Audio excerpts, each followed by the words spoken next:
Fuck. Oh my. Okay. Oh.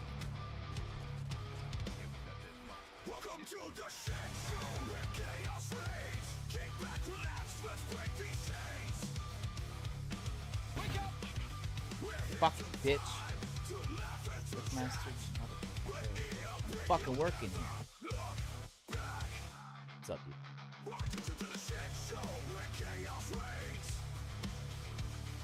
Uh-oh. Can I just walk off? What do I do? Why am I stuck?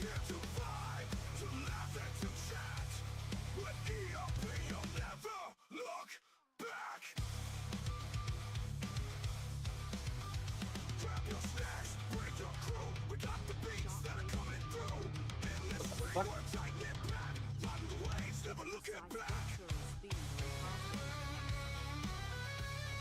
I just poked myself in the eye.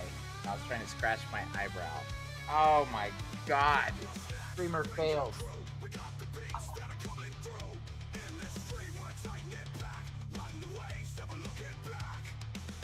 Holy shit.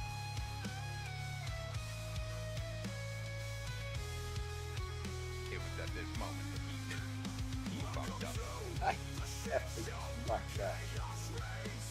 I know a lot of dudes that actually play DI. Actually, one of my regulars is a DI Immortal player, and he's a really good dude. And he's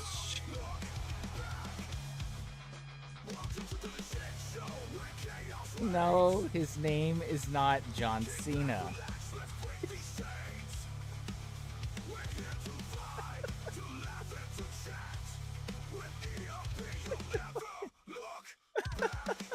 Shit out of me.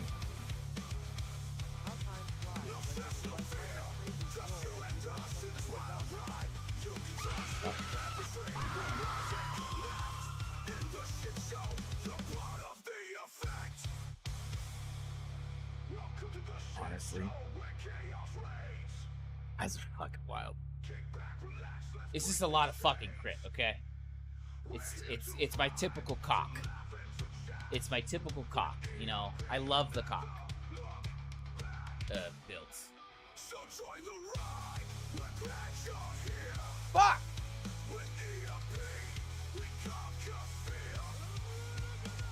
Ah! We won't need heals. What was that? He's dead! What was that?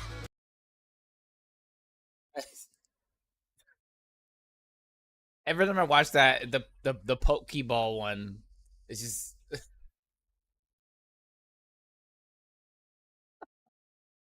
fuck me. Good morning, good afternoon, good evening, whatever it is. I hope it's a great one for you.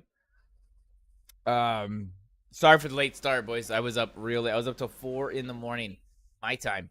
Trying to get some last minute LE stuff going. I fucked my editor on accident, so I'm gonna unfuck that really quick. My family just went on vacation to Italy for 3 weeks. Yeah, that's lit. Wait, where are you at? Are you at home? Wait a minute. Are you at home?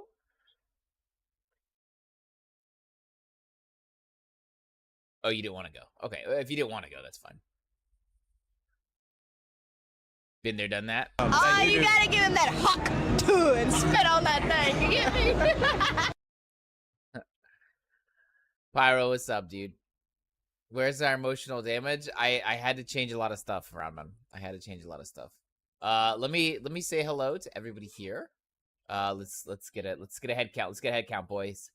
King Kongor was here, but he left. He said he was too cool for me. Shining Shink, Robo, Raven, Pyro, Marco, Evil, Dunson, Brutal, Blue. Thank you for being here, boys. I always appreciate it. We're gonna work on some LE stuffs today. I'm going to be as per usual. I said done. Oh, what are you talking about? What are you talking about? I literally said done. You were the 1, 2, 3, 4, 5, 6, 7, 8, 9, 10, 10th person I said. Shiny. Okay, this is the list I'm going off of. Shiny, Shink, Robo, Raven, Pyro, Marco, Jaw. Oh, Josh just showed up. Evil, Dun, Brutal, and Blue. Thank you for being here, boys. Thank you for hanging out. Oh, you can't see what I just fucking, because I'm an idiot. God damn it. This is literally the list I'm going off of, bro. This is literally the list I'm going off of. What are you talking about? This is all I do. I click on a list thing and it tells me who's here.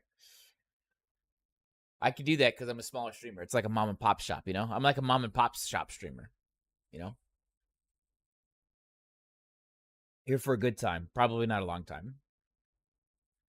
There's a list? There is a list. There's a list. There's a list. So I fucked my editor on accident, so I have to unfuck it. Sorry, Duke, again.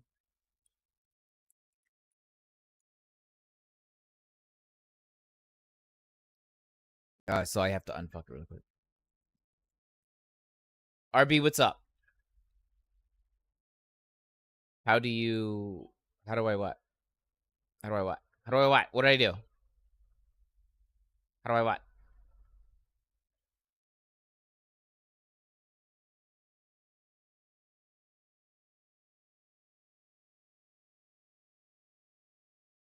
Get your dick in an editor? Carefully. Why? You didn't know?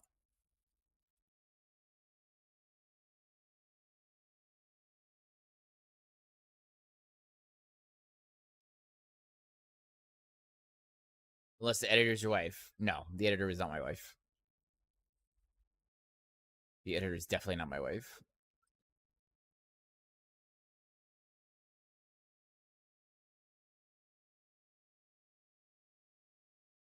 Ban Emp. My mods have tried to ban me before. You're playing Torchlight Infinite?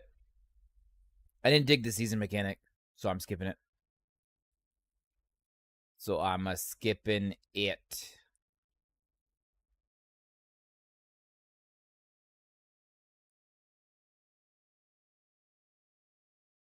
There's actually an easier way to do this, but I shouldn't do it that way because I might erase something I don't want to, so we're just going to do it the old-fashioned way. So I'm supposed to do it the other way and put the skill at the end of the node, and instead I did it the other way. And he actually came in and fixed it for me because Duke is actually a nice dude. He actually came in and fixed it for me. And then I accidentally overrode it. And I felt pretty bad because I know he actually like tries to actually like help, even though he's got his own fucking shit to deal with. But he knows that I'm like a one-man army kind of thing. It's just me. It's only me. Like Gazzy has a writer, right? Lexi has a writer. I am the streamer and the writer. I am the streamer, the creator, and the writer, and the tester. So he tries to help, and it's always nice of him to do that. And I totally fucked him on accident. But it's just a couple copy pastas. Well, not a copy. Not a couple. More like 20, 40, 60, 80, 100 copy pastas.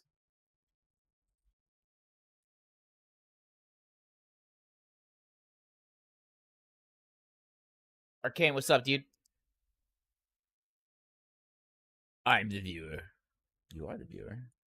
That's correct, sir. You are the viewer. I appreciate you being here, Dunn. I appreciate you repping Denmark, bro. I appreciate you repping Denmark, bro. You hope you's good. All right. All right. A little tired after last night, man. It was fucking wild. I was up all. I mean, this is standard though.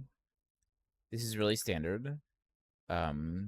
Before the launch, it's like a massive fucking like just crunch. Everybody's getting fucked.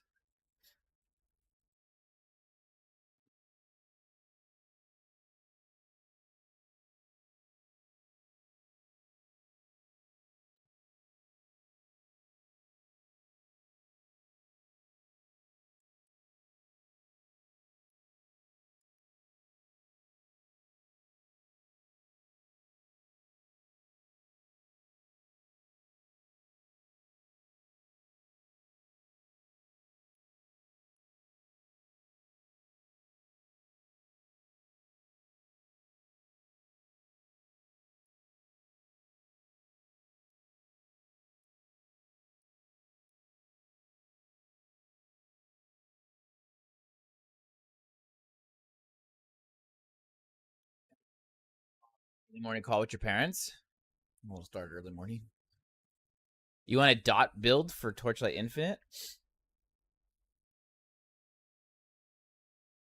Why would you want a dot build? There's so many hits.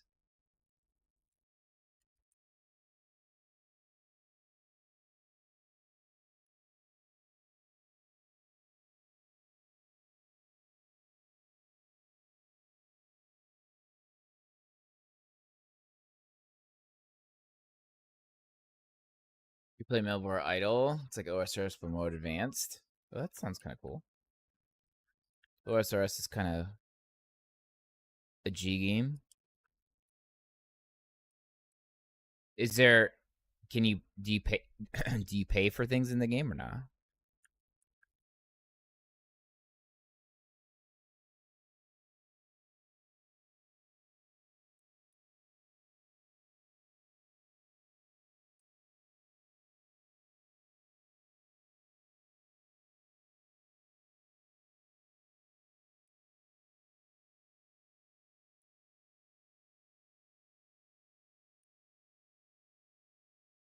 Three expansions for $5, but they literally bring a year worth of content. That's legit.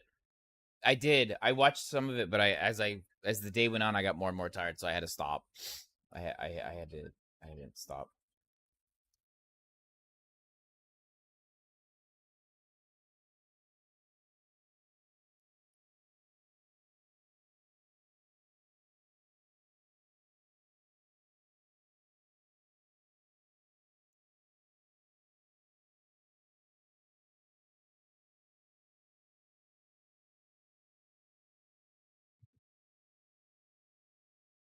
Okay. Yeah, I see it, Duke. I'll take care of it. How did that last? It's wild.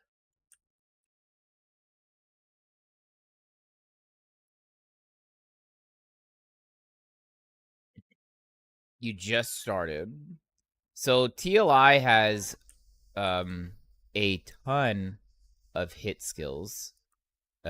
In that game, very much like Path of Exile, crit is king.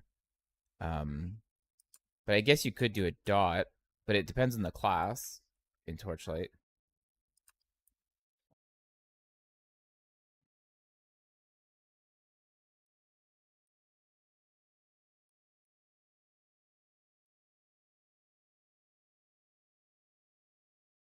Oh, I see the tags. Yeah. You're playing Yuga? Yuga? You. Oh, I thought you were fucking having spelling issues. What the fuck? Okay, now I see what you did there. Okay. All right. All right. Now I see what you did there.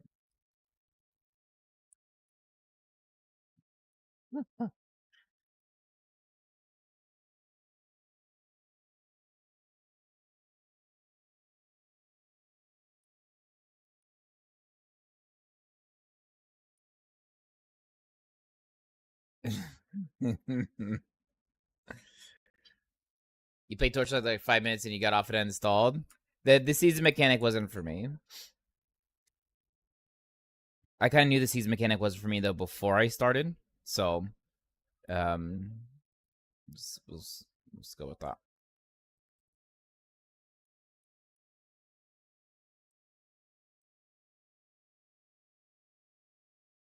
I guess it's a good thing I went over this, Duke, anyway, because there's a ton of shit that me and you both missed in the subtext. This. Hi, baby. Very pretty. You very pretty, Bubba. So cute. Any good rogue change? I only played rogue. Wonder if I should come back. Yeah. So there were some buffs to rogue. Indirectly and directly.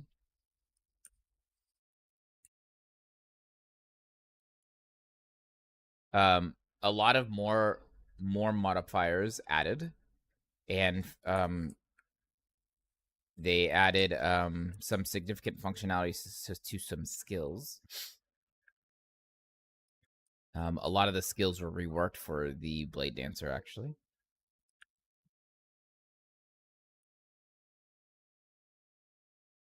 And there's a lot of now more modifiers in the passive tree. Multi-shot good again?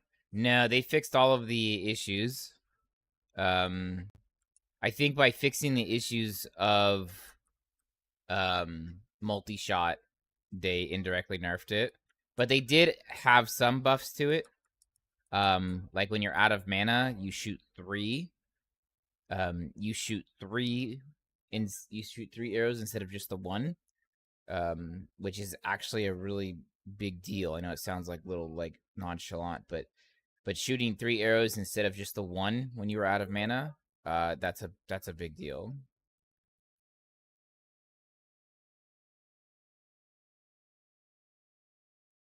That is the one of the better changes that they made to multi-shot. But more so, it's the tree. It's the passive tree.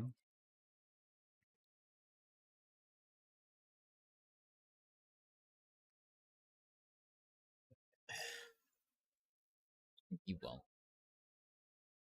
You can make multi-shot. I remember that, but they were adamant in their patch notes about how they replaced all of the effects that were causing the double channelings.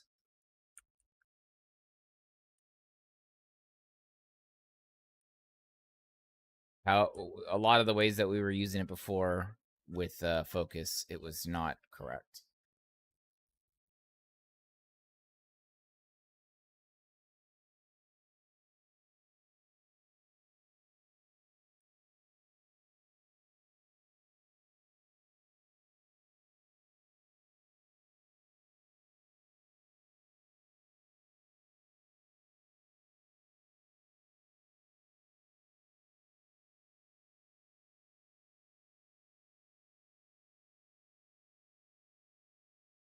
Dookie here. It's okay if you're not.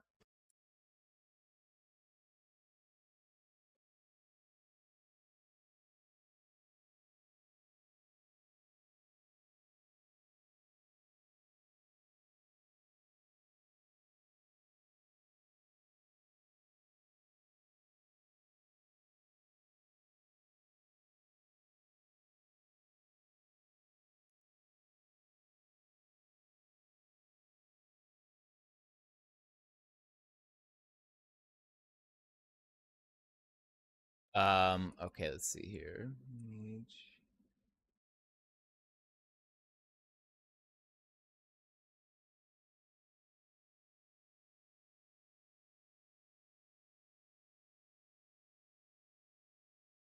Yeah, I see it. Seen it.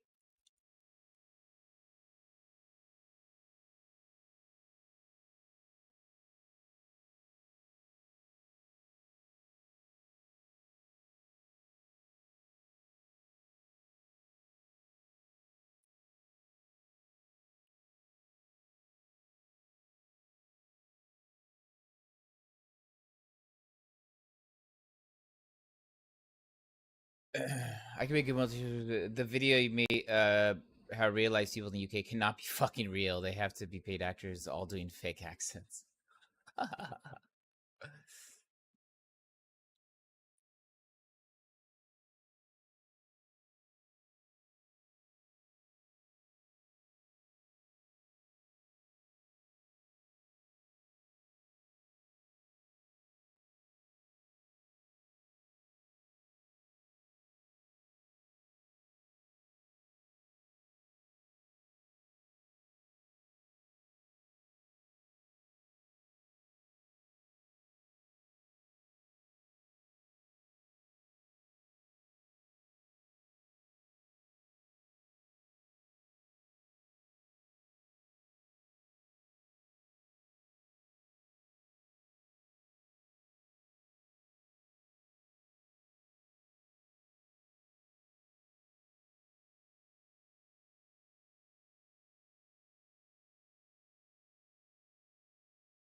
There are 3 classes that look fun. Are you talking about in TLI? Which classes?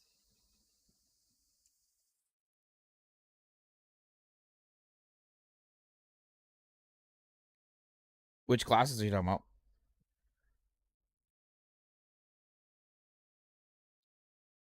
You can only have 2 characters in TLI?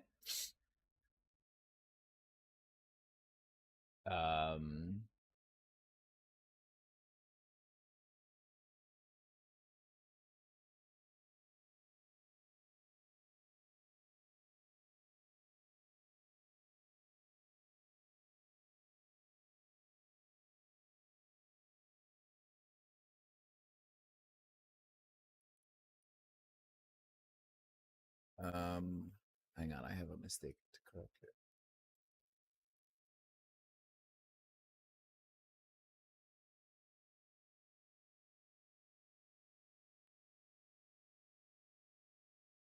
Karina, I think Karina's the new one, right? Or one of the newer ones, at least.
Why is Hands of Mordidas? Wait, what? Why Hands of Mordidas?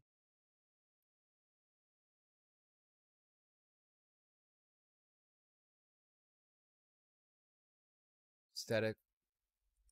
Oh fuck.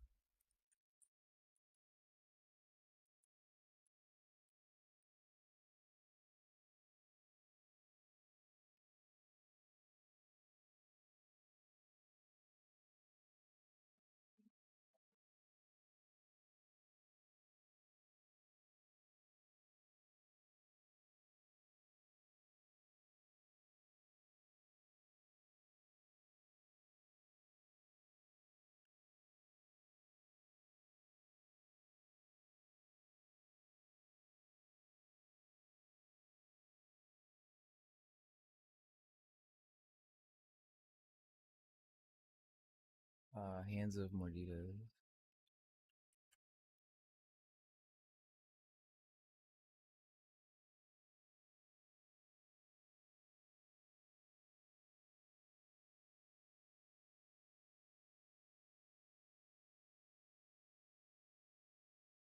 Must have spelled something wrong here on this. Let's see.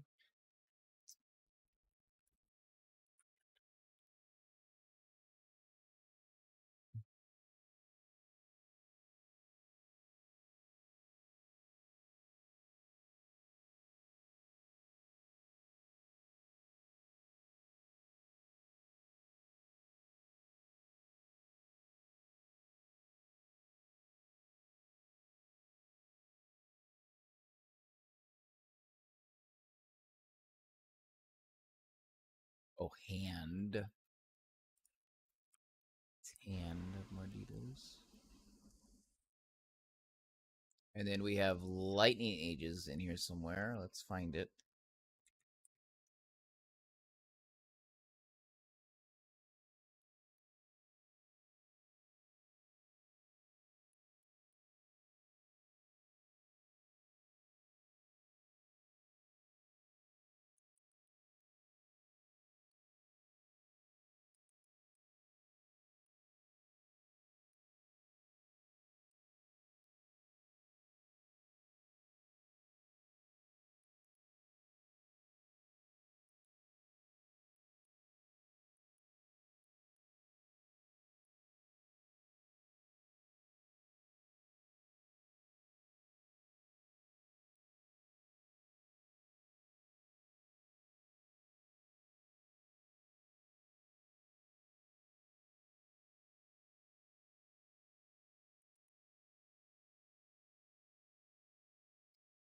When is season 2 of Epoch? On the 9th, bro.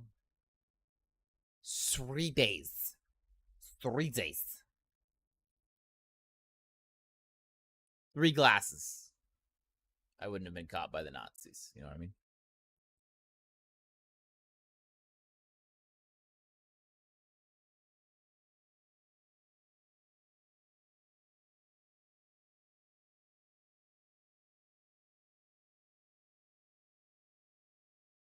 You didn't know that? In Germany, they count 1, 2, 3. The American spy was caught because he said 3 glasses.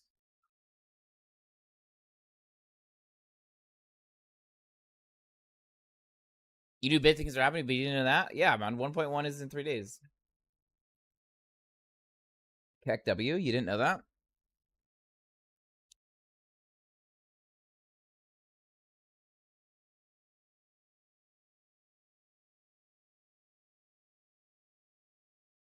I will show you guys an image. Show you guys an image, and you tell me what you think it is, okay? It's a sneak peek. It's a sneak peek. What do you think it is? It's dick. No. No. It's not a dick.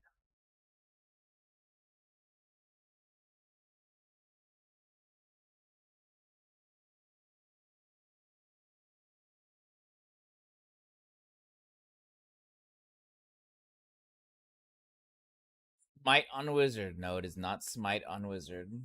It is just... I'm being told I'm gonna get another class fucking nerfed.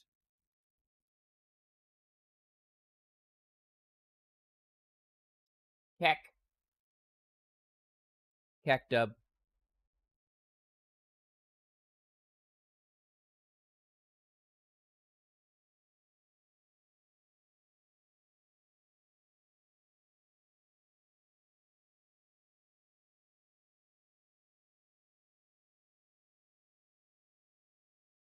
Keck a dub.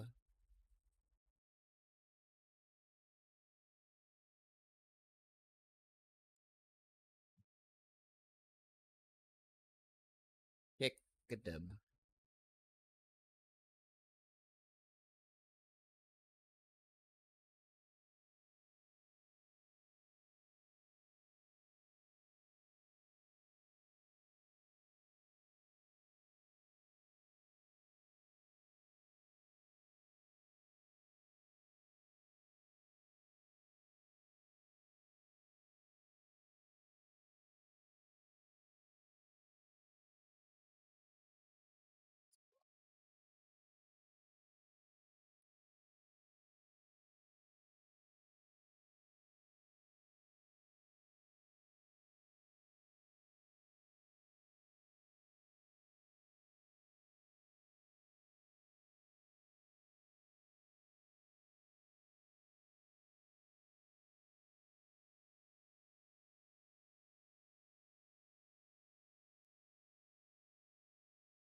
Thanks for the look, Rod. Appreciate it, brother. Also, what's up, dude?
Let's make sure that this is good here. Pretty sure it is.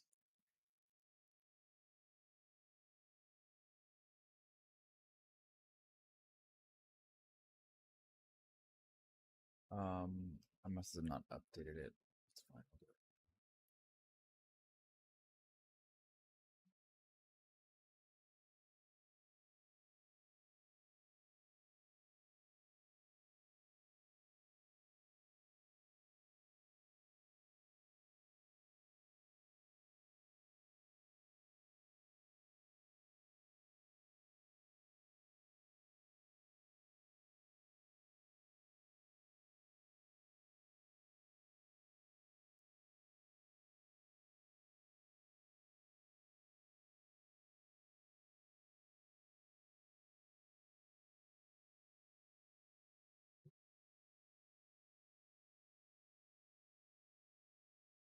Check Discord.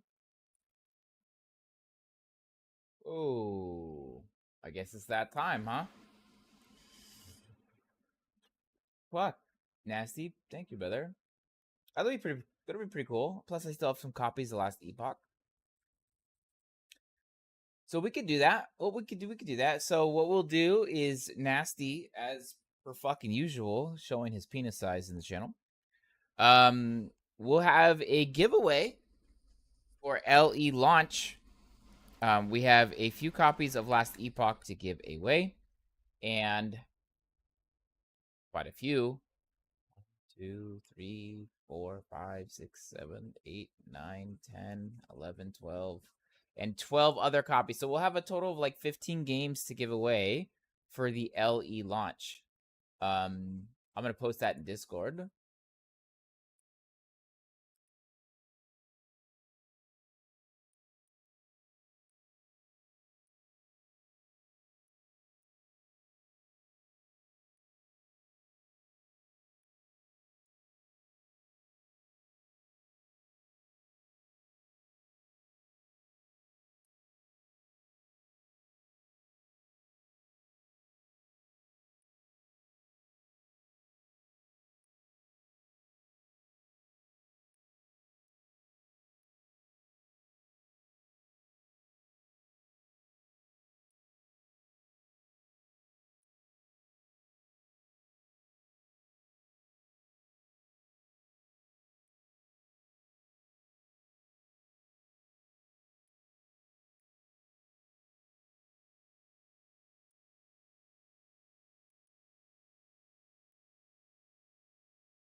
I guess I should edit that. I also have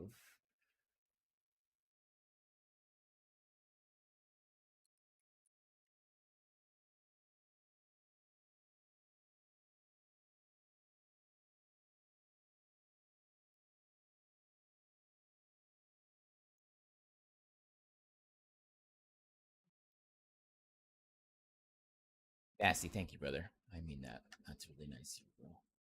Again, thank you again. All right.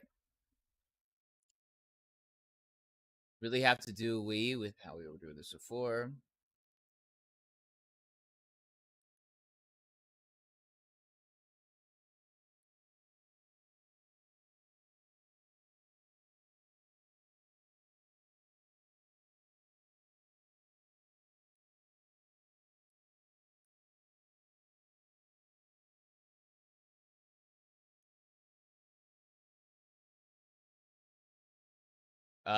Okay, so let's see here.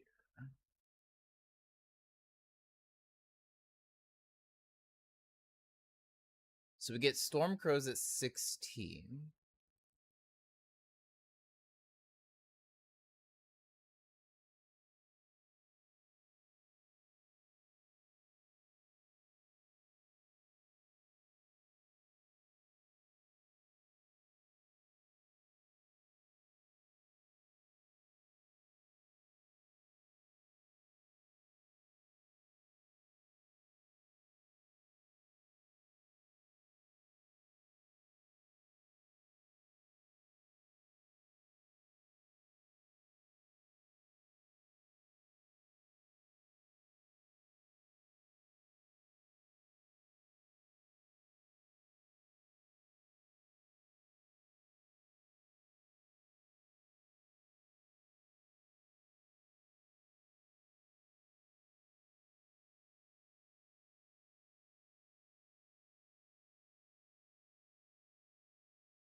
God damn. Sorry.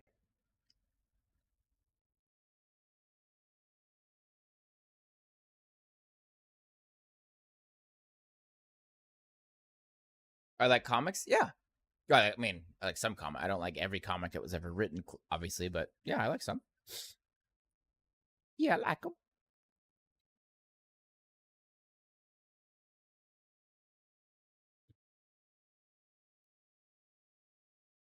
Um,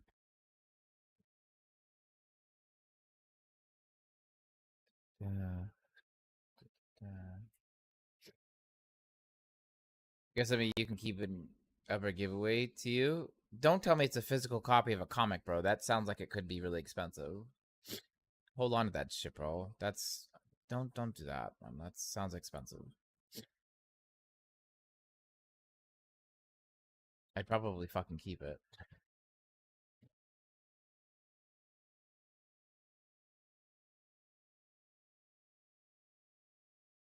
You heard giveaway?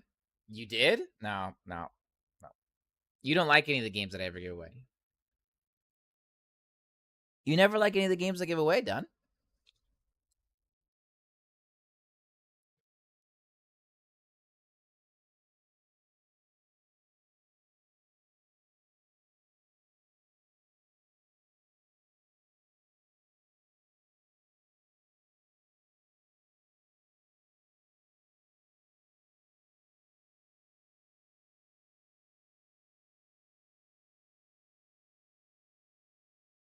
Oh.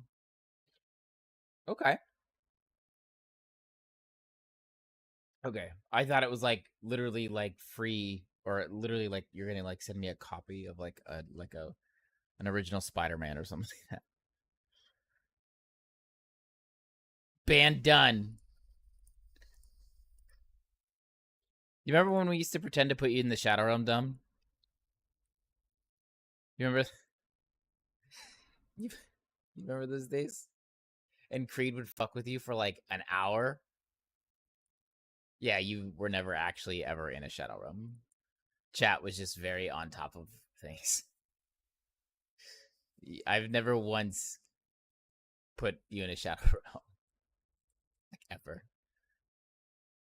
Chat was just fucking with you.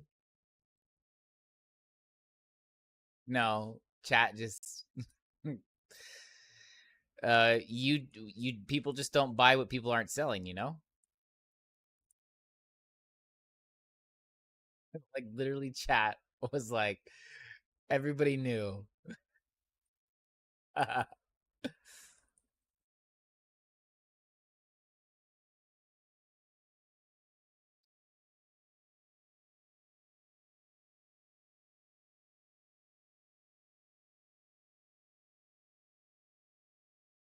mean, oh, by the way,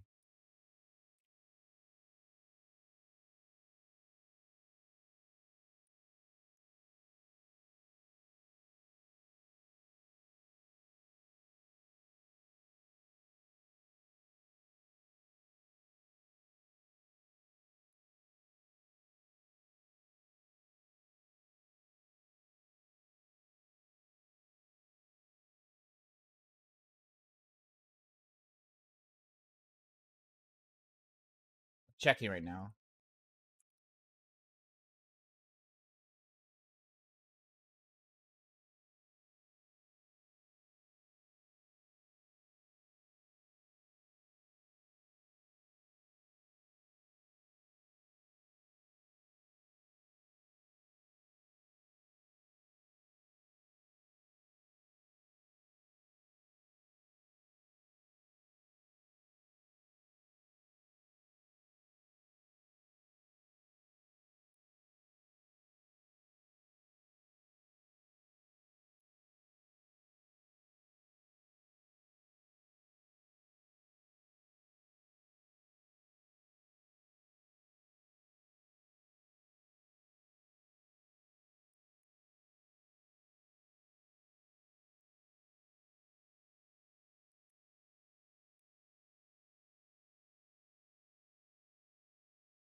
Where is it? Oh, there it is.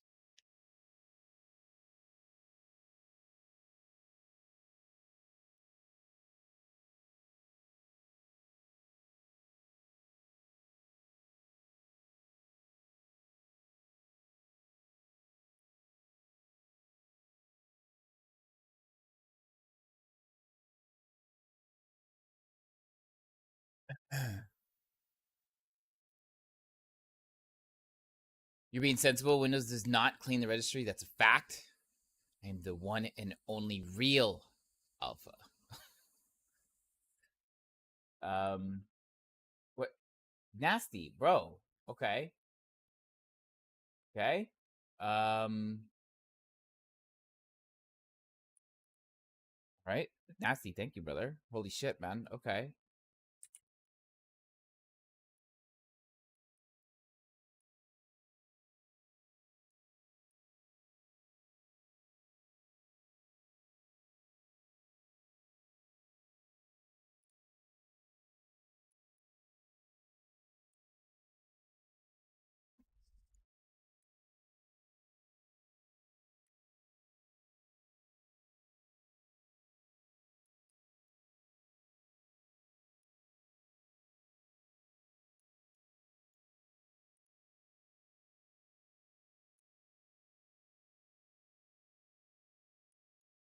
Bro. This is literally over $500 worth of games. You're literally giving away more than $500 worth of games.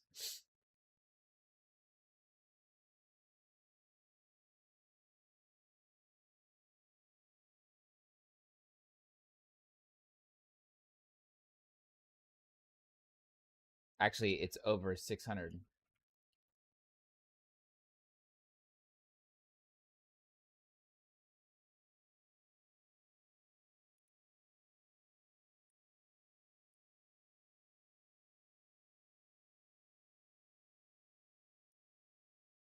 Okay, that's a good update. Does mean wind blows? It's the best option we got. What am I working on? I'm working on I have to rework I have to rework a leveling build for the shaman because one of the interactions that I used for 1.0 for leveling for a shaman doesn't interact anymore. So I have to rework from the old leveler to the new one, which I made and tested last night. Fucking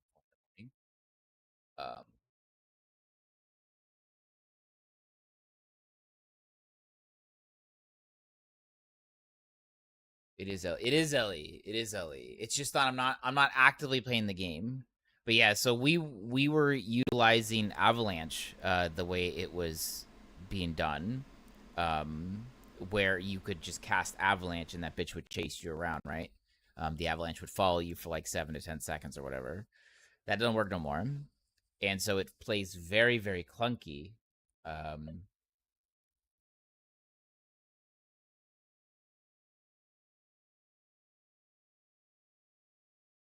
It plays very clunky, so we have to swap it out. It's not going to work.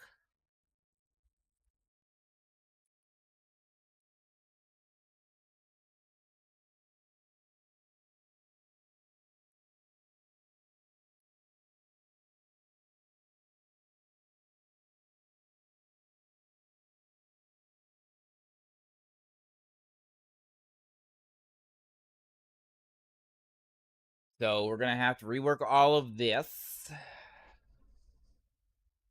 Um,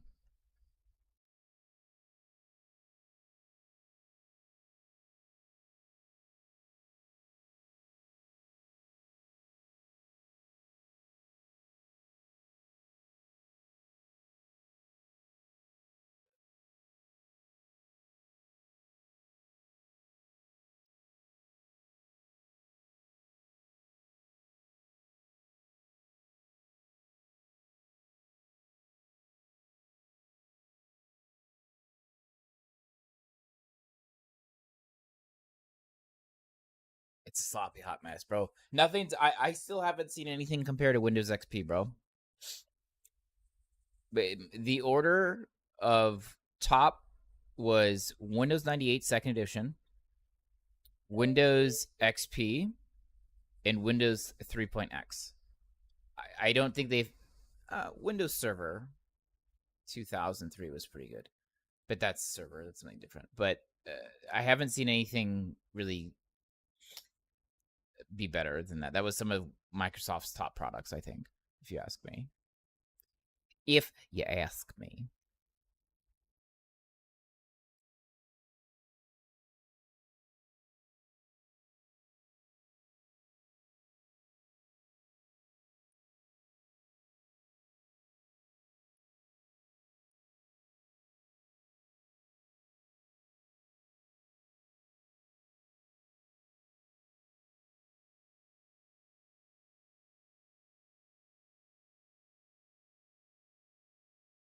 Ten wasn't bad, but I wouldn't rank it in the top 3. I mean, we use it because this is what we got, bro. Like we got to use what we got, you know. We got to use what we got, you know.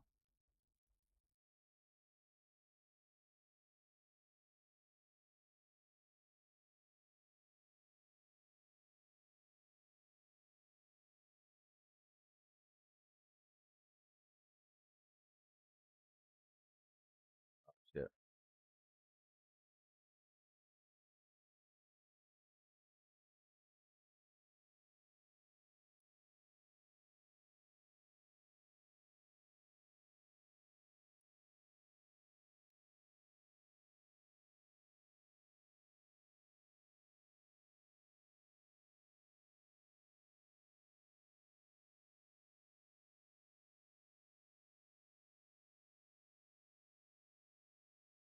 God damn it! I doubled the images.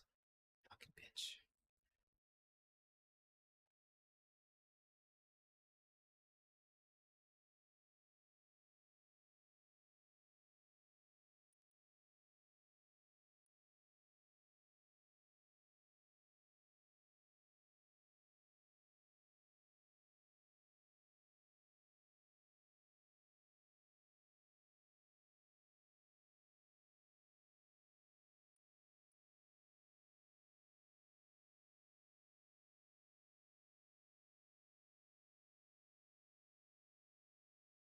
Where did I double this up?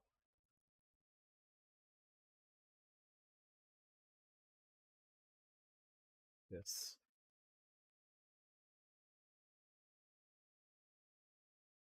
This is the double up.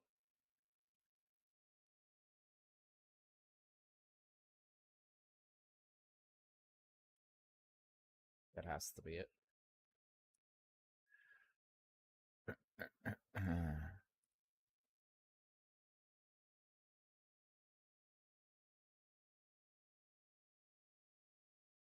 Let me look again. Make sure that was all that was wrong.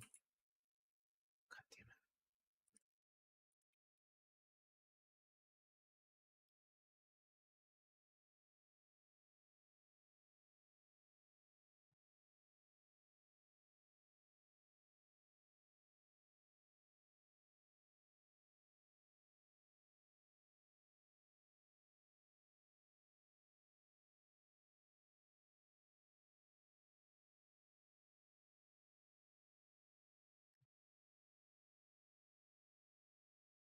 Wait, where'd it go?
I'll just update it on your end. You just realized my scroll fucks your volume slider on this player? Wait, what? Seriously?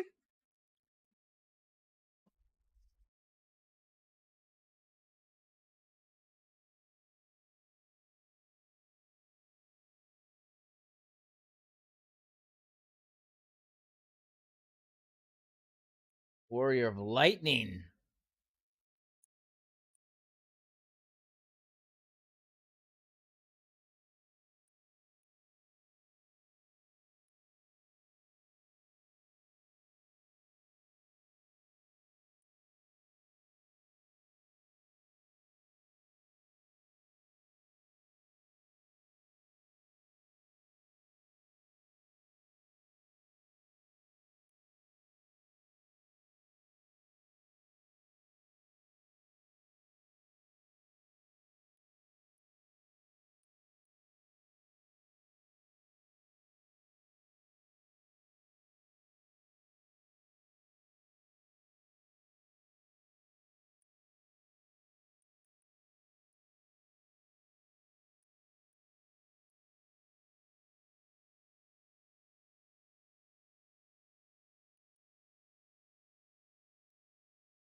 Thanks, Duke.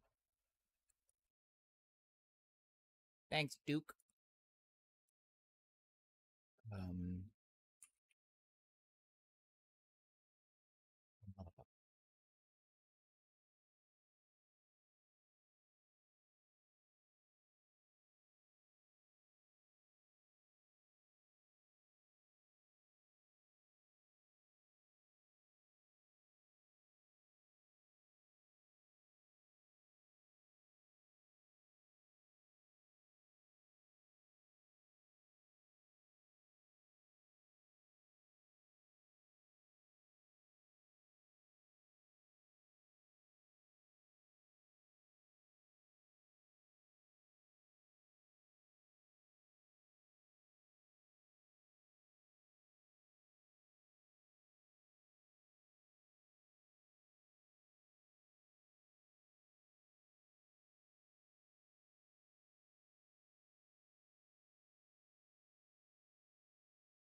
We're good there, boys. We're good there.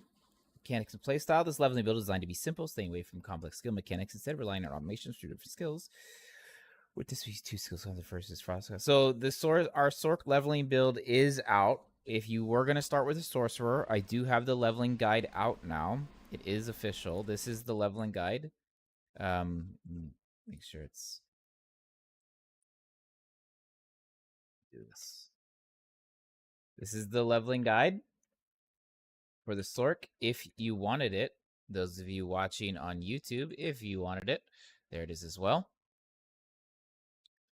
This is for leveling the Sork. We take advantage of a lot of the new Sork passives. The core concept, basically, and I put it, as always, I usually write out very thoroughly.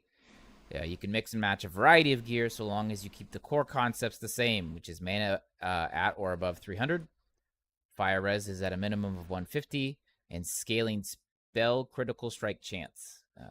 I also list some feasible uniques that you can easily get access to if you drop them.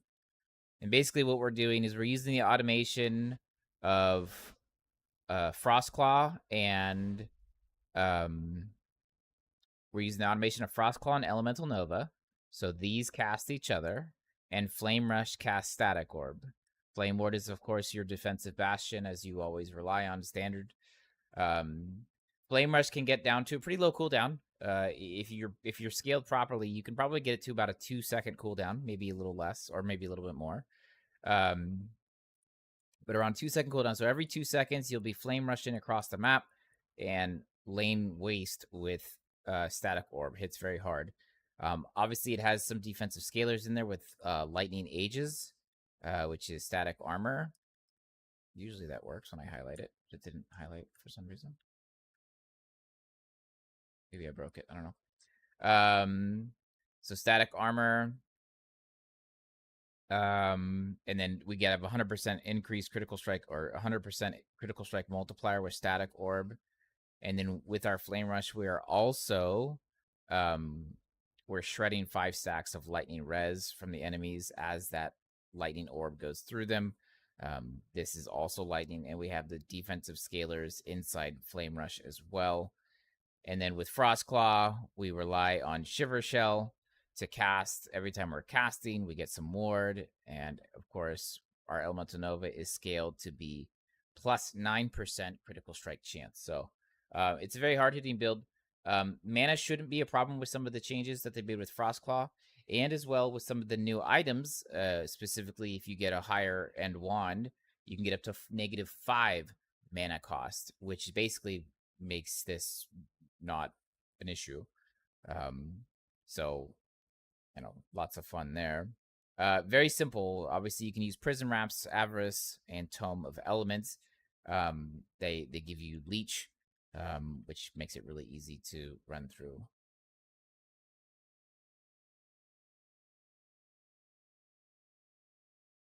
So, there it is, boys. I promise you it would be up soon. There it is.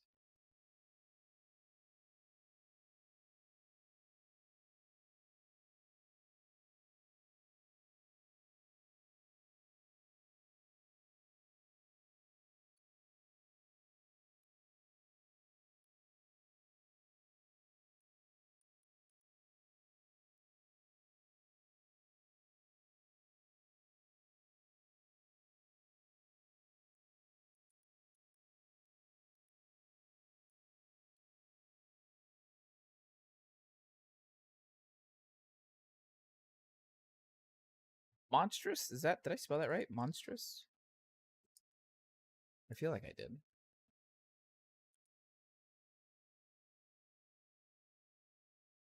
Yeah. Maybe I should use Monstrosity.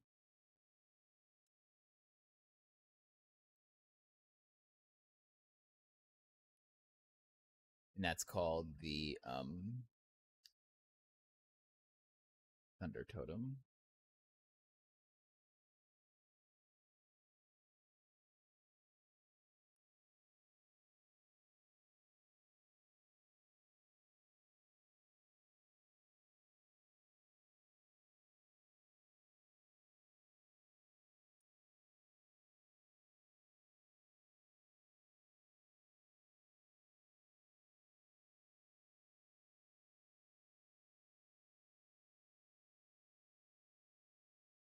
check it first. Ooh, that's actually a good question, dude. Fuck.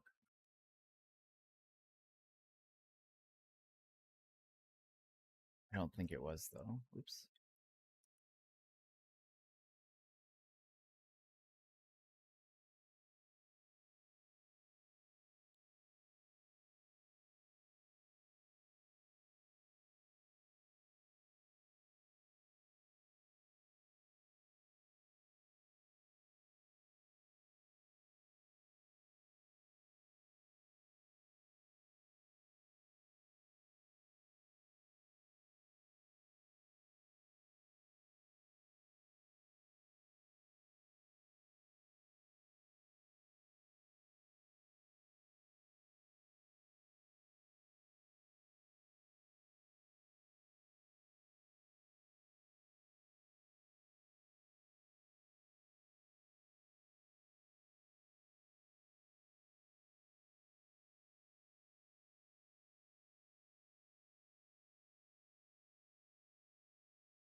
I don't think this has changed.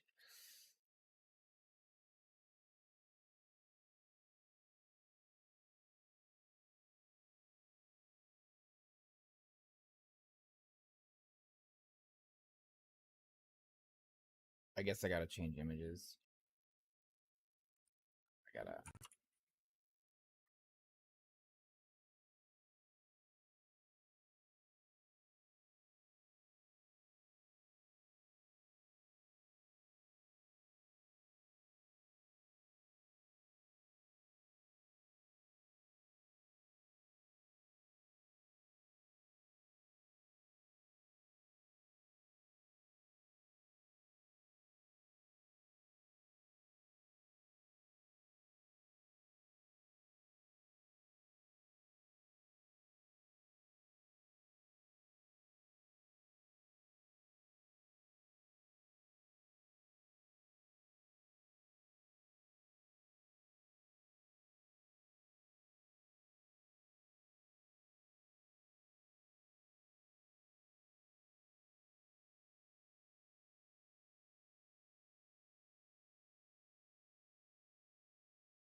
I'll have to get to that. I have to rewrite the shaman altogether. I'll get to that after.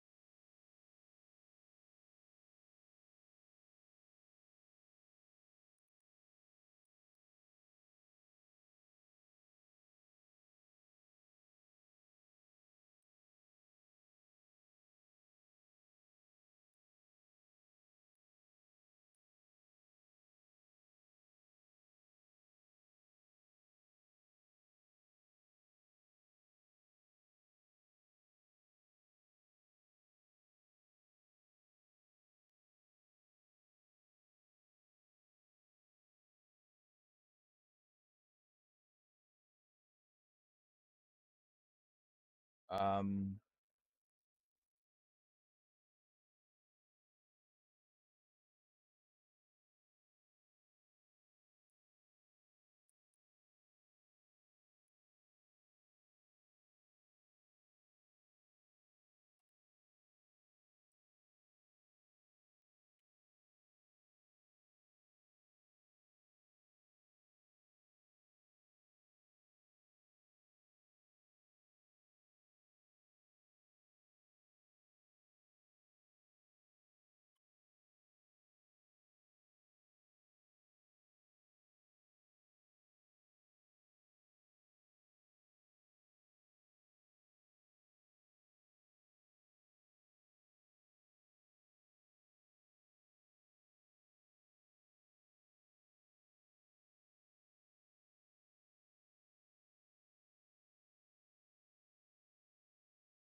No, that sounds bad. I don't want to say that.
Robo, are you writing in Micros?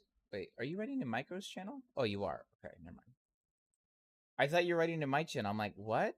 And I just realized that you were in his in his channel.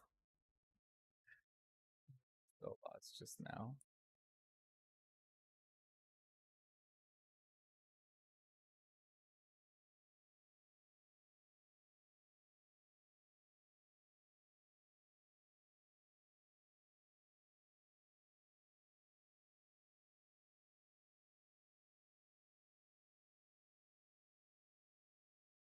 All right. What do we want to do here? So we're not gonna be using any of this shit. All that shit be gone.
Unmanageable summon Thorn Totem.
Bolts.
All right.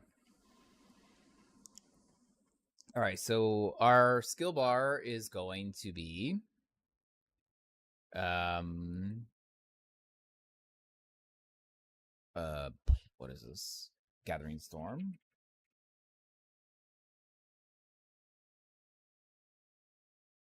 Summon Thorn Totem.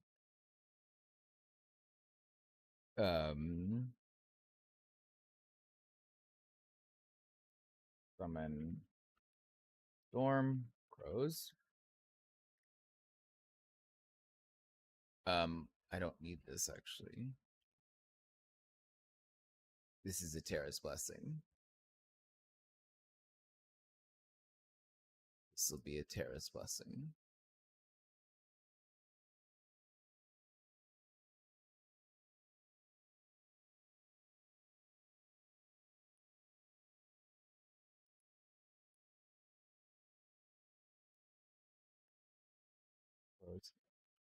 Um, 1, 2, 3, 4, 5. This will be summon storm totem. Summon storm totem.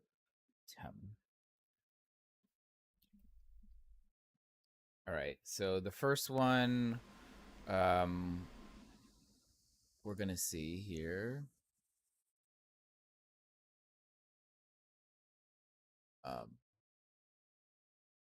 Is summon wolf. Summon wolf.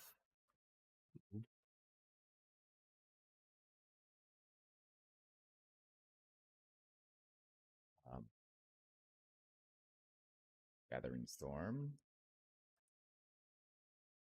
Storm.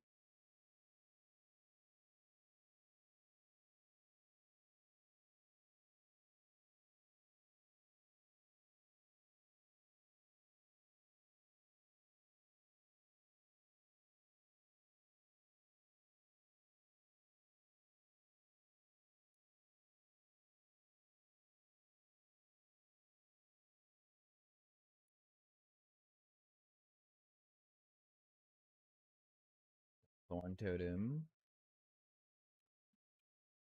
And storm totem.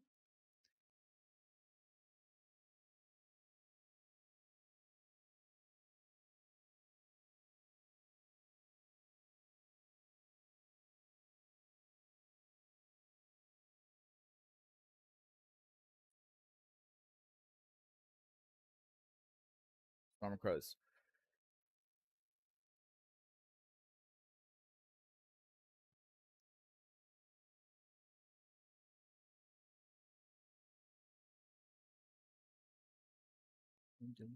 Base coverage. Does this look all fucked up? There we go. I hate your friends and they hate me too. Oh, I need to fucking unfuck this too. God, Christ on a bicycle. Okay, that's fine.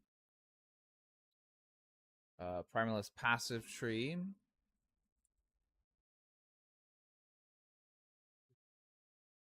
gonna go a 2-mint natural, 2-mint primalist.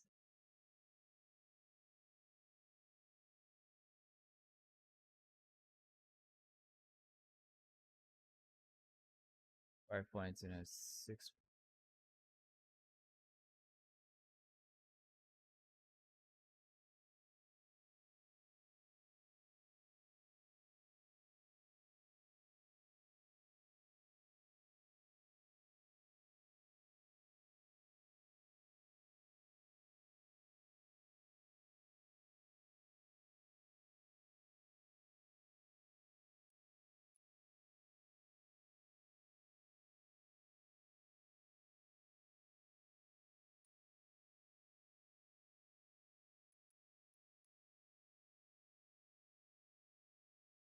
Okay. We're not putting anything into Beastmaster, so this goes away altogether. So I have to remove Beastmaster as a whole. This now turns into area 2. This turns into area 3. This turns into area 4. And this turns into area 5. And this turns into area 6. 7. And 8. That should be it.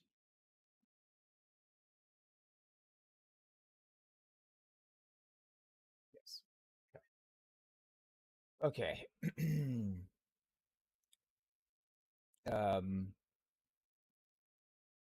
Right, I got to reword this now. So Beastmaster is gone. Bye. Now this is area 2, area 3, area 4, 5, 6, 7, and 8.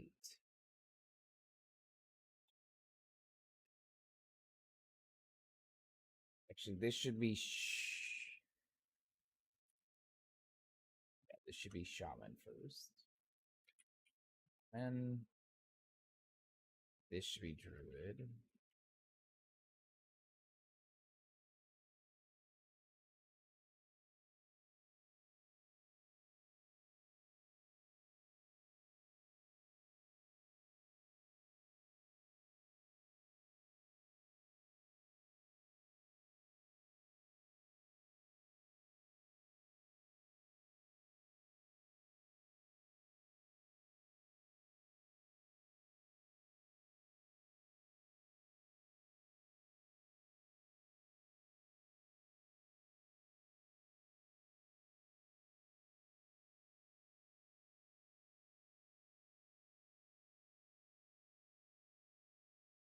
Okay.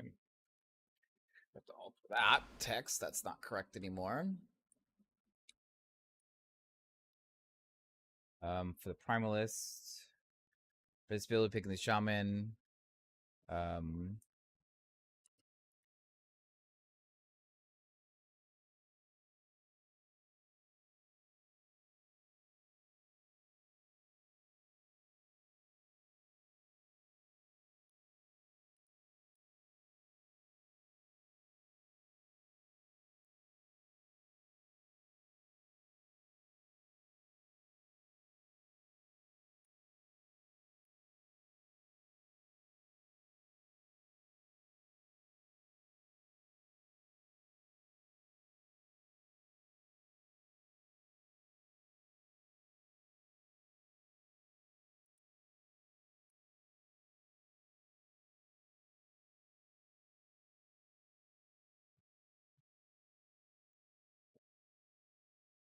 All right, this is the Primalist passive points there. We're good there.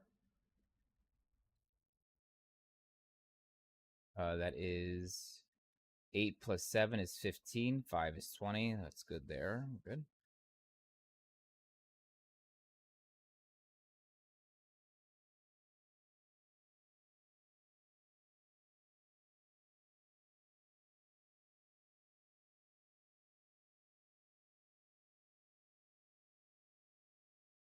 This is not the Druid. This is the Shaman area.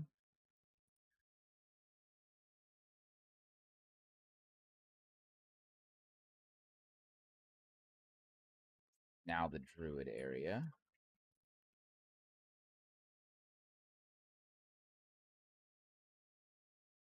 I could just copy this.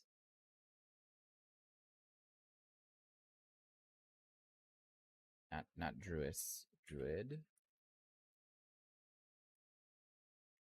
Good.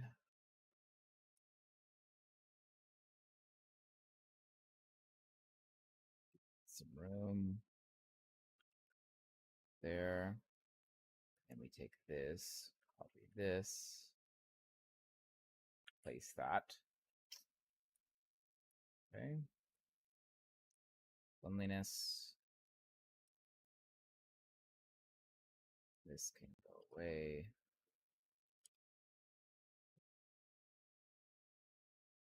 So this is actually going to be the Druid passive tree. And this is the Shaman. So, oops, Shaman passive tree. This goes away.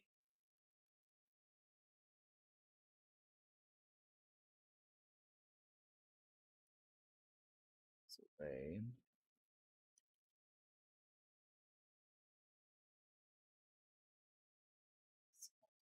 Away.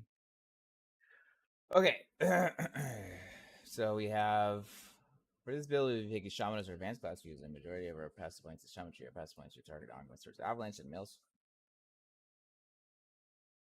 Correct.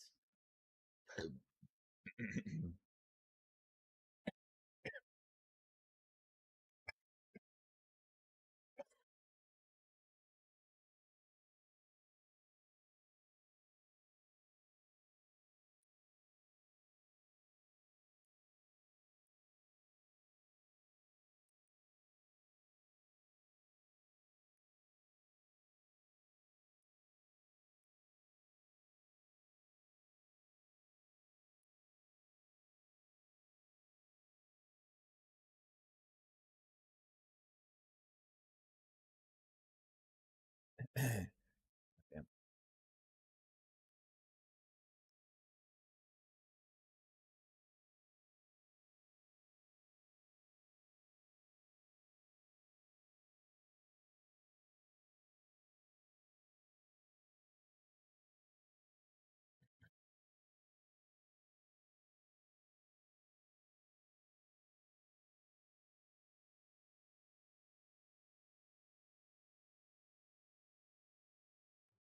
Points. That's what we want.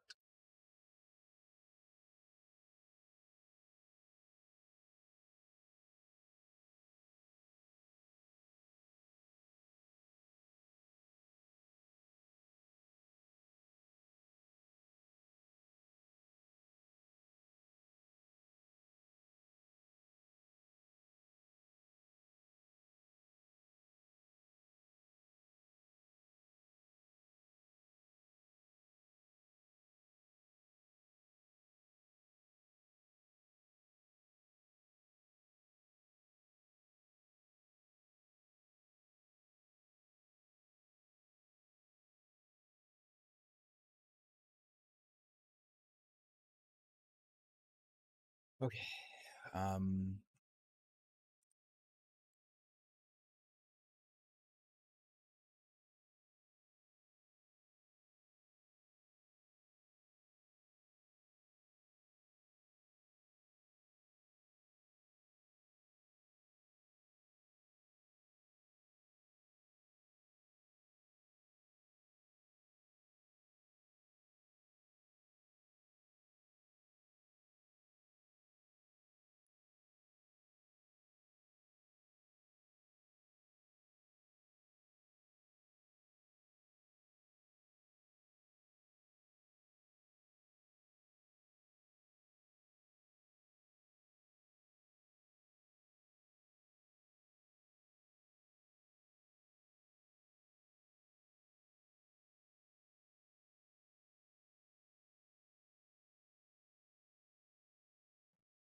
Hi, little man. Guess what he ate? Potatoes. He had some puffs. He had some melts. Oh. He had some bologna. Bologna. He had some grapes. Grapes. Jeez, Bubba. And leftover sweet potatoes. Jesus. It's a large child. Large child.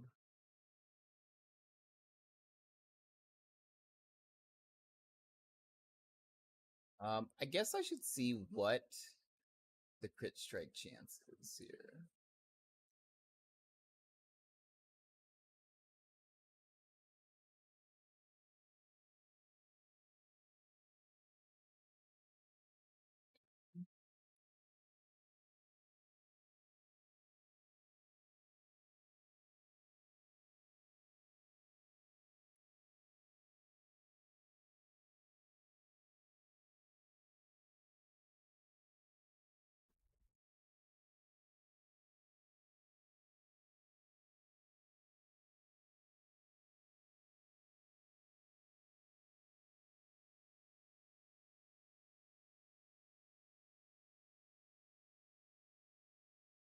So I guess I need to figure out what the totem's critical strike chance is. So they have a default 5% chance.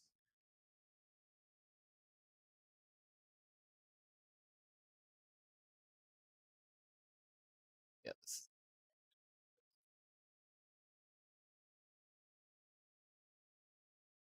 Okay, so let's figure it out.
Right, so I have no other additions to totem critical strike chance, right?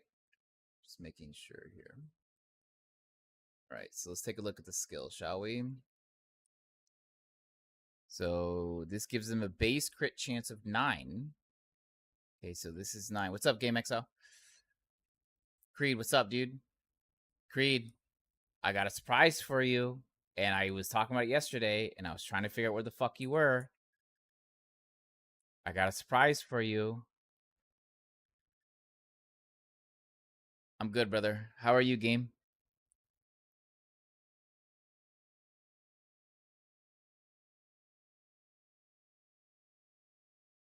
You ready for this, Creed? You ready for this? You ready for this? I don't know if you're ready for this. Here we go.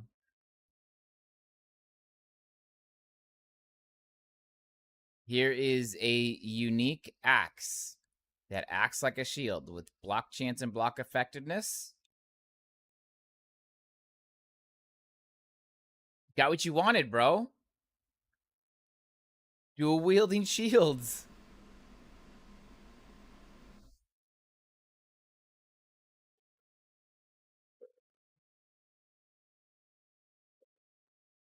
Loki was all you. Maybe. What's going on with you, game? What are you doing over there? You bug Mike every stream? Yeah, well, they just made it an axe, and it has shield-like properties.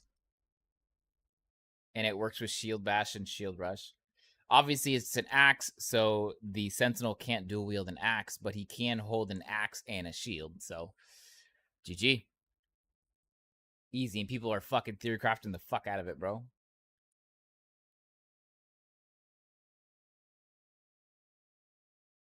All right, so we have +9 base. Okay. So now this is 8. So 8 plus 9, right? So 8 plus 9 is going to be 17. You take full credit. Lol. So now, what do we need in order to get to 1,000 or 100%? So probably people laughed at you during live streams. Now look at me, motherfuckers.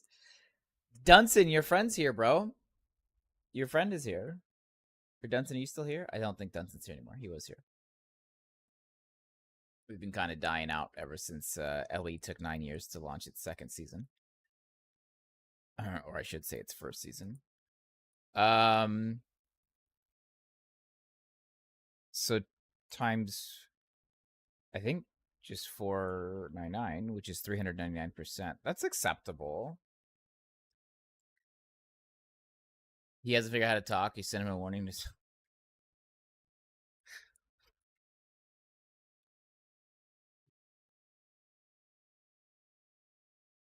Totem critical strike chance here, and totem critical strike chance here.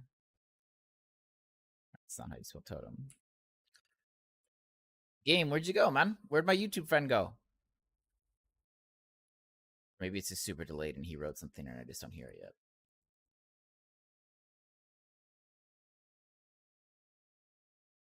So now this is 95 plus 142. So 95 plus 1, we'll just call it 140, right? Is there any other ways to add totem? I still think, actually, I'm better off not using a staff, if I'm being honest.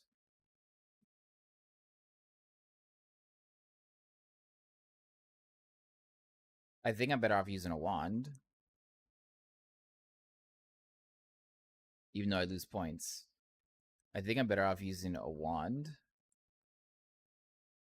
Or perhaps a scepter. But I think a scepter is too...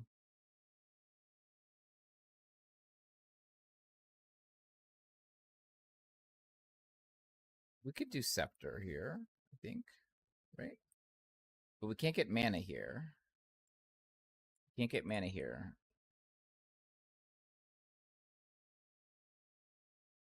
Yeah. So we're going to use a wand instead. And it's going to be a crystal wand. It's going to be up to -5 mana cost now instead of just this default -3. And then for our offhand catalyst, I guess we could use a shield. Nah, fuck that. For the offhand catalyst, we can use an Osprey Skull. And we can roll mana in the wand. That's not how you spell mana. Mana in the wand. Right? And then there's no minion on wands, at least not on the prefix. And then we'll do spell critical strike chance here. Okay. And then we'll get mana here as well. We already have more mana. GG, easy. And then there's no minion here. No, there is minion damage here. We can get minion damage here. Yeah, we can go minion damage here. Go minion damage here.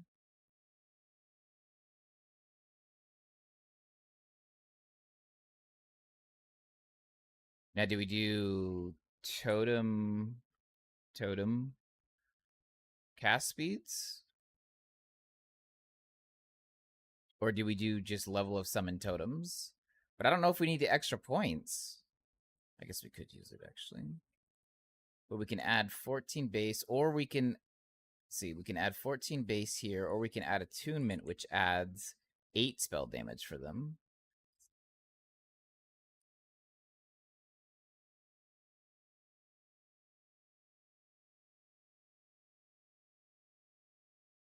I think we're better off just going for the level of summon totems. Summon storm totems, more specifically.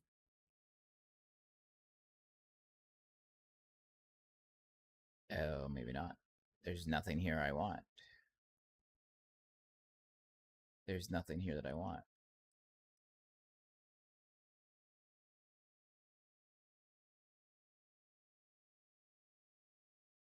There's literally nothing here that I want.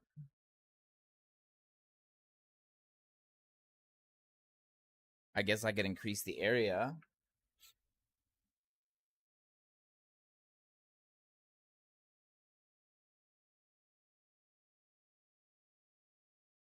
I guess we can go area. Whatever. And then...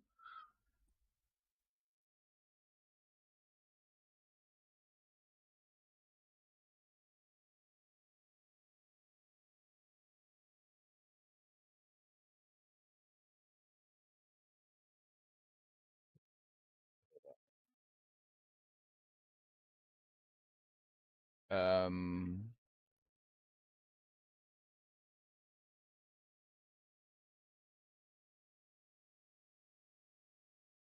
369. So if I'm gonna drop 15% more, or do I want to drop? Yeah, we're gonna drop this one.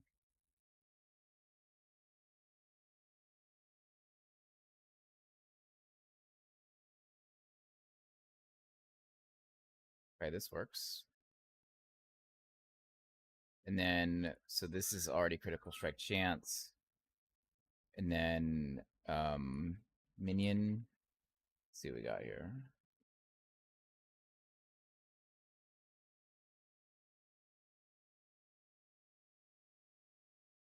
Minion critical strike multi. We can add multi.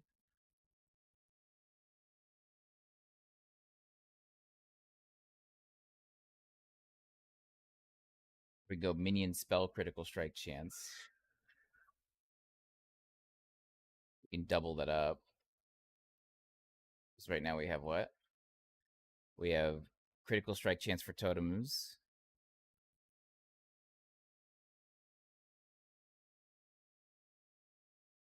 It's 95 minion. And this is 29. Oh, wait, no, wait. 57. It's half the value. This is 235. So if we're at 17 and we multiply this by 3 Let's check. 17, multiply this by 3.35. That's 56% chance for them to crit. That should be plenty because of how the rate at which they do that. So we actually don't have to do that. So we're going to keep this the same. This is going to be crit strike chance for totems. And then we can either add totem's attack speed or cast speed, or we can add base damage. I feel like I should give them base damage because it's already pretty, they already attack pretty quick. Or we can go multi. Because right now minions are doing 240.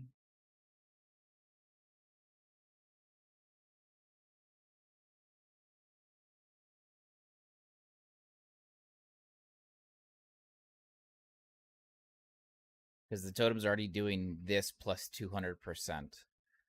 So it's 607% increased. And then the multiplier is 90.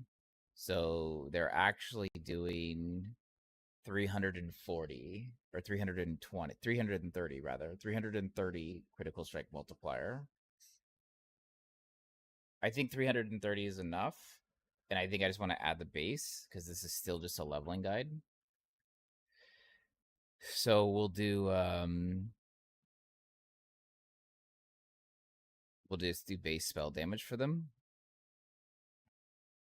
Because there's already a lot of more modifiers that are coming out with it. And so this is mana, and then we can add even more spell damage for them, minion spell damage.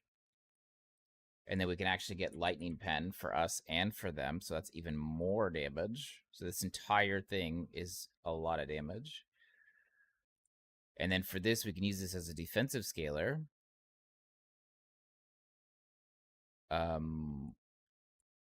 There's nothing else really in here that we'd want to use. So we're going to put Void in here and take it out of the amulet. And then use this other one for health and stun avoidance. Okay.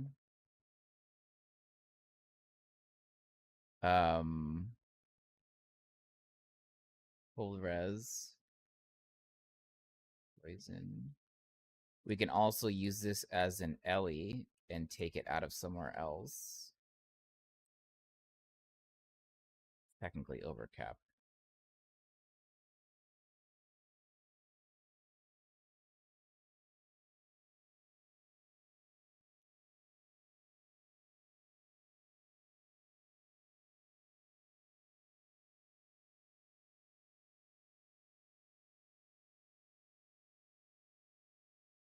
What's our 42?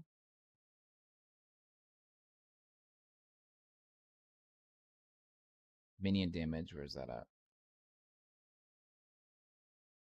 We don't need any more minion damage. We have enough there. What about Shred Lightning? We already did. Never mind. Just kidding. Just kidding.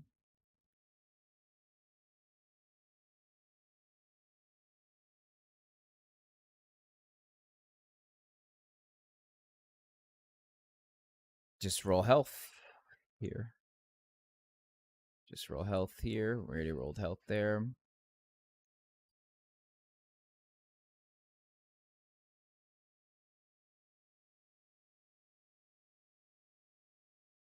I don't like how I don't have Cap Fizz. What the fuck's going on?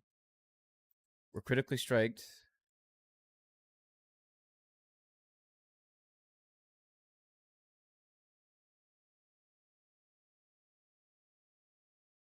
I think we can kill this Ellie here.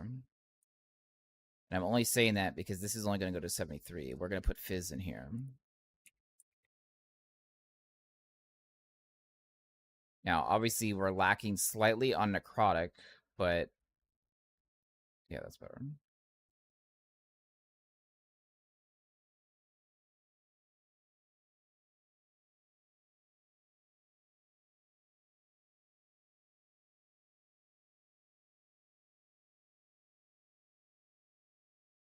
And I think endurance is covering a lot of our life, or at least the bottom third of our life.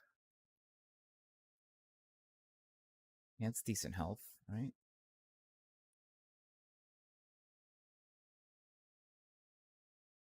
Spell damage for totems. Summon a storm totem.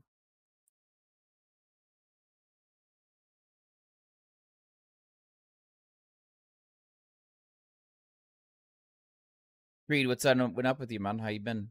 How's everything, bro?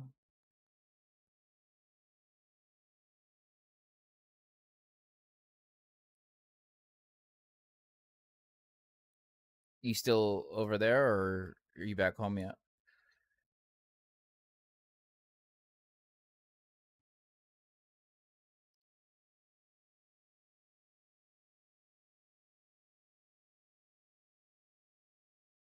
Oh, you gotta give him that huck too and spit on that thing. You get me? Sad news, that girl is not making an OnlyFans. Sad news, boys. You're busy? Word. What's up, Oz?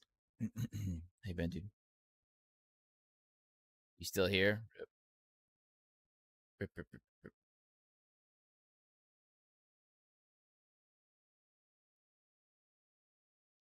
Excited for the LE season? Let's go.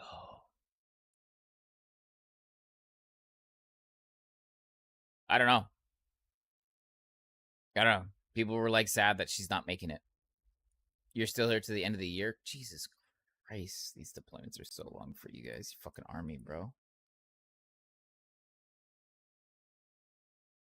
Are you going to be Captain Creed, or did you decide if you're going to re-up? You're going to go fucking Mustang, or did you decide anything yet? Because the last time we were bullshitting, you were talking about you try to make Sergeant Major, and I said, yeah, but Captain Creed sounds better.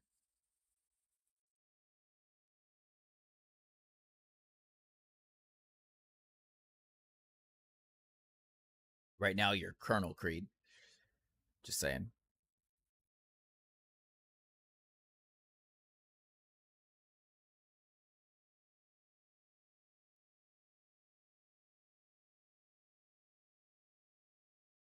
I think this is it.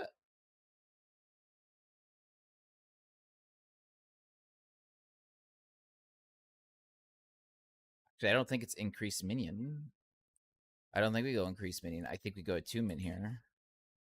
Get some more mana. Yeet. More mana. And more spell damage. Another 8 spell damage. Probably just going to reclass. Found out some medical stuff recently. Oof. We can talk about that off stream, obviously. Because I think we're also getting pen for every 5 attunement we have. And so we just added another 2% pen. You're not in the infantry, though. What the fuck are you going to do? But you're getting old, bro. Like, you ain't a young Thundercat anymore. You know what I mean? You ain't a young Thundercat anymore, bro. You have nerve damage in your neck? Yeah, it's because you hump fucking 80-pound packs. It's not rocket surgery, bro. No shit, you have nerve. So do I. I think most guys that are in infantry have nerve damage in their fucking neck. It'd be weird if you didn't. I'm being honest.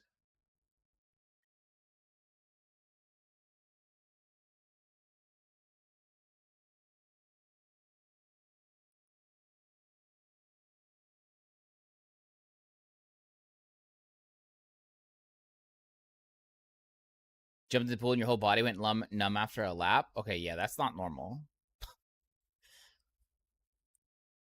That's not normal, bro. That's fucked. Tune in for the inside info leaks. Maybe get some leaks. I mean, everything is public now, so there's no missing. There's no missing key other than the final Harbinger fight. Did my favorite skill get a plus 5%?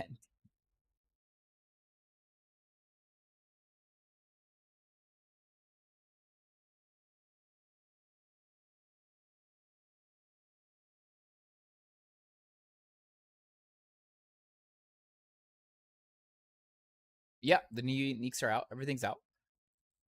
Yeah, I'll get you the list.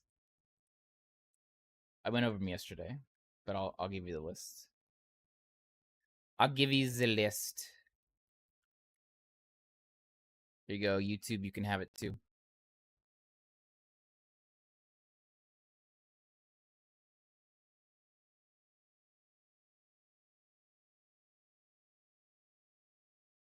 Yeah, no worries. No worries. No worries. Okay, so Shaman, this leveler is done. Avalanche took a shit. At least the way that we were using it before. It took a shit, so it's gone. I'm pretty sure this is min-maxed for leveling.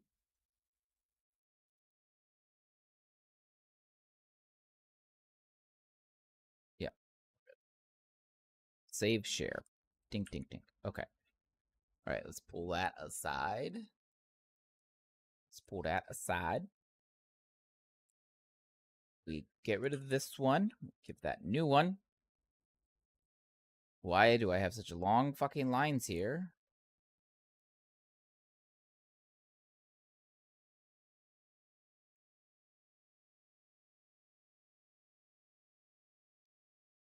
All right.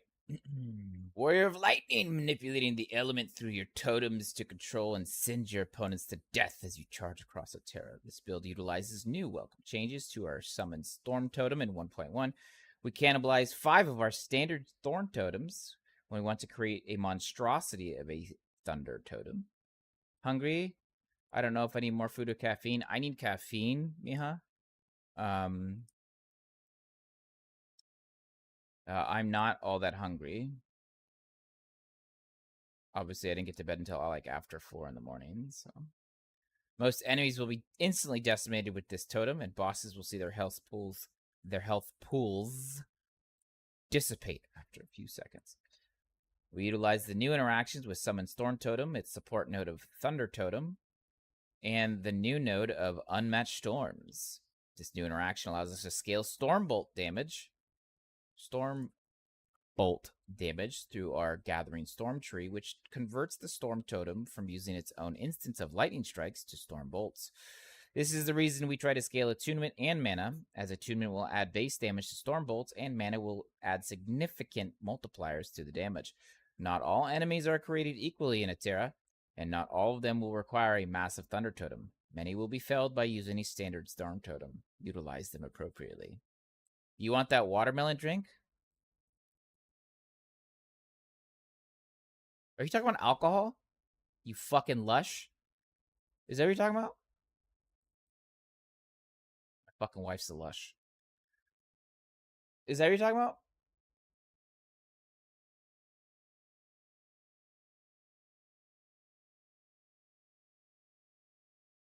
What watermelon drink are you talking about? Are you talking about your energy drink?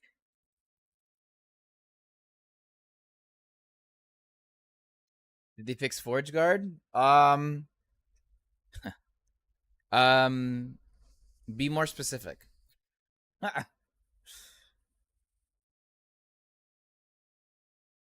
Oh, the energy drink. Oh, can you make me a little one of those too?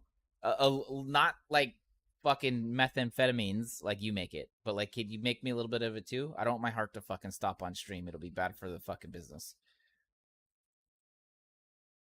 Be more specific about fixing Forge Guard.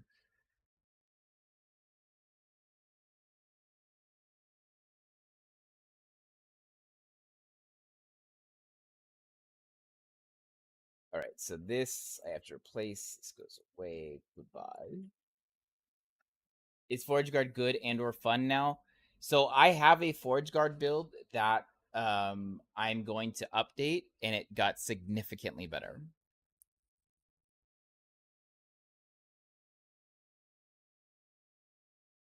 PX run. Get to the PX, bro, before they close. Actually, it sounds like a no. No. So there were a couple uniques added specifically for throwing and for minions, buffing the Forge Guard, and as well as a significant change to its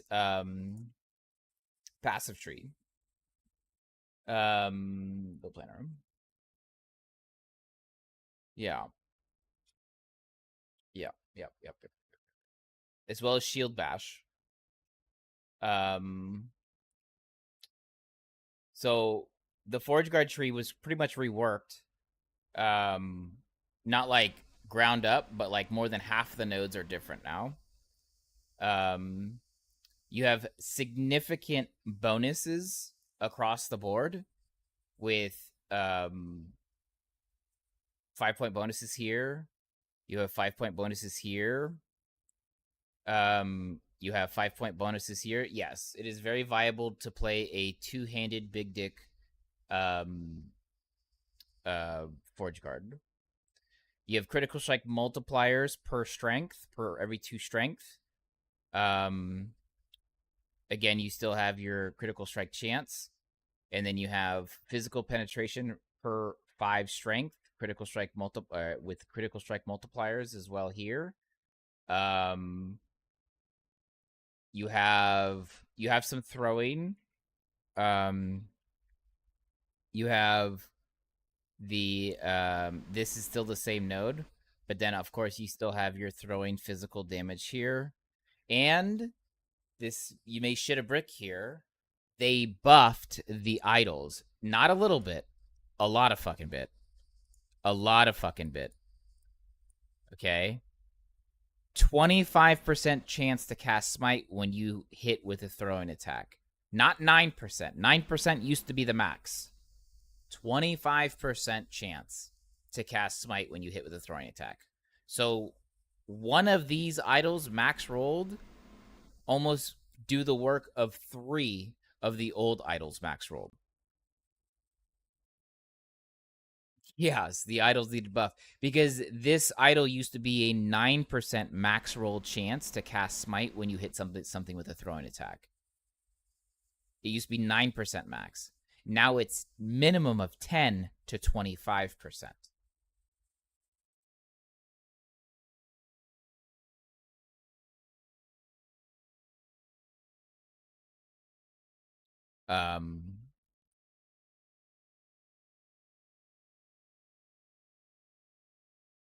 Forge Guard is still the go-to for most throwing attacks. Yes, before it felt like every viable. Yes, that was correct. I mean, technically, you probably still use minions, but they'd be Ring of Shields. But that's not in the instance that you're talking about. I still really can't find a good use for Smelter's Wrath, so that's still not on the board. But Forge Strike is still viable. Obviously, the minions would be there, but that's not the requirement for them. Ring of Shields, Rive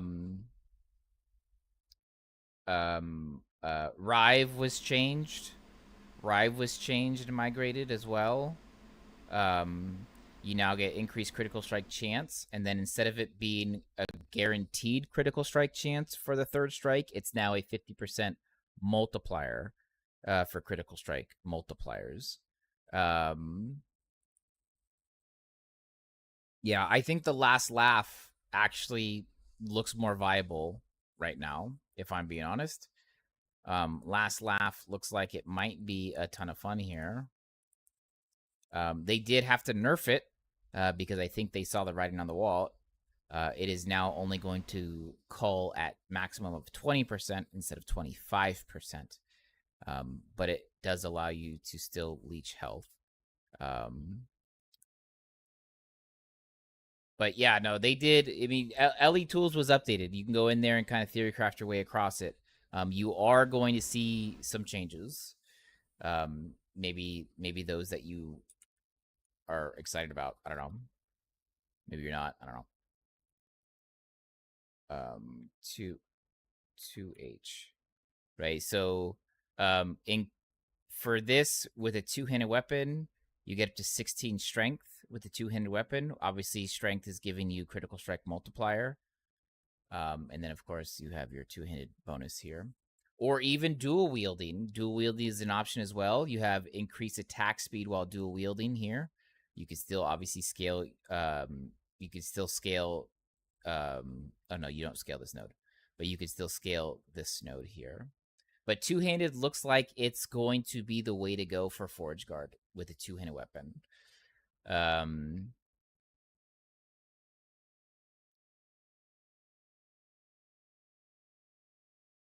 Yeah, so that's really what you're. I would look at it. I would take a look at it. But yeah, you're right. It really only was minions. And the reason why I don't have one to rework for Forge Guard for non-minions is because there really was no non-minions builds. You'd have a look at probably start. Yeah. He's still a monster. He's still very, very strong. He's still very, very hard to kill. Problem was is that he wasn't killing things very fast at all. I would say take. Also, what's up, man? How you been? The companion summoner. Our characters love this for this totem build. We'll be picking shaman gains. Okay. And this is Primal's passive points. Done. Shaman for this build, for this totem build, we'll be picking up this shaman as our advanced class. We utilize the majority of our passive points to the shaman tree. We aim to. Is this the crack? Is this the crack? Yes.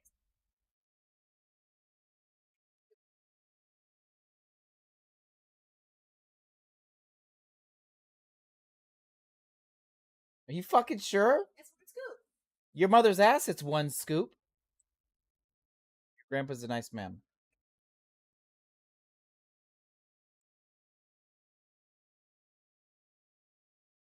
All right, if I have a heart attack on stream, boys, you know what happened.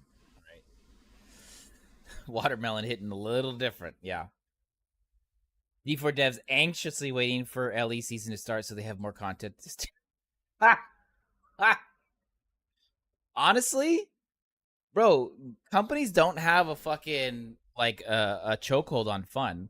Like the smartest thing D4 ever did was take content from LE. The dumbest thing they ever did was take content from Path of Exile. I don't know why they ever thought that someone would want to actually choose to do lab, but they probably should have picked a different PoE mechanic to steal. Seriously. And I think they're really digging at the bottom of the fucking barrel by just redoing Greater Rifts. So, I don't know. You're back? What, is the PX across the street? Oh, wait, never mind. Is it the PX or is it your portable PX? Is it like the trailer PX or is it the PX?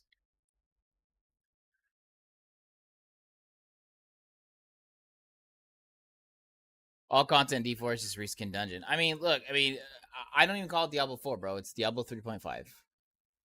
I mean, whatever, bro. It's Diablo 3.5.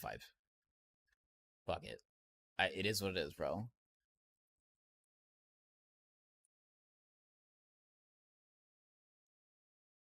Yeah, it's just Nightmare Dungeon, just longer. Yeah.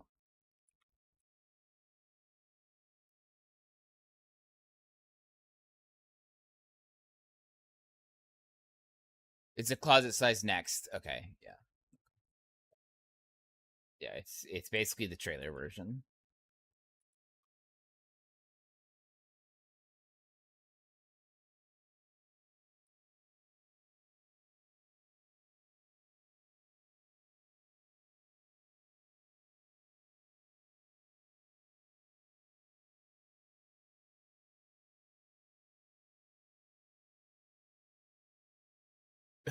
The Navy Exchange, you shop those. Some of them are really good. Some of the Navy Exchanges are pretty good. We have one nearby.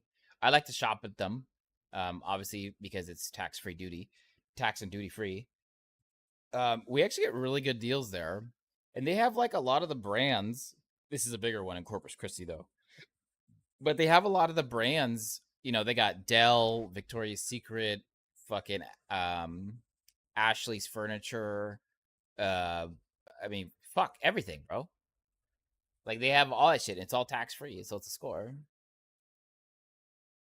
The Department of Navy as a civilian weapons engineer. Oh, that's cool.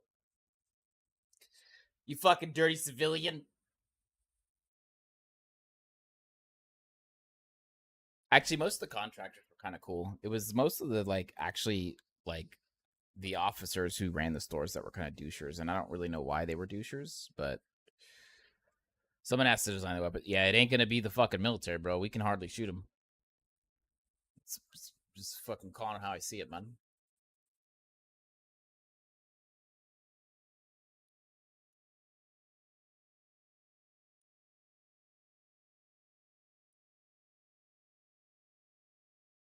Most of the contractors are retired cunts. Yeah, they're smart.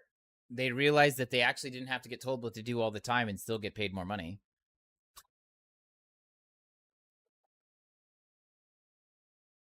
Being real. You were in a contractor who worth many.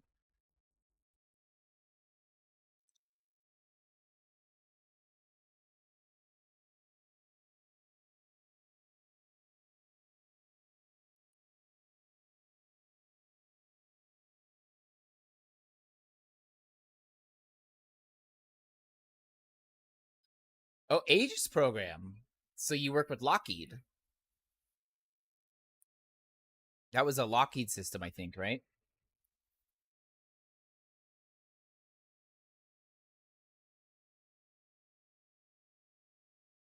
Yeah.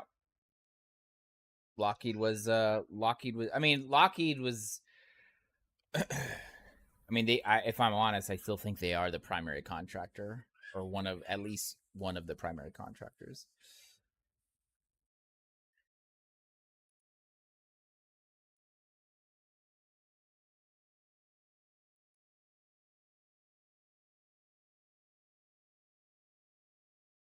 Are all snooty knows-it-alls. Well, the thing is that most Lockheed engineers probably do know it all.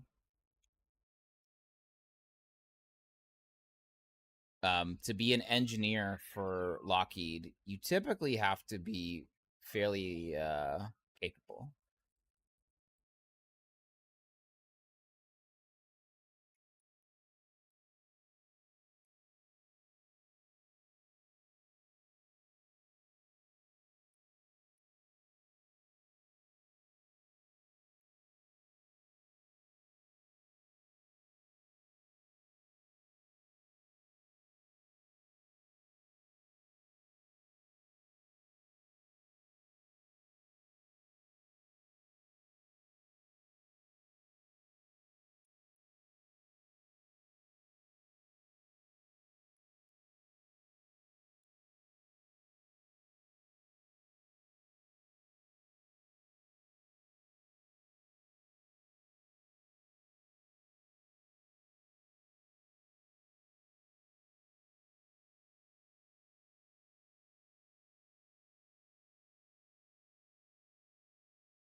With Raytheon, since they build the missiles, yeah, that makes sense. It's generally the kind of people you regret starting a conversation with. I can attest to that. Obviously, in my professional studies, I will say, it, as long as you're talking about the topic at hand, like with engineering or aerospace, it's usually okay. But as soon as you start talking about like something that isn't like the studies or the work related, yeah, you're kind of like, all right, why the fuck am I even talking to you, bro?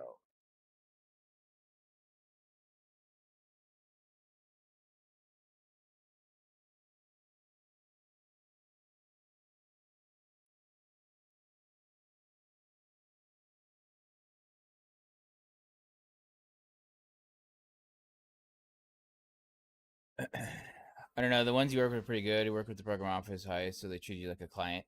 Yeah, the higher you go, I take that back. As opposed to the very top, below the people at the very top, they're typically pretty down to earth. They're kind of professional people, right? They're into their professional sequence of their life. right? Then you got the people at the really top where just you can't breathe the same air they breathe. And then you got the people at the bottom who just fucking started, who think that just because they got the fucking job, they're awesome, and that's not how it works. And so you have to go through like about a decade of experience in the industry before you started, before those people start acting like real fucking people.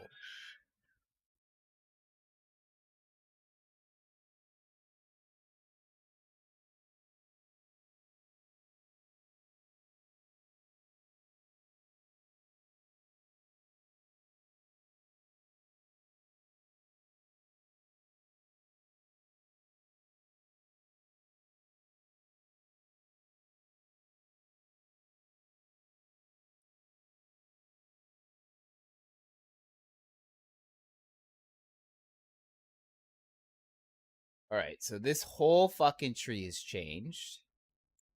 Shaman is like brand fucking new. So actually, I gotta pull this up here so that I can see it at the same time. Actually, let me do this. Zinc and zinc. There you go. Yeet.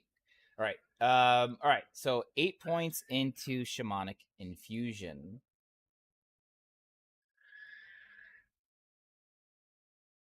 Is that still needed?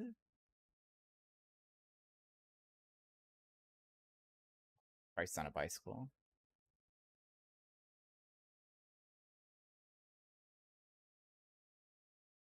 You worked for T&E, so redesign and execute major at Sea Missiles was a pretty cool job. That is kind of cool. In 3 days, Creed. LE Tools was updated. We're currently patching Icy Veins. Me and the boys are currently patching Icy Veins. Gazzy's still streaming, but he's not working. He's doing Torchlight Infinite. But he's got his writer working right now as well. His writer's working. Lexi, I think, is working. I'm working. Gazzy's the only one not working. And Duke was working, but he has a birthday that he's going to. So our editor is gone right now. It's under axes, Creed, because it's technically labeled as an axe. Duke is the only one. Duke and Gazzy are the only ones not working right now. But like I said, Duke was working, and Gazzy's streaming, and he's having his writer work from. You do not work. I do. I feel like that's all I do.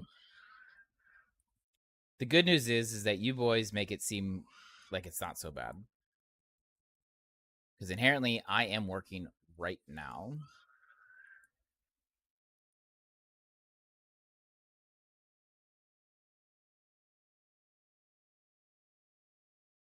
It is either or. It's a one-handed axe. Here, bro. Let me just send you the fucking thing, bro. We used to T&E stood for travel and entertainment. The Navy is the best places: Hawaii, Bahamas, San Diego, Ventura County, etc. Well, I know Ventura County, San Diego very well.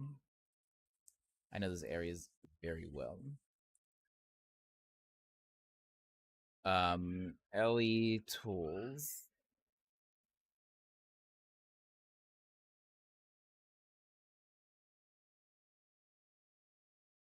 There you go. There you go, Creed.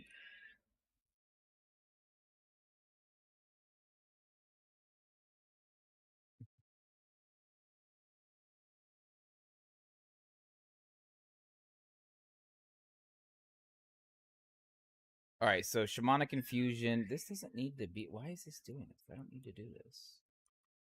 Why are you doing that? Or what?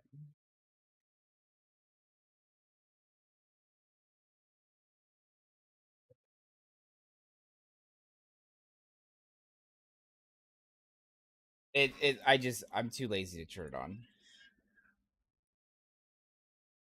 I'm just too lazy to turn it on.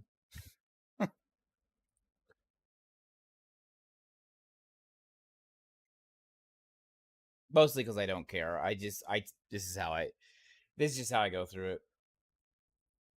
And then I have a plugin where I preview as an HTML.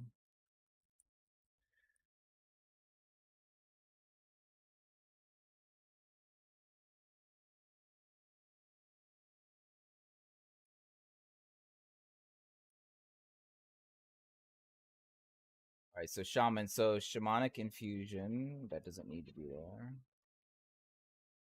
All right, so Shamanic Confusion, 8 of 8. That's still correct. 5 points into Sky Warrior. That is still correct.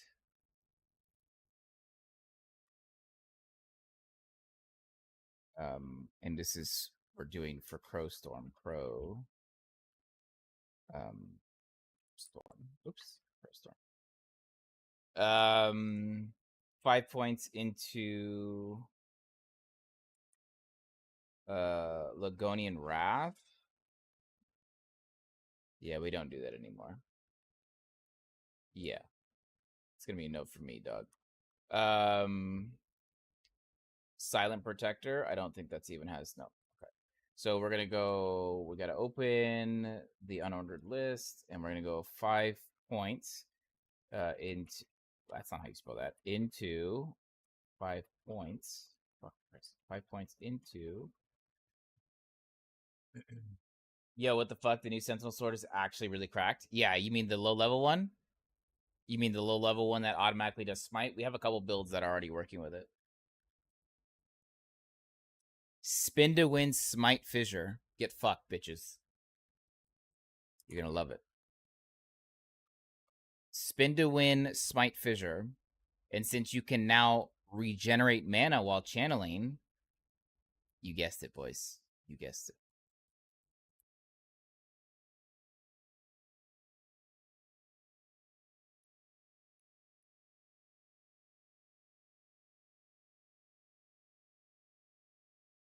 Spin to win smite fissures. Lots of fire damage. Lots of dot fire damage. It only probably because it's low level, you're going to be eating mana problem. Yeah, it's not a problem. I promise you. We've already been doing it.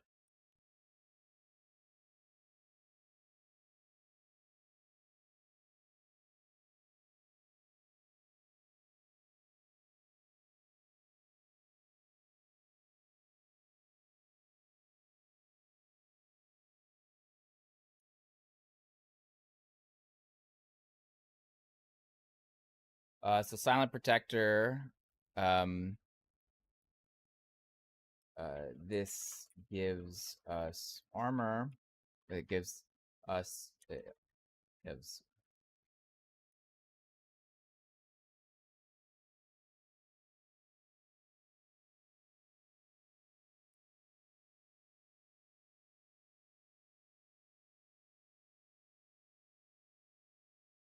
list.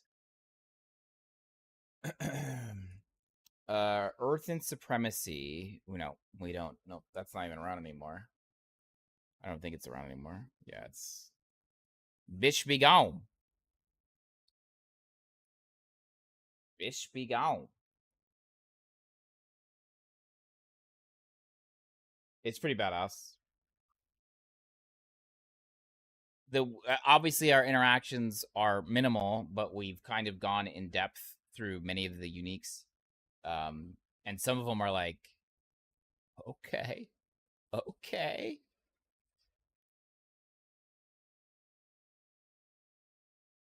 It looks familiar. Fucking lol. Well, Mike's a fucking nerd, bro. So he probably obviously knows about OSRS and probably what it looks like. So he probably already fucking knew what it looked like.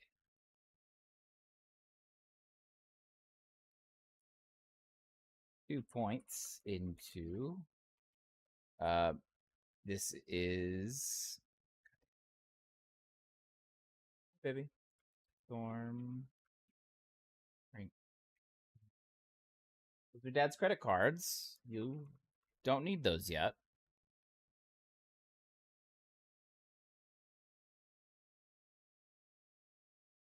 It buys you your toys and your pool.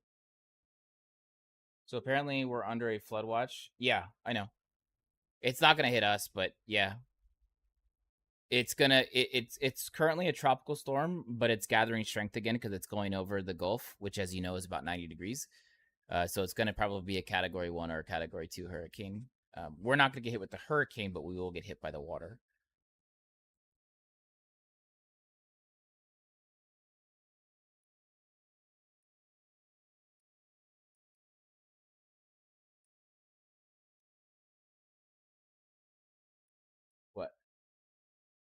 Yeah, it's a blue marker. That's right.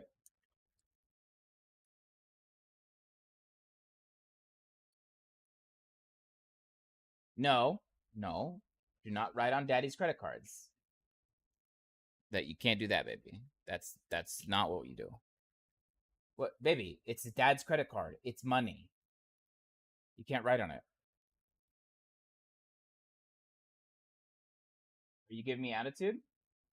No, it sure looks like you're giving me attitude.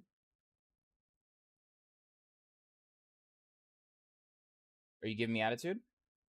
All right. Just checking. 5 inches or so? That's all right, babe. I got 8 or 9 to give you.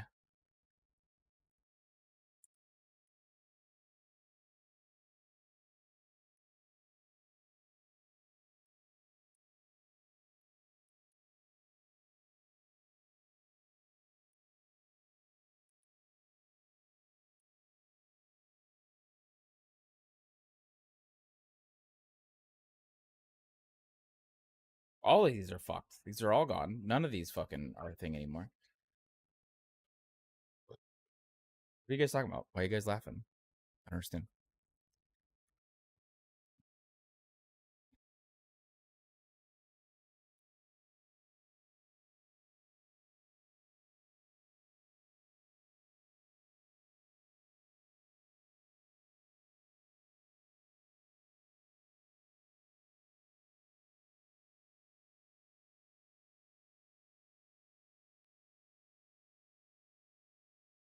Stealth boots are good. Yep. Yep. There's a couple good like leveling ones, and there's a couple good boots that are like, okay.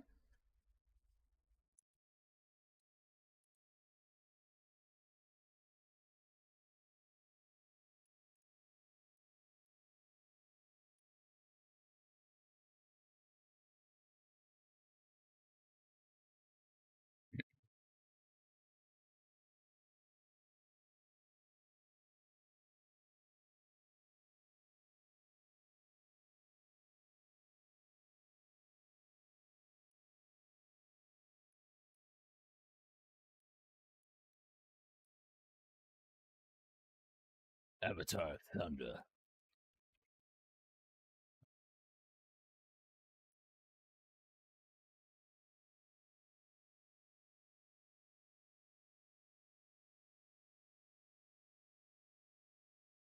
Damn, writing this looks horrible. I know.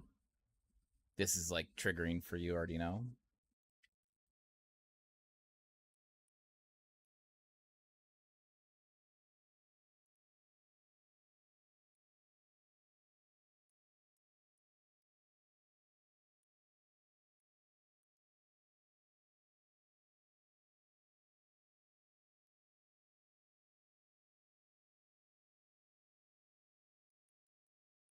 Capitalize that. Capitalize this too. This is a thing.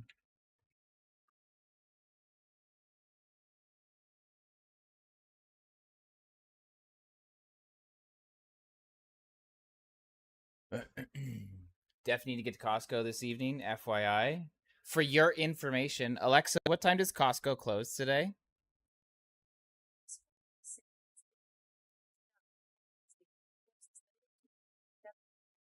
7 p.m. We're good.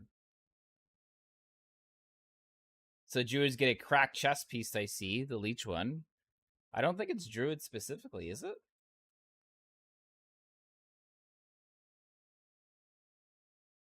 I would have given you a tool for this, working with a tool development. Honestly, bro, like I'm not bullshitting Etram. Any tool you have that can aid me and or my other writers, I would disperse it if I found it like good. Panic buyers, nah. People where I live, we don't give a fuck. We're too far from that shit.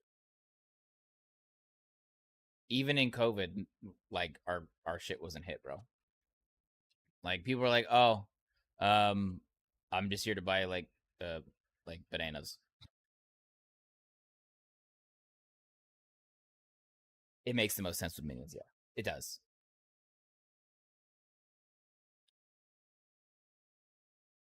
So we go, and then we're gonna go. We're gonna go 8 points into Rune of Awe.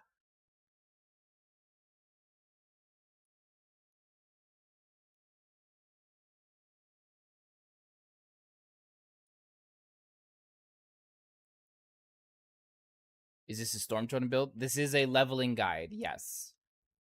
For Storm Totem, the new interaction Storm Totem. We take advantage of the new Storm Totem node, Unmatched Storms, which now uses Storm Bolts. And the reason why we take that is because we can scale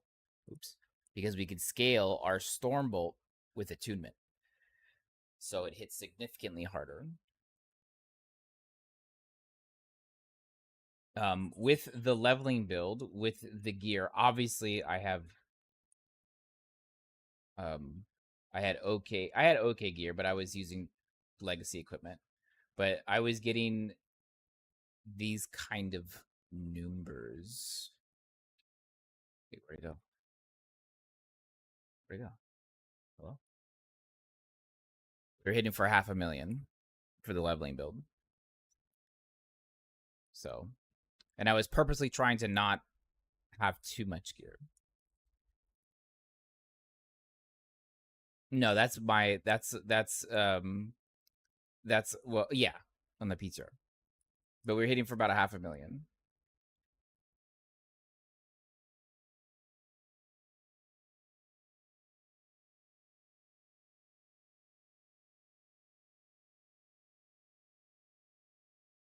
So it works out.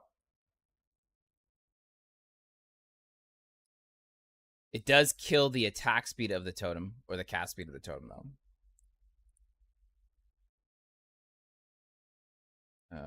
This node gives both. Oh wait, where was I? Passive. Oh right, gives both our minions and us base spell. Oops, base spell damage. Gotta keep separated. Yeah. Reading this, I didn't even need to test this. Reading this, I said, wait, you're going to do what?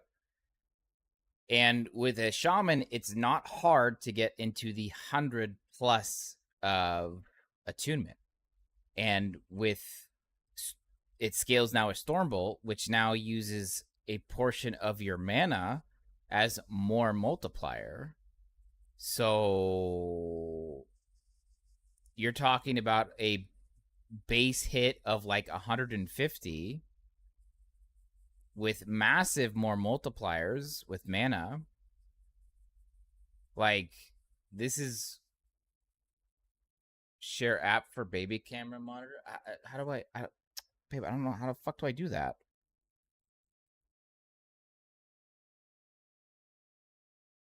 And then once I saw that it was gonna use this, I was like, bro, this is huge. This is fucking huge. If I do this, it says you're already shared to. Here, I'll create a new share token. View share token.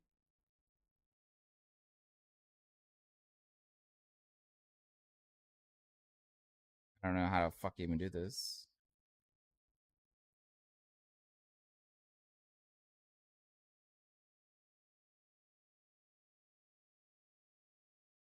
Here, I'll delete it and make a new one. Create a new shared token. Yeah. No, I don't want to limit the time. What the fuck?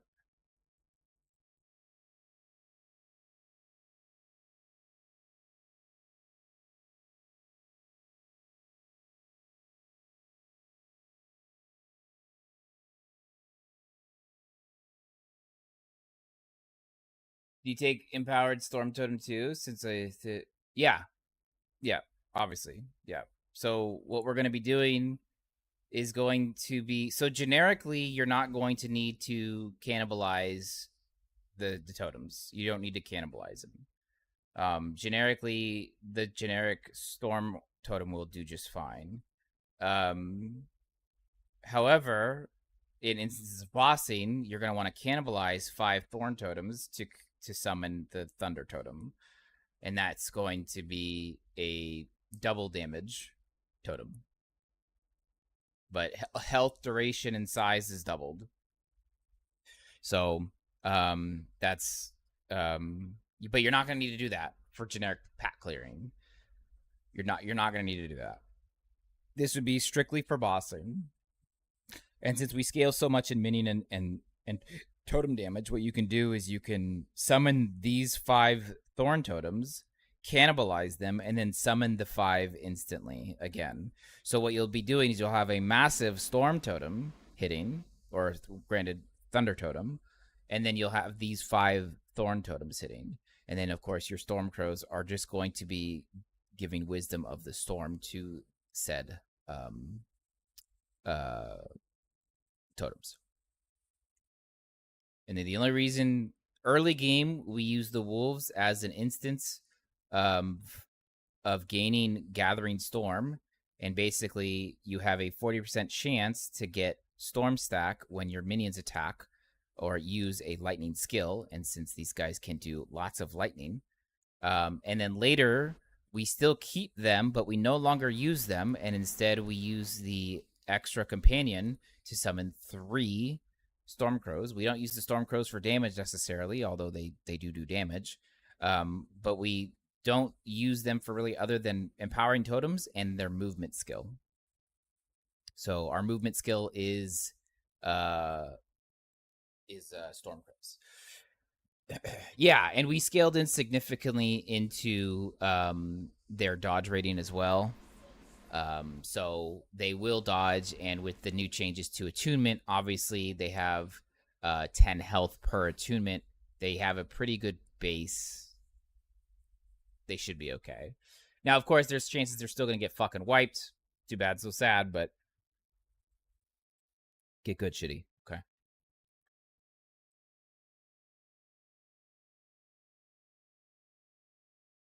But this is just a leveler. It's just a leveler. I have T5 gear. Obviously, this is T5 best chance to get gear, right?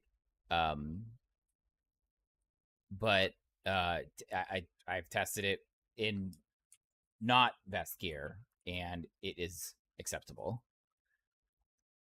And I'm pretty fucking picky. I'm pretty fucking picky.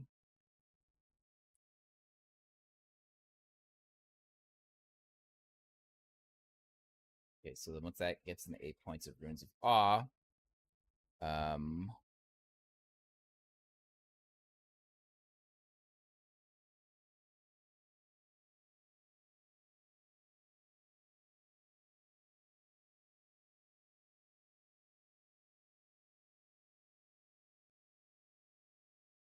maybe. But yeah, minions across the board got a buff. Across the board. I don't care what class you are in, minions across the board got a buff. At least survivability buff.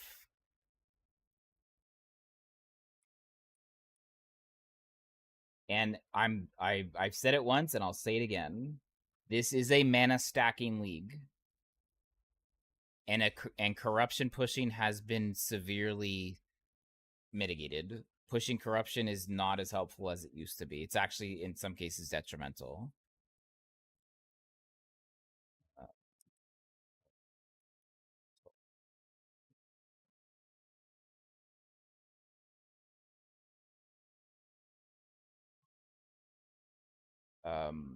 We gain significant mana regeneration per point of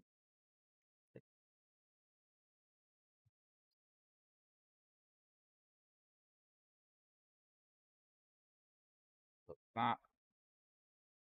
And then we're gonna go 1, 1, 1, 2, 3, 1, 2, 3, 4, 5, and this is damage reduction, which we like. I don't really.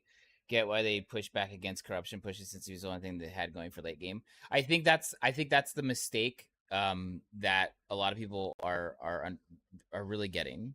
So take probably one of the most popular, longest lasting ARPGs. There is no unlimited mapping difficulty in Path of Exile. There is a max. Now it's tier 17, right? But there's only so much juice you can throw into tier 17s, right?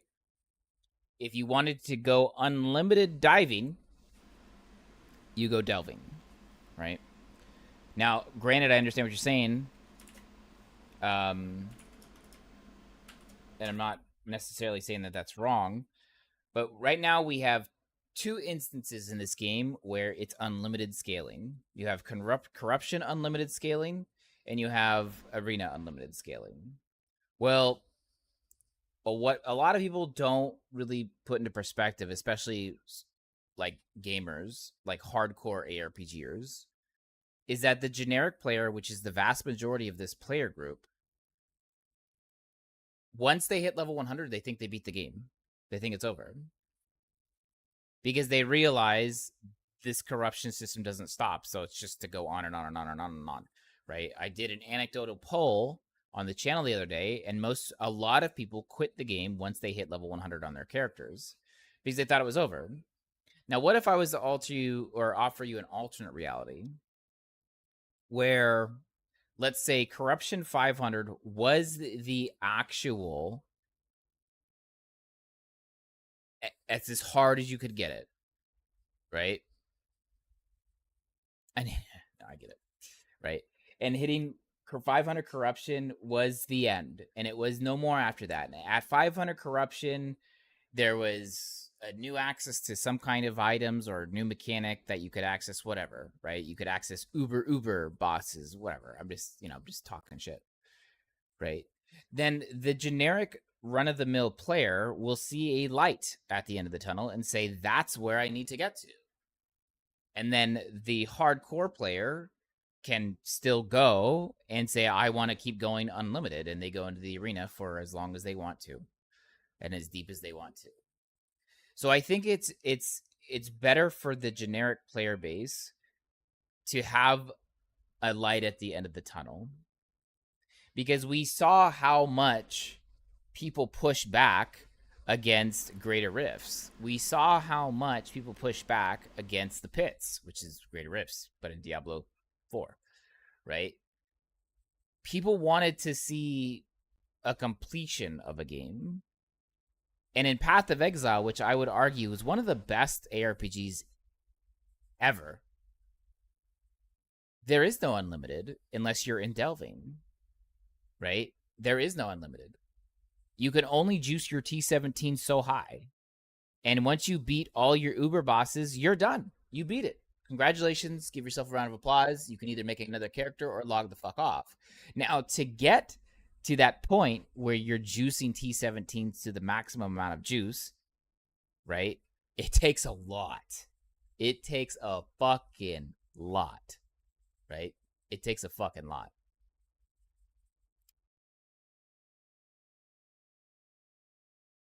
And feel not rewarded for going to 500 beyond. Well, I think that was the point. And the reason why, and I'll give us a little paint example. Oops. I'll give us a paint example. This is the reason why. Okay.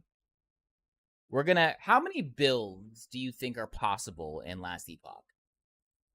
I don't mean builds that go to 1,000 corruption. I don't mean builds that go to 500 corruption. I mean, how many builds do you think are in Last Epoch? Ones that are at least functional enough to get you through empowered monoliths.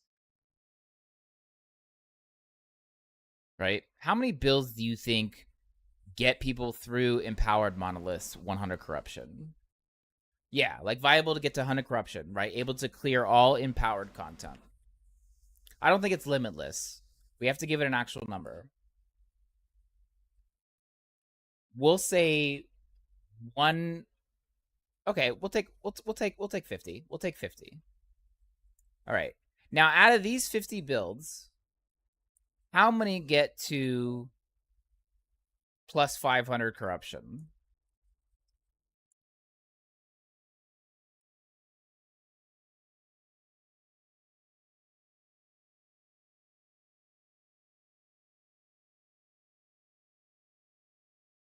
Yeah, I'm thinking like probably we'll be generous and we'll say 7 to 10. Super geared. Now, how many of these 7 to 10 get to 1,000 corruption?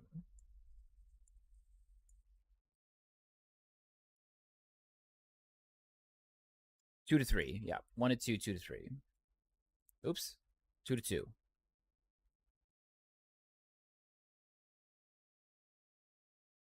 And if you're the average guy and you're watching Twitch or YouTube, wherever the fuck you're watching it, right? And you're seeing these builds because that's what these streamers want to do. They want to say, "Hey, look at my dick size." Right? What's happening to build diversity? Because the average guy is not going to know much about the game. They're going to say, "Hey, this build's really strong."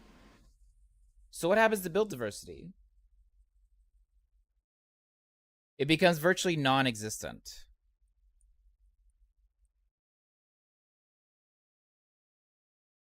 Right? Oops, it virtually becomes non-existent. Because people are thinking I have to run these builds because they go to 1,000 corruption, or they only run these builds because they go 7 to 10 corruption, or these 7 to 10 builds because they go 500 corruption. What about the ones that get to 200? Or maybe even 300 if they're really well geared. I would say that number is closer to like 40 that get to 2 to 300. It is a social engineering. It is a social engineering issue. However, that social engineering issue is going to be detrimental to the health of the game. So what they have to do, what EHG, great job, baby. So what EHG has to do is make it not an issue anymore. So how do they do it? They have to make it to where if you're going to go to these realms or plus 500 or plus 1,000, you're not going to be doing it for any other reason other than for showing dick size. And if they make it so detrimental to go above 500 to 1,000, you're going to have significantly less amounts of people wanting to do this. It's literal FOMO, yeah. Right? So what was happening is that EHG, obviously, they get numbers and they get reports, right? And they see the number of people playing which classes, right? And they obviously see which class was the most played. And then they see what was the best, the most used sub skill, right? And the problem that they kept running into is that like 80% of the player base were all using the same shit. Maybe not 80, but a very high amount were using the same 2 or 3 classes with the 2 or 3 same sub skills, which was basically causing class diversity crisis or build diversity crisis. Right? It's a total build diversity crisis. And so the last thing you want to do is is not learn from the mistakes of your predecessors, right? Don't get me wrong. These LE dudes, a lot of these LE dudes, they play PoE. And you and I both know if you play enough PoE, there's like 3 to 5 builds, unless you're uber mirrored, right? That really see uber content every season, right? And but again, this is unless you're fucking super uber fucking mirror tiered gear, right? You really get the same shit. And PoE has like a fucking million different passive points you can select. And you're telling me out of all those passive points, only 3 to 5 of these builds can really do uber content? No fucking shot. What's the problem? Well, the problem is that these 3 to 5 builds have actually been made too powerful. And people see that and they go, those are the builds I want to run. And then what happens to the market, boys? What happens to the market? Hard crash. because now all of the items for these 3 to 5 builds crash the fucking market, and they become fucking at day 3 in the league. A scepter or a wand or a helmet craft is like 20 divs. It's like 2 days into the league, bro. What do you mean 20 divs? Now, of course, as the league goes on, that hard crash ends up slowly creeping back up because now there's less players and now there's less of a market. Less players means less market, means prices go down, right? But eventually this will... Okay, babe, I'll look at it. This eventually will plateau, and then it goes standard league, which then it goes fucking whatever, right? But I think the problem is that you have build diversity crisis happening in this game, or they see the writing on the wall for build diversity crisis. So what they have to do is say, hey, we want to take out what you guys said, and I thought it was a very good take. They want to take out the FOMO. They want to take out the FOMO, and they want to get rid of it. Because you're not going to have, you know, generic streamers unless they want to just flex their dick size, right? Right? Unless you want to flex your dick size. Corruption pushing is going to be, in some cases, detrimental.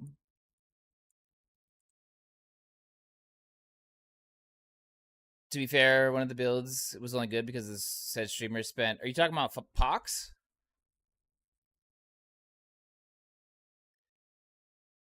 Are you talking about Pox? Because Pox made that build because he had terrible internet.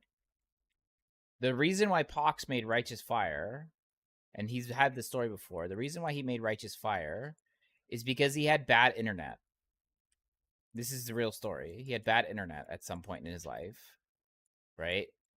And when he would DC or lag, it would equal death. No, Bree. Go use yours. It would equal death. Oh, you're talking about that. Oh.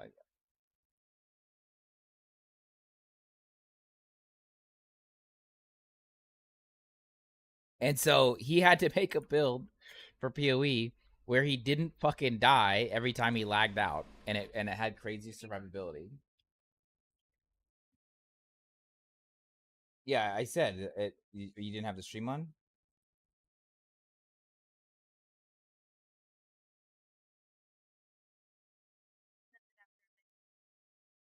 That me then I didn't even.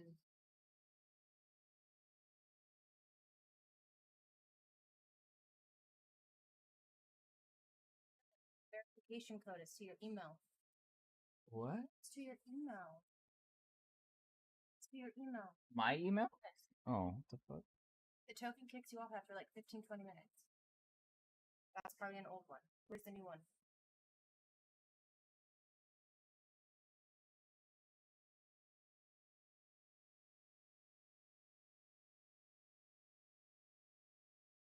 Thank you.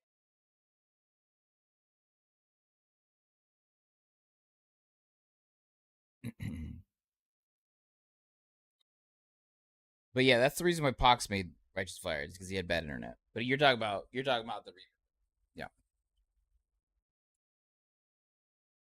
which is all getting changed now. But yeah, the crisis is build diversity, and they understand that having these builds that go to thousands is really bad, because it's giving this, like you guys said, FOMO of people are like, oh, I need that, I got to do that kind of build because that's obviously a good build. Well, what about the build that does 375 corruption, no problem, or 415? What about that build? No. This one's doing 1,000. And it's not because that's what they actually think. It's because they don't know any better. These are newer players coming in and be like, oh, this guy has higher corruption. This is a better build. Yeah, it goes to higher corruption. But you don't... To get to that 1,000 corruption is an unrealistic expectation. It's like the builds that I see when I go to LE Tools or other sites, and I'm seeing people with like fucking 3 LP, fucking 4 different uniques with like 3 LP and like T5 sealed affixes. I'm like, bro, what is happening here? Like, what am I fucking looking at?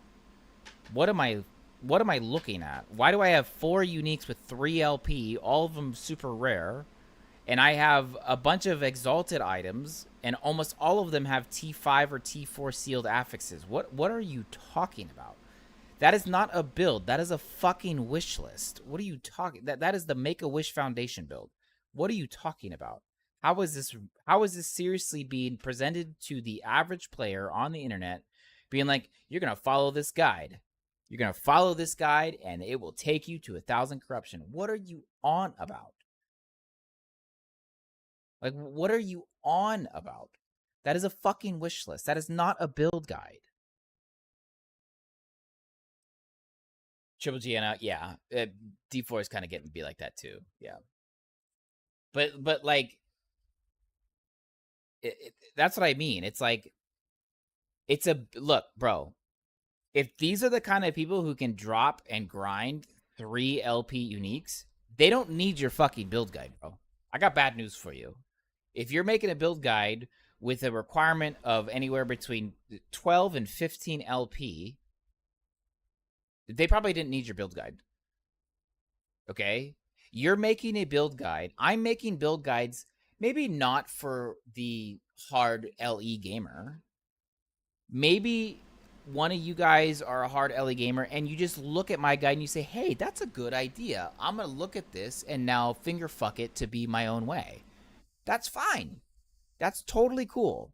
But a lot of newer players are walking in and they want a build guide that's solid, that they can follow, that doesn't have obscene requirements. But when you look at a guide and you're seeing 15 fucking LP, this new guy's going like, oh, okay, this is cool. Okay, I need 3 LP on my Red Ring of Atera. I need 2 LP on my Wings of Argentis. I need to seal a couple T5 affixes. This sounds easy. This is, yeah, I could do. Bro, are you serious? That's what gets me frustrated, is that there's a lot of builds out there and there's a lot of build guides. And I'm not saying that Icy Veins hasn't been guilty of this. I'm not saying that Maxwell is guilty of this. I'm not saying that LE Tools isn't guilty of this. I'm not saying that YouTube Guides isn't guilty of this. But there is a ton of fucking build guides out there that are ridiculously unobtainable. I will probably comfortably say, I don't think I've ever made a build guide where you looked at it and you were like, yeah, dude, that's not realistic. I don't think I've ever done that. Because the first thing I try to do is I look at this and go, does the average gamer have the ability to play this if they grind? If the answer is no, then I don't do it. Oh, you mean fucking damage pattern in PoE in POB? Bro, POB is the #1 offender. The first thing I do when I look at a POB when they're flexing their dick size is I check to see what kind of damage instance they were looking for, and then I look to see if they added any unnecessary things that would pad their damage. Like, I'm doing 197 million damage. What? What are you talking about? What are you talking about? And then all of a sudden we click Pinnacle Boss and it's doing 3 million. Oh. I forgot. No, you didn't. Because I saw all the shit that you did here on POB. This is literally a lot of work. And you have to know how POB works for you to get in here and manipulate all of this information. You purposely fucking selected that, thinking that I was just going to be derp and not actually fucking look.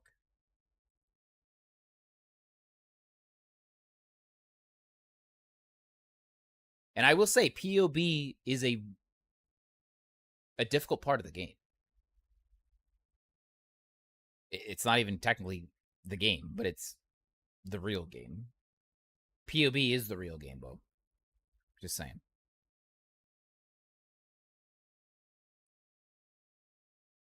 You should call people out of it, especially if they're creators.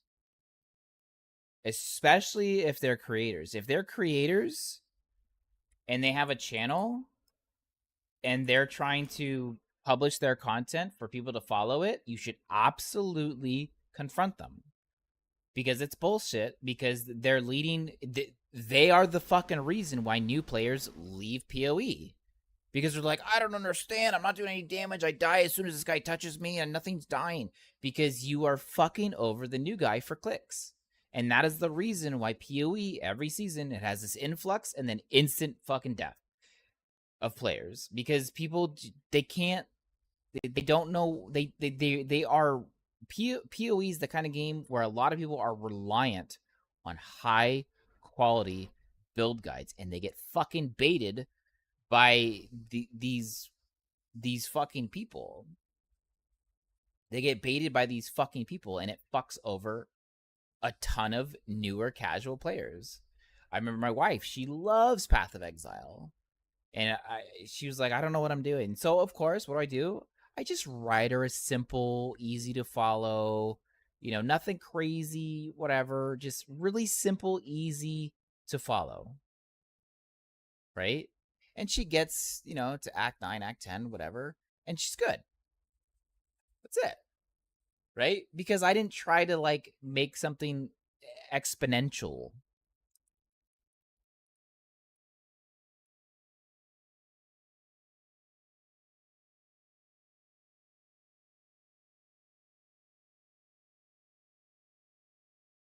That has happened to me so many times in PoE, wasted so much time in builds that needed way hard items to get and wasted so much time. Yeah. And that's one of the reasons why people don't like PoE, is because at its core, it's not an easy game. And Chris Wilson has been adamantly clear about this. He knows it's not an easy game, and he doesn't want it to be an easy game.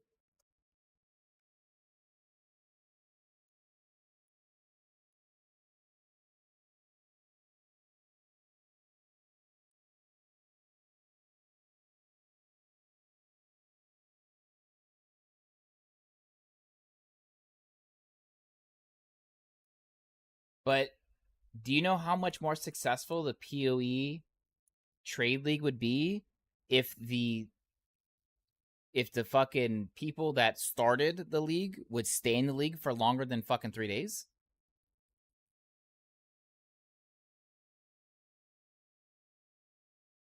A large part of PoE's issue is those following build guides might get the build and gear, but don't understand how to play the build, running through packs of mobs rather than get much of it. Yes, that is a problem as well. PoE would do so much better if they just had 20 X loot and no trade. Potentially. I can absolutely see that point, Eacham. One thing I highly value in PoE is their consistency with their wording. Yes. Yes. Yes. It's because everybody who writes and programs and edits for PoE, they all live in New Zealand. They all work out of the same office. Anybody who writes for LE, it is a global developer. They are all the fuck over.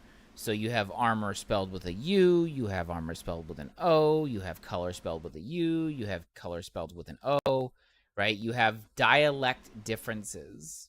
You have different teams working across the world where language isn't spoken the same way. Even though it may be English, but the English language, as you know, can be different from continent to continent. Fuck, in America, it's different from state to state. Shit, sometimes even fucking like city to city, bro.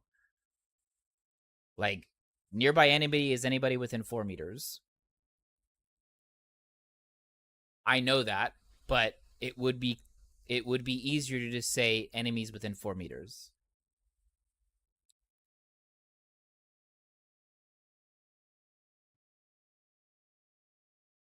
Either 3 or 4 meters. Right? It would be easier to just say 3 or 4 meters.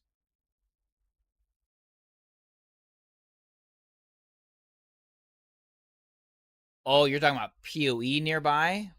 Oh. I think it's 5 meters, isn't it?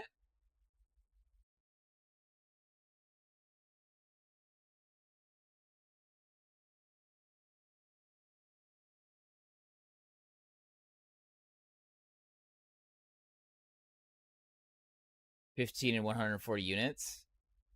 No, Eatrum is right. Yeah, he's talking about PoE. Yeah. He wants to clear this up. Yeah, he did say that. I remember that. And that's the other thing that I really like about the boys over at Pew at GGG, right? Is they'll say, "Hey, this is fucked. This is fucked. I know it. This is the reason why we have this fucking problem." You know, whatever. They don't try to make excuses for it. They're like, "Yeah, this is fucked." You know, and Mark is usually the one to frontline that, right?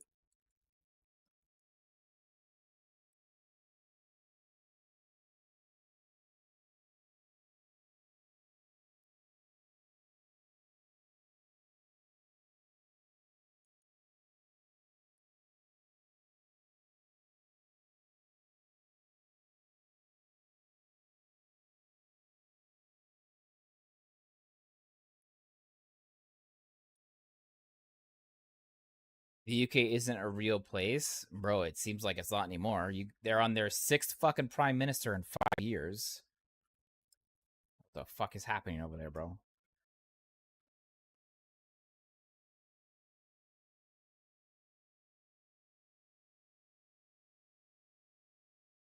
Fucking crazy.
Looking forward to Trump blowing up the rules soon. Lol.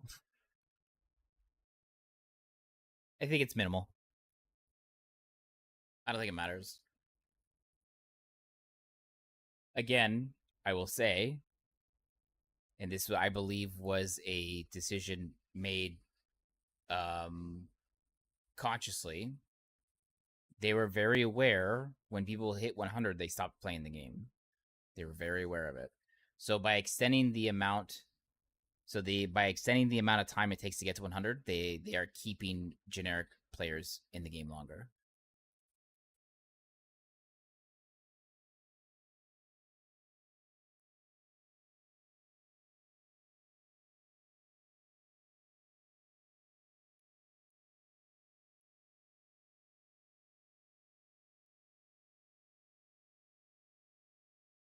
So from a perspective of a dev, it's a good idea.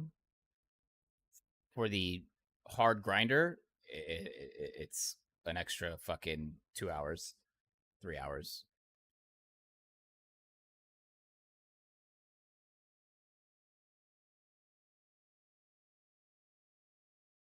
All right, so this should have 53 points.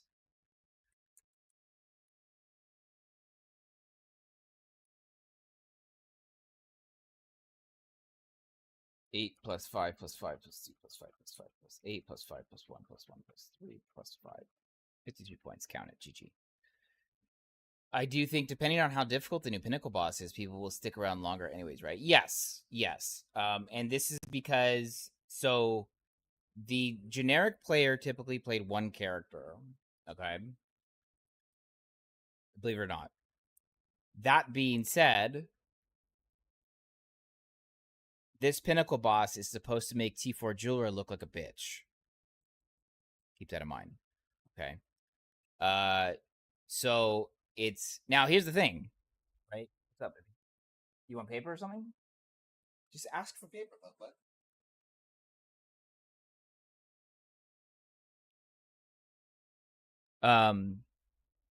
so corruption is completely independent of bosses, right? of the pinnacle boss.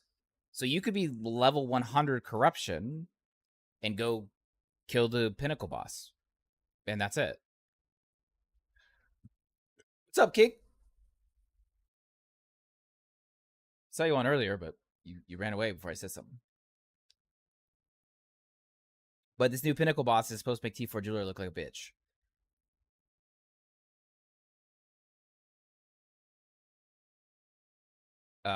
That being said, it should keep generic players in the game longer. There is also the new glyphs, as well as the new requirements for getting to the glyphs of enemy, and the new requirements for getting alts to do.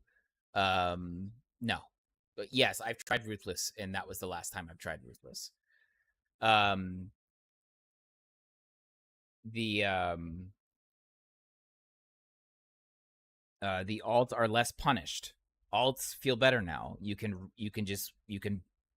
re-roll your blessing, right, at a vendor, right? You can pick up blessings from the vendor, right? As long as you hit monoliths, you can get blessings, right? Which blessing grinding was one of the most toxic fucking things we've ever had to do in this game. That's gone. Glyphs of Envy to skip mass amounts of stability takes away a massive amount of grind, and your alt only has to beat one Harbinger in a tier 90 monolith. Once you beat a tier 90 monolith Harbinger, you now unlock all empowered monoliths. So you took away 2 entire monoliths. You're taking away, if you have glyphs of envy that drop from your primary character, you can use them on your alt and instantly skip, not instantly, but quickly skip large amounts of content in generic monoliths. So getting alts or using alts now feel much better because you don't have to go through some of this arduous grind that some of these generic players didn't want to do.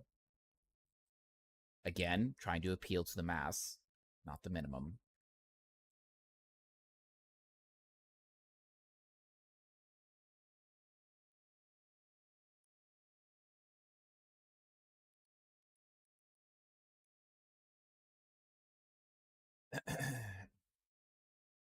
Being 2 weeks and PoE season drops them out.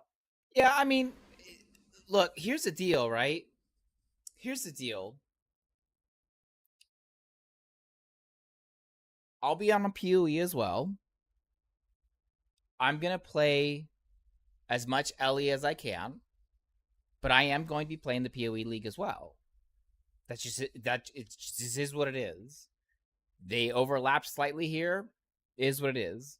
Granted, this was a very extended amount of time between leagues on LE. 4 months, a third of a year. That's a long time. When's PoE 2 drop? Next year. PoE 2 beta starts at the end of this year or early next year, I think it was.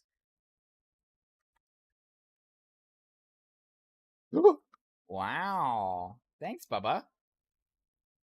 Yeah.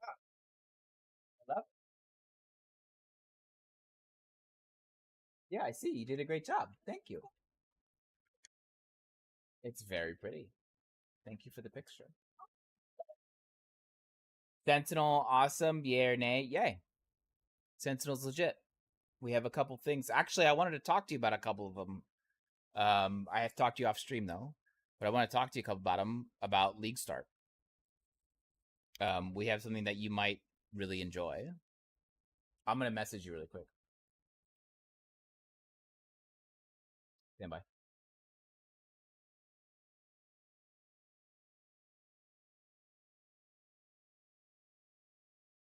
And I wanted to know if that's something that you wanted to do.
Y'all gotta look outside the box. Forge guards got buffed with the new mini. I saw that. Yep, the ring, which is I'm gonna use one of my original builds and just throw the ring on it with a little bit of changes, and it's pretty good.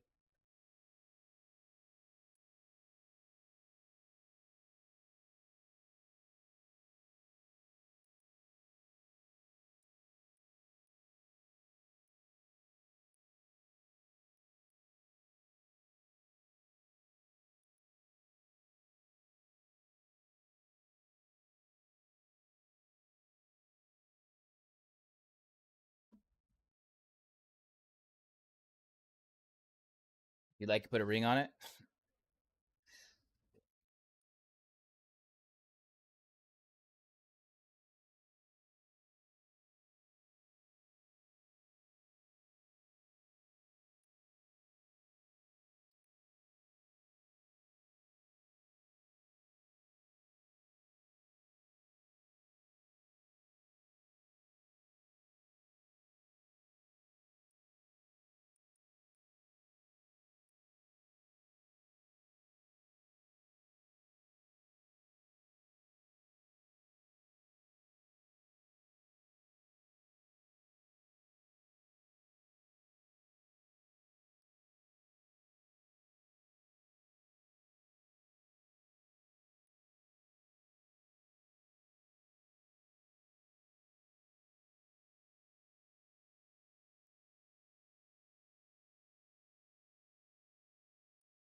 You're super excited about that. Tried so hard to get that build to work last season, but only pushed so far the minions fell off hard. Yeah, you needed to have. I mean, if you were running my build, you needed to really have it geared up. I was lucky to have the gear.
Hey, click this. God damn it. Thank you.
Sorry, boys. I was talking to King. We were sorting out some shit.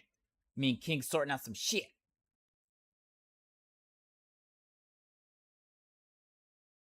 All right. That's it for the druid. That is it for the druid.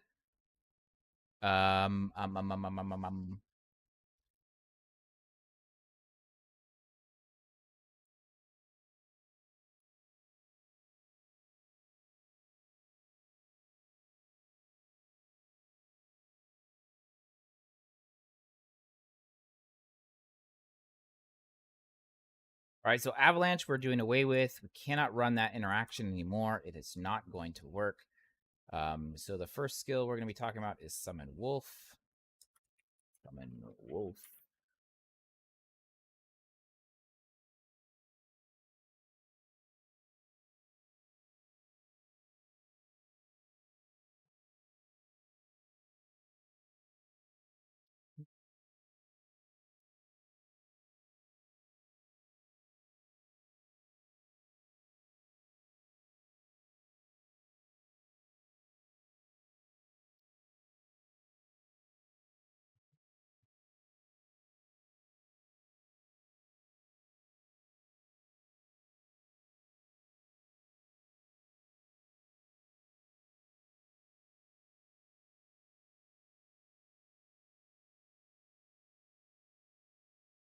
All right, so Summon Wolf will be used early.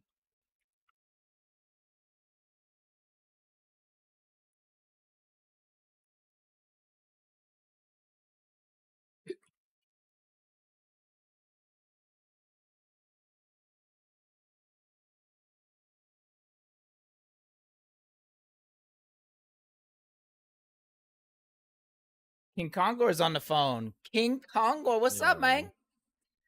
Hello. What's Can you up, hear me? dude? Yeah, I hear you. What's up, man? I think Chad hears you too. Let me see if I can put you louder. Now I can hear you better. Here you Are go. you excited? What are you gonna play? I got a couple I'm still juggling between, man. I still got a couple I'm baiting between. I kind of wanted to go the route that me, you, and Gazzy talked about last time as a support. Mm-hmm. And I wanted to support Yeah. you guys and let you guys live in the front line, and I can be in the rear with the gear. Oh shit! I'm gonna get banned. You're gonna get banned. Oh shit! Yeah. Creed's banning you. GG. Yeah. Yes. GG. Bro, It got me. you're King Kongor modder guy. He's like omni fucking present, bro. He's That's literally good. everywhere. I don't know who the fuck he is. He's everywhere. Well, he's yeah. What would I call him? I don't know. He's a mod without a badge. He's a mod without a badge. Whatever. Stay away from my Brandon. I just got a channel warning. I'm gonna have to acknowledge this one. Hold up. What is, Chat Creed's- warning. Why are you submitting this report? Terrorism. You are reporting EMP's chat warning. Why are you submitting this report? What? The first choice is terrorism. The second choice would be nudity or sexually explicit, hateful conduct, bullying or harassment, self-harm. I think I'm gonna go for self-harm. Self-harm. No, I'm just kidding. I'm gonna acknowledge the warning. I'll have a warning on my name now forever in your chat. That's all right. That's man. awesome. That's all right. That's a permanent Permanent. warning. Forever Every time you warnings. click my name now, It's gonna that I say was King warned. Kong. Oh, it's this guy King Kongor. Yep, he's been warned. Dude, a lot of people think that I am actually King Kong or modder, but I'm really not. That's Yeah, not a lot of me. people think that I am EMP modder, but I am not. I don't even know where the fuck he is. I have no idea who that is now. Oh, you mean It's my account that I associated, but I gave it to my buddy who he's 100% disabled. He has no life, so he just constantly just lives on it. yeah, but the King Kong or modder, I do have to moderate him someday because he seems like a good person. So maybe He seems I'll like have a to nice mod him guy. someday. Yeah, he seems like a nice Yeah. guy. Yeah, that Seems would like a actually nice be guy. funny though if I actually mod him. Like he's Like, had like, that we name knew since it. 2023. Wait, he's had King Kongor modder since Apparently. 2023? Yeah, hold on. Let's No. do user King Kongor modder. Oh wait, no matching. Wait, what? That's not his original What do you name, mean? then. No, hold on. I gotta do it in my own chat. User King Kongor modder. Wait, what was this? I mean, He tier 3 subbed earlier. Let's I see. have it. I screenshotted his name in your chat a couple days ago. All one word, King Kongor. Oh, King Konger with an ER. King Kong. God damn it. King Konger. Zarketti with the Raider Ruski. What's up, man? Give a shout out to our boy. Conger. Why King Konger? I don't know. Account created 20 December 2023. Legend. Hello there. That's after I got unbanned. Lena, thank you for the follow. What's going on, brother? Are you excited for LE 1.1 or what? We're on the phone with King Kongor, one of our League Start partners. It's going to be me, King Kongor, and Gazzy. We're going to be League starting together. We're going to be running this bitch into the ground. You want to know something funny? He doesn't even follow me, but he is a tier 3 sub. That's really weird, actually, that he doesn't follow you. Yeah. But he's Does a he tier follow 3 sub. you? Yes, he does follow me. I think he does follow you, but I think you're looking at the wrong name. It's King Konger with ER, not No, King I'm Kong. looking at him. Otherwise, I wouldn't see. Oh, I don't know. 13 That's hours interesting. I'm gonna live ask him. testing League Starter. What are you gonna League start with, Sir Kitty? Hello, Lena. What are you gonna start with? Or what are you thinking of starting with?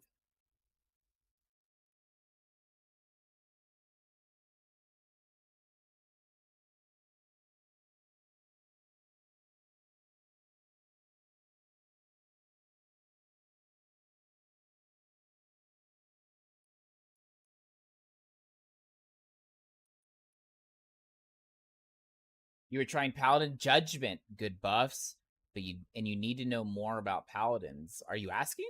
What do you want to know? There are some good He buffs. wants the secret tech. He wants the secret. He wants the inside scoopers. I can tell you a lot.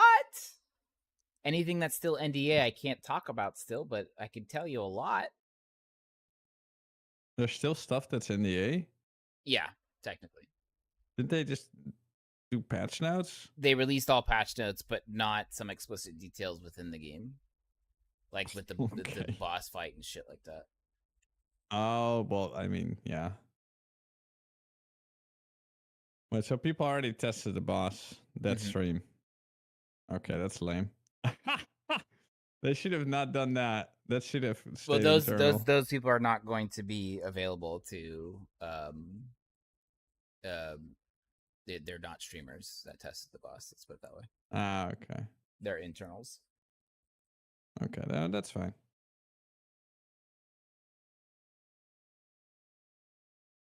He only knows how to summon minions and walk. Listen, bro. Listen, bro. Let's get it true. He was carried by a bird last season. Yeah, I didn't summon minions, bro. It was one, first of all.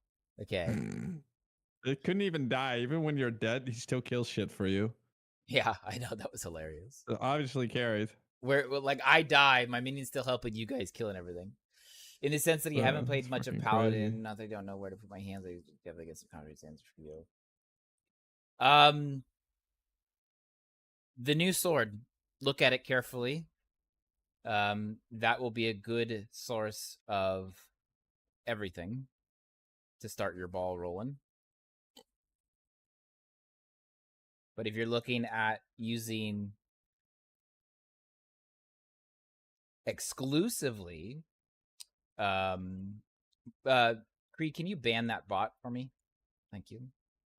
Yes, the one with Smite on the Great. Do your level. job, dude. Yeah, stop warning my friends.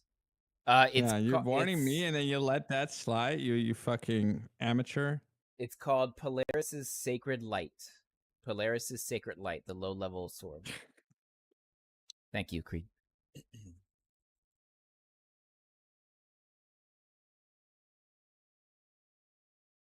Polaris's Sacred Light. And that thing is going to likely be seen with multiple LP because of its low level.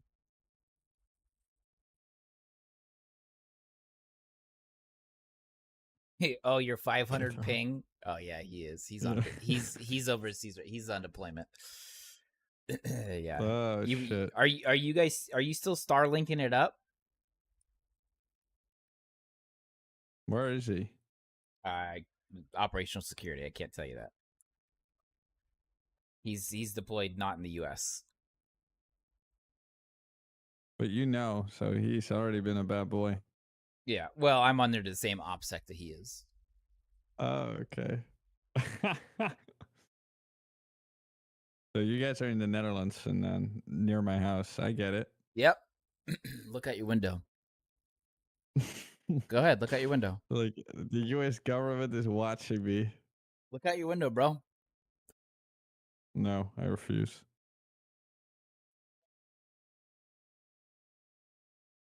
My blinds are always closed. Yeah, I know. That's what I'm telling you. Look out so I can see your pretty face. I'm a pass. All I'm right, a pass, dude. I'll turn on my cam for you.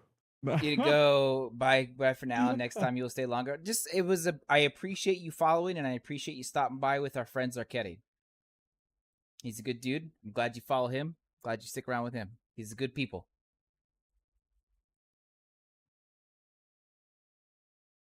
But if you're looking for just are you trying to do like something like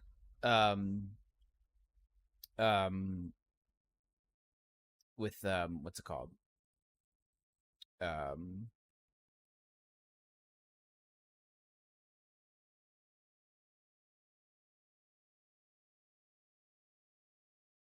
Well, shit, what are you looking to run? Do you know what you're going to try for your starter? Or are you still wrestling with that? But or you just know you want to go Pally and that's where you want to go. You just want to go Pally. Yeah, so King, I was thinking about doing the support role and letting you and Gazzy frontline it. Gazzy hasn't publicly stated what he's going to go. He's only talked about he wants to be probably in the Acolyte class. Wow, shocker. Yeah, I know. I'm fucking blown away. I wasn't sure if I was actually talking to Gazzy. Fucking shocker, dude. Right? Son God of a bitch. damn. I know. But yeah, so I could go support class, and that would probably mean that I go Rune Master. And since I wanna try to find a way to help the mana stackers, because this is going to be a mana stack league, not necessarily for what we talked about, but for many characters, it's going to be a mana stack league. Yeah. Just because of the changes with channeling and there's significant more multipliers now when it comes to mana. The more mana you have, the more damage you do, or the more threshold you have, etc., etc. So Yeah. I was just trying to think of a way to enable mana stackers, and keep them up. To start, you try to go with hammers, and then with Nova, integrate the javelin with Holy Trail. And then I switch to Judgment, replace the hammers. Unfortunately, Judgment is still a high skill level.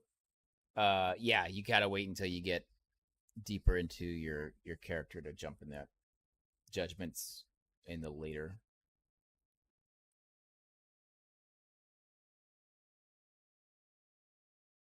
That sounds like fun, and I totally agree with you. You should practice the ever living shit out of it, in order to get a good handle for your league start.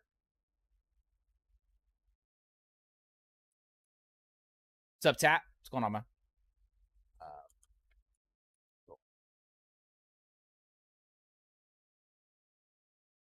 And this node is called the. I'm just finishing the league starter for the Shaman. We had to rework the Shaman league starter because Avalanche does not function how it used to, and so we had to change it. It doesn't chase us around anymore.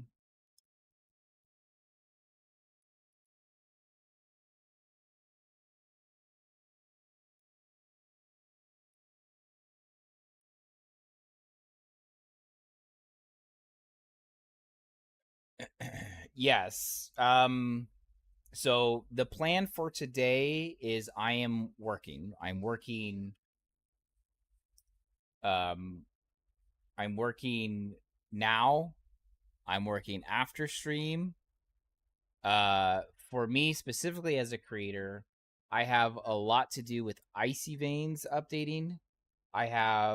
We're pretty like connected, so I'm helping the other writers, and the other writers are helping me, and we're all kind of connecting heads and making sure that we can have a smooth launch on the site as much as we can.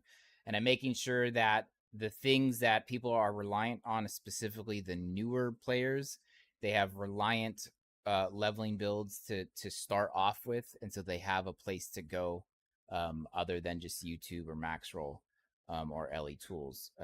Some people prefer Icy Veins because of how long it's been around. Some people hate us because they ain't us. I don't know.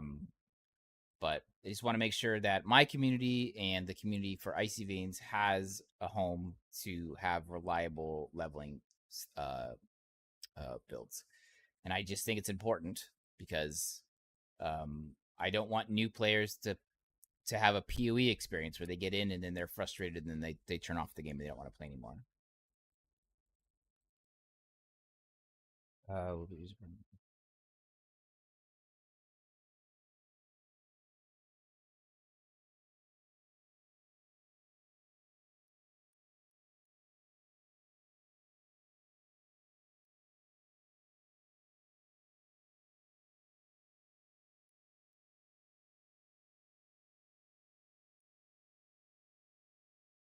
But yeah, so you're going full support, and then Gassy is I was going thinking about to it, get yeah. carried by little skeletons. I was And thinking, then I don't playing know. a Giga Chat build. Yeah, yours is going to be probably the newest looking thing. Cool. So yeah, yours is going to draw some attention, I believe.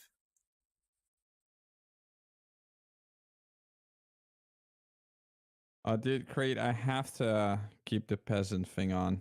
But I'll whisper you. Like, I get so much fucking, like, Yeah, too King's many followers. yeah, I King's get in the weird fucking messages. King is in the hundreds and hundreds of thousands of followers. He has to leave that on, or he'll get. Well, Yeah, I'll DM you. Let's see. King is he's a somebody. Not like me. That's why I'm No, trying to I move to the was. Netherlands so that I can live next door to him. So all I'm gonna do is just knock on the door when he's streaming and be like, "Hey, You what's hear up?" that, Crate?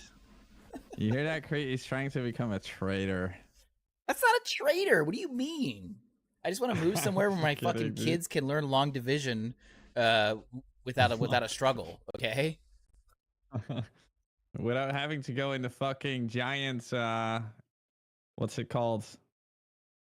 A Like giant school debt. shooter will come and they have to go in Oh, like yeah. the giant box. The like giant iron fucking box. Yeah.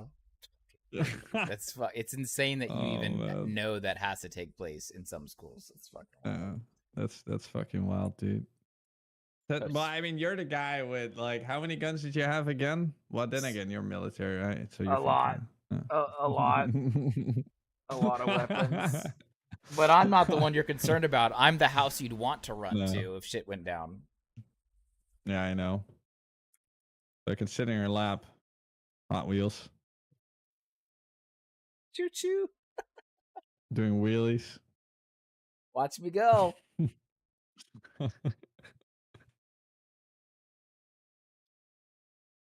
Watch me go. Do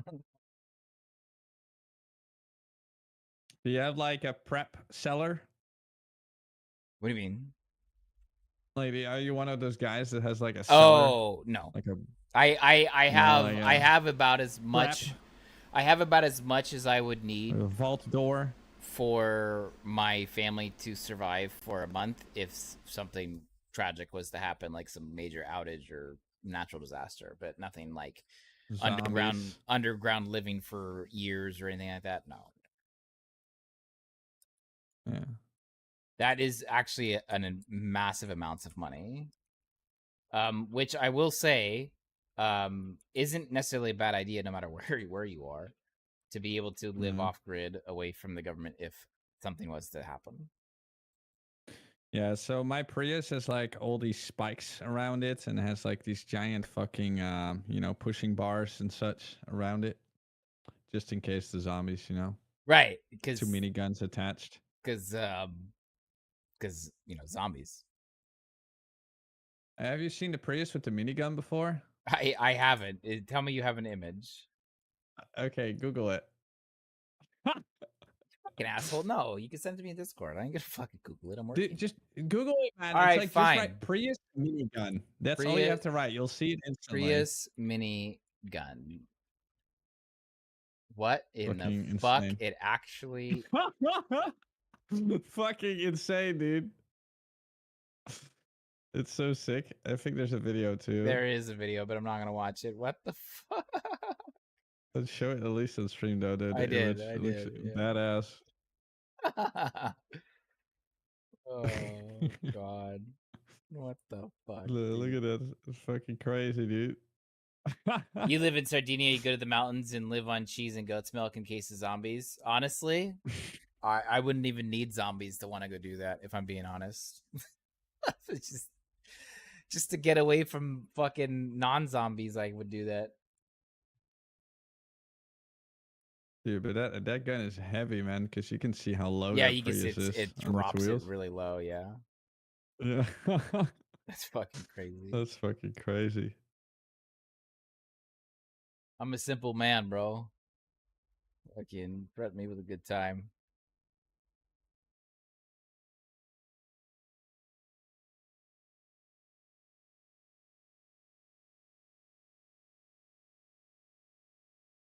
Dude, the video is actually really cool. I'm not clicking it, bro. I'm not clicking it. You ain't baiting me into this shit.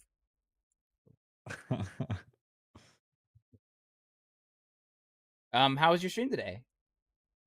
Man, That's good. you start early now. I always start I same mean, time, man. Always. For 10 I a.m. know you used to start around when I started, which was later. No, now you always start 10 at a.m. now you start at 3 a.m. my time. I know there's a 7-hour time difference. You start 3 a.m. my time now. Yeah, but I always do. I've been late the past few days. No, you used to start when I was doing the night shift, the U.S. night shift. You were usually starting What time is that? about 2 hours. So that would be, let's see, so 10, 11, 12, 1, 2, 3, 4, 5, about 5 a.m. my time. No, that you're saying. I mean, we have like this summer and winter time shit here, right? So do we. So maybe that's why. But I mean, I always start 10 a.m. Always, my time. That hasn't. It's right changed when you for, first like, got months. unbanned. No, I always started even earlier. That's what I mean. You were starting a few hours after I started when I was doing the night shift. Yeah, it depends when you on first, how hyped I am for a game. I think it was when you were not on your, or you were on your sabbatical, and so you were kind of starting the stream when you were normally starting work, maybe. I don't know. It was right when I Gazzy sometimes start a introduced bit you to- earlier. Yeah, I mean, sometimes I'm very excited for a game. I'll start whenever I wake up. Right.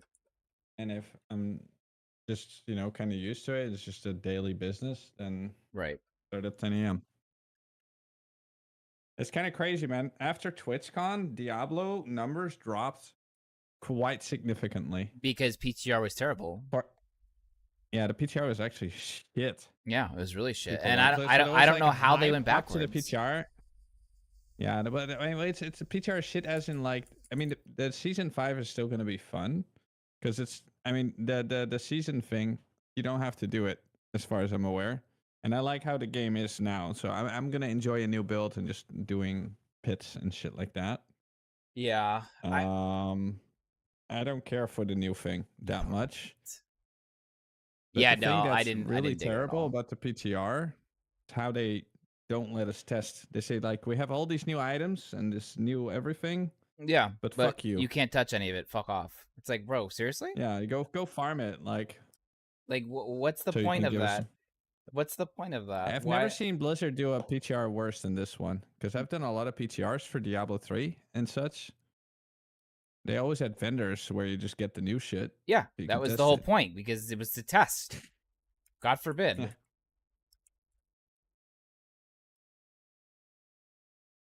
Yeah, I didn't.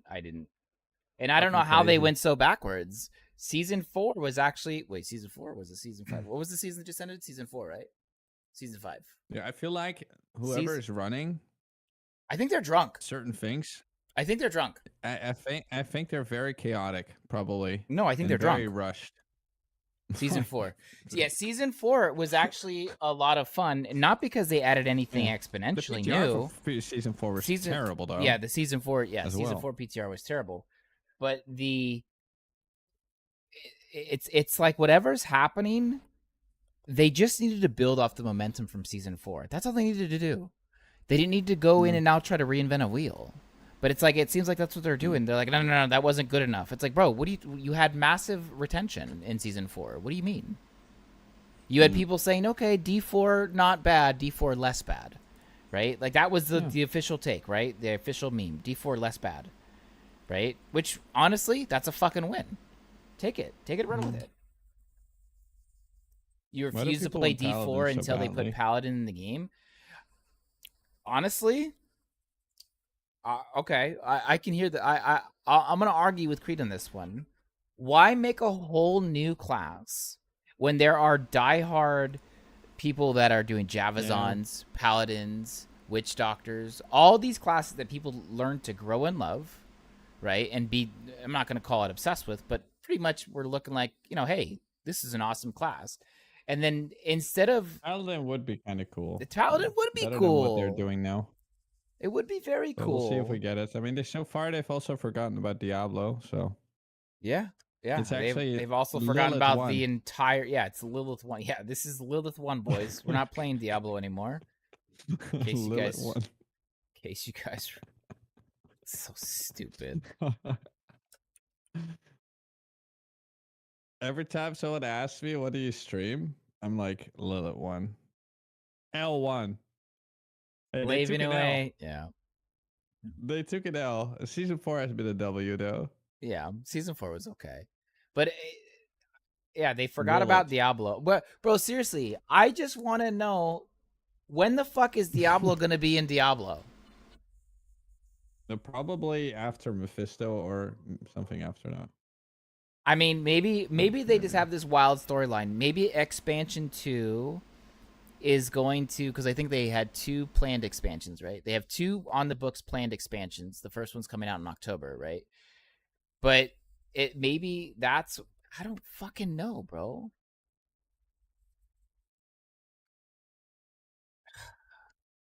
Sorry, what was the last thing? Sorry.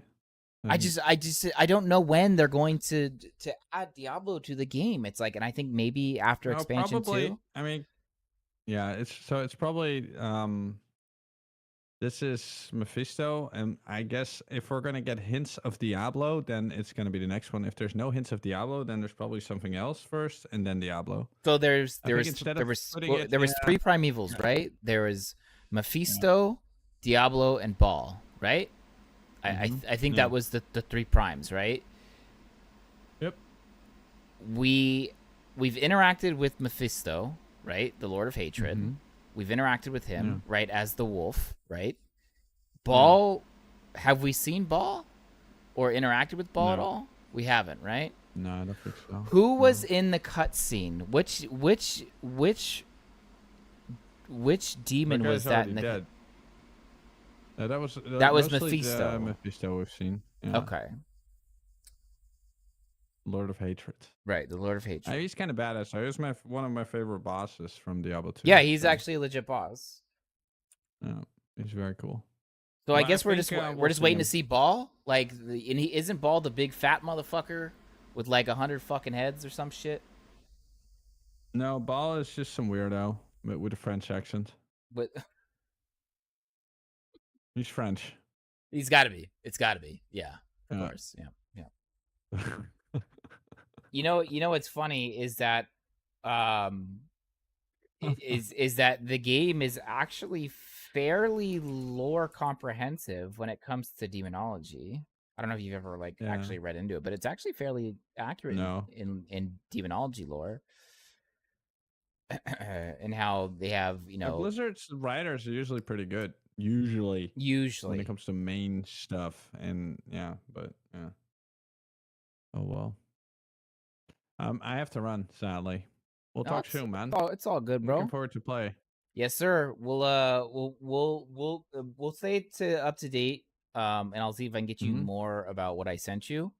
And give you Yeah, sounds good. a better breakdown. All right, cool. All right, Thank you. broski. We'll All right, talk to you. talk soon. GG later. Later. Bye. That was our friend and fellow streamer and teammate for League Launch, King Kongor. We had a ton of fun last league. You trying to figure out your league starter? Ugh, bro. I have so many options, bro. I guess it's easier for me though. You see what I said last? They're going to do Paladin dirty like that. They did Necro on D3. People are going to bitch and bitch until they're forced to make a Paladin $30 and add like they did the Necro. You mean as an expansion? I'd buy it.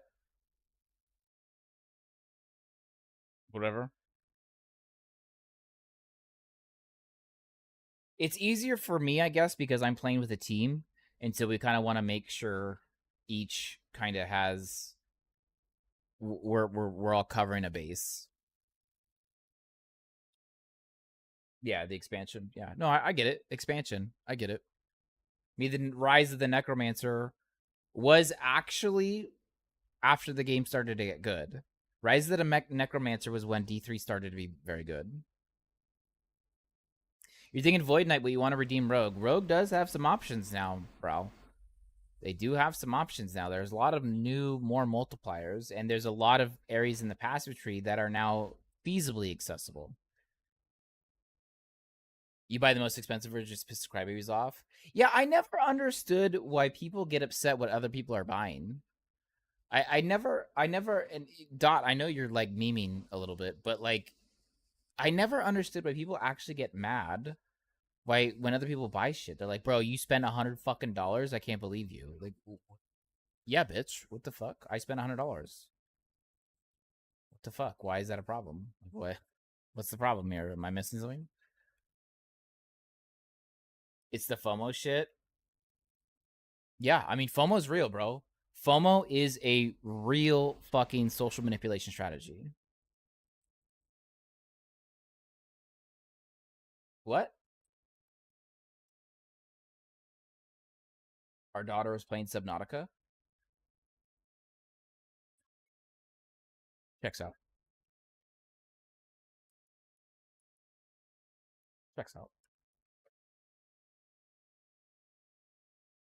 Well, she will never swim again. Yeah. Yeah. She's gonna fucking run into a Leviathan and be like, "Ah!"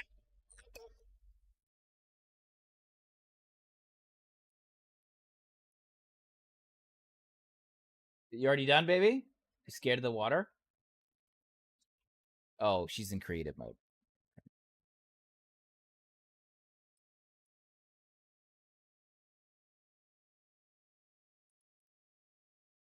Huh?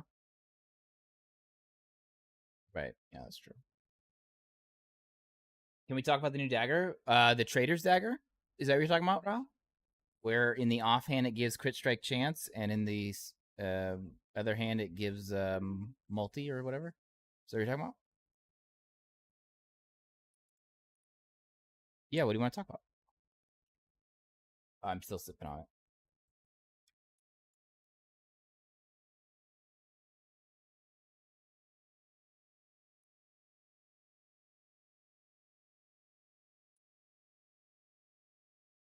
Yeah,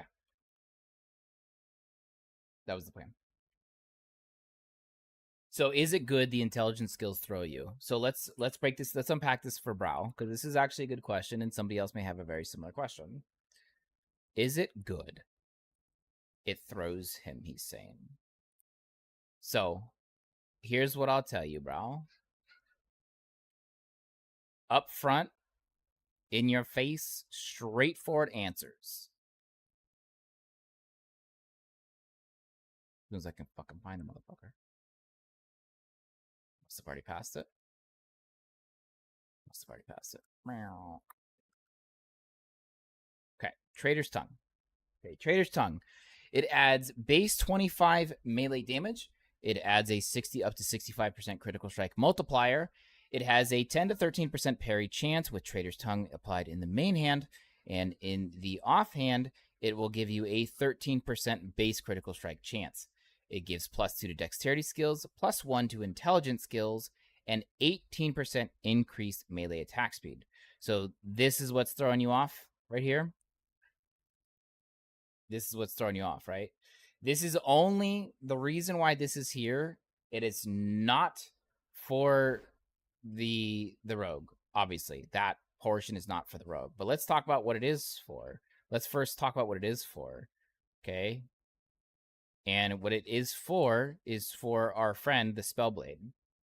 Now, obviously, the Spellblade cannot dual wield daggers, but he can dual wield weapons. And what this adds is a significant critical strike multiplier, as well as 1 to 2 levels of all of his skills, and it increases his melee attack speed.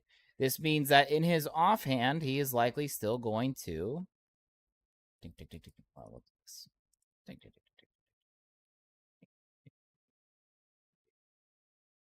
In his offhand, he is still going to...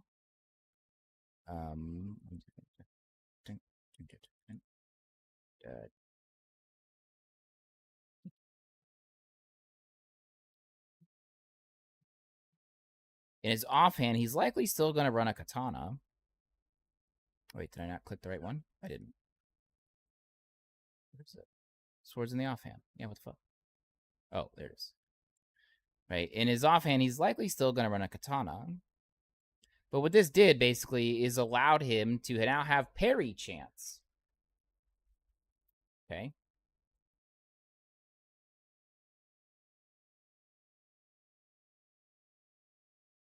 And he's going to get plus to basically every single one of his skills. Regardless of what it is, he's going to get plus to his skills. Right? So let's see. Mana Strike. Oops. Mana Strike. Shatter Strike. Firebrand. Flame Reave. All those are going to be plus skills. And of course, it doesn't have to be that. It can be Flame Ward. Right? Let's see what else. Let's see that.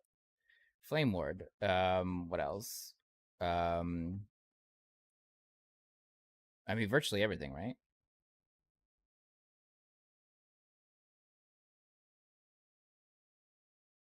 Right? But that's not what you're asking. So don't worry about that. This just allows the either the Acolyte or the Mage, Spellblade more specifically, to have parry chance. A very hard to find skill for a... we have access to parry here, right? So this basically now gives us 18% chance. Wait, check that. Yeah, 18% chance to parry here. He did fix this. I did talk to Dammit last night. He did fix this. So this was bugged before, but now it works. Which means if you LP'd it, you could LP it with parry, right? If you wanted so. And then we do melee critical strike chance, right? And so that would basically allow a 30% chance to avoid all damage. Okay? Yeah, you can get 3 LP in this dagger pretty easy. It's not that hard, right? But let's just say 2 LP, right? We're good, right? Anyway, but you're not asking about that for the Spellblade, right? You're clearly asking about for the Rogue. And the question is it worth it? And the easy answer is yes. The easy answer is yes. But not in the primary hand. In the offhand, it's worth it. You've basically secured your crit strike chance. Obviously, you can have increased critical strike chance in lots of places, but now you're kind of set here. Ding, ding,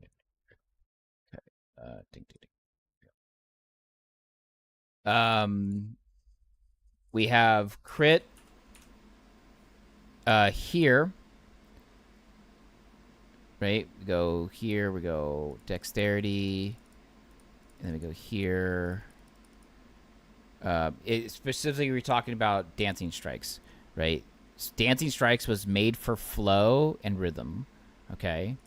So literally dancing strikes is made for flow and rhythm. Now, obviously, you might not have to go here because you don't necessarily need to have this 100% crit strike anymore. Melee physical, but you still would want critical strike multiplier.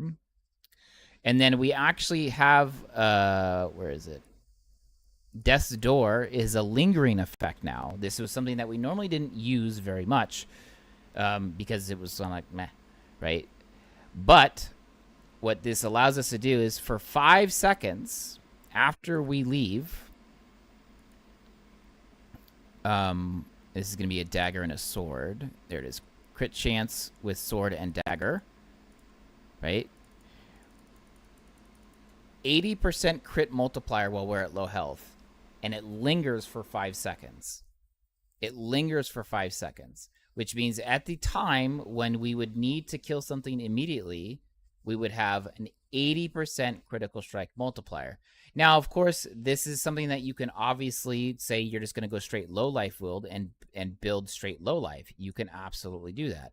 And as you can see, if we put ourselves on low life here, okay, which we are now low life, our critical strike multiplier is 345. And this was with this and one passive. We touch the tips in the new league, fucking bet your ass, right?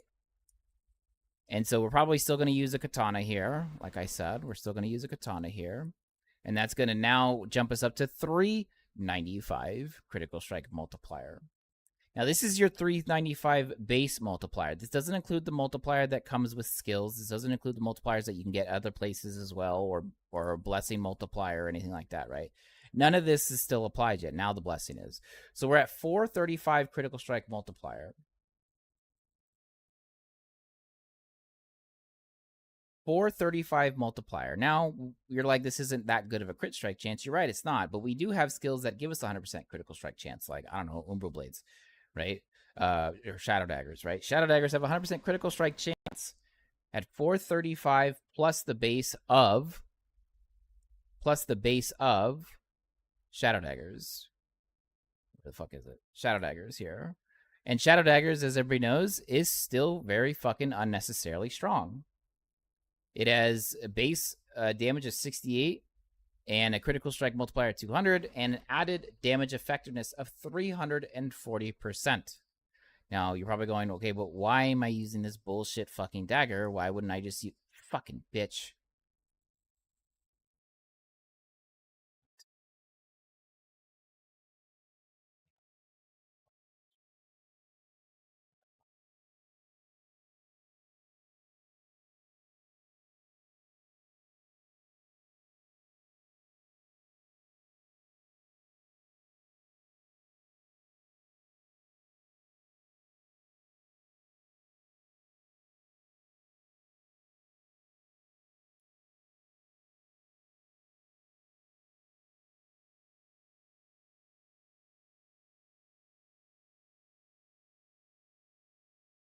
Back to where we were. All right. So you're probably like, why am I using this bullshit dagger and not something else? Well, because we don't have a 100% critical strike chance, but it does give us critical strike multiplier and +2 to all of our skills. It also gives us melee attack speed. And if we're using a skill like Dancing Strikes, we know that attack speed doesn't do fuck all for us, right? We can't attack faster, but damage is scaled with Dancing Strikes with attack speed. So by adding attack speed, we add 1% more damage per attack speed. So Dancing Strikes now gets a use of the attack speed, which it's always done that, to be fair.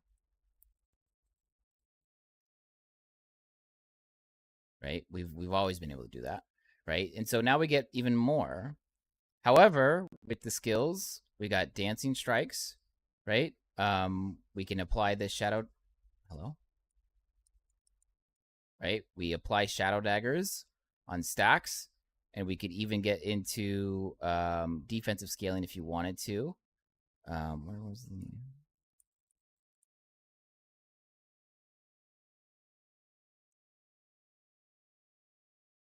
Yeah, per stack of rhythm. And then more global damage.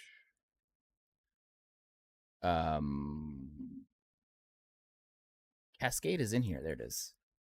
And then we have Cascade, which is a guaranteed Cascade now. Later, Oz. Take care, brother. Later, Creed. Hit me up on Discord if you need something. Family's doing well, man. Thank you for asking.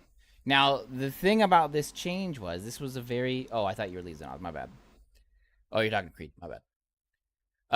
The thing about Hidden Blade now is that it used to have a chance, and it was a really shitty chance. Now, it's on your first attack. Guarantees Cascade, which now makes this extremely viable. Extremely viable. Not only defensively, but offensively.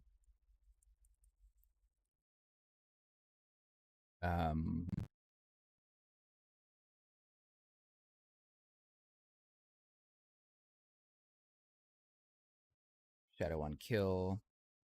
Damage per shadow. And so now we can we create the shadow still? I don't think it's enough points. Not enough points. Maybe we killed the global more. And we just create the shadow. And so let's see, I guess we could just go dodge rating. Right? And so basically with these two skills alone, they now have interaction with each other. And then we say, okay, well, we can still keep the traditional shifting, right? We still take this here. We still shift. We still do this here. We still do this here. We still do this here. We still do this here, right? And so this is very traditional looking already. We, of course, always keep the shurikens defensively because fuck you, that's why. Right? Make sure they pierce so they don't go away. You want to kill the mana cost as much as possible so that it's free. And you don't want to convert. And then we just go base, critical, whatever. And so now we're left with the fifth skill.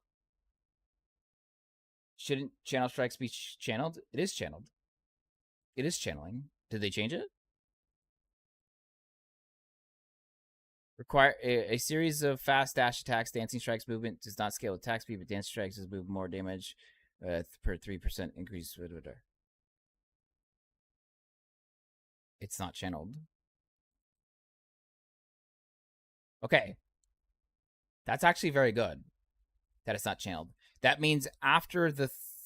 that means now this is completely automated. Okay? That means this is completely automated. Because Dancing Strikes is 3 attacks. The first, the second, and the third. The fourth skill is going to be... ready for this? Cascade. Guaranteed. Which means you are actually going to be consuming and creating your flow in an automated fashion. You don't have to do anything fucking weird. You don't have to shift out or anything like that. It's literally going to be, flow is going to be fully automated. Very hard to use this here, so I wouldn't be using this because this is adding a 5th skill requirement.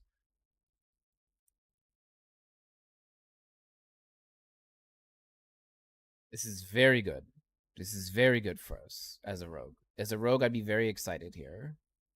We're going to do here, critical strike multiplier, and then probably do shred, right? Where we want to go, we want to put our standard points. Let's see.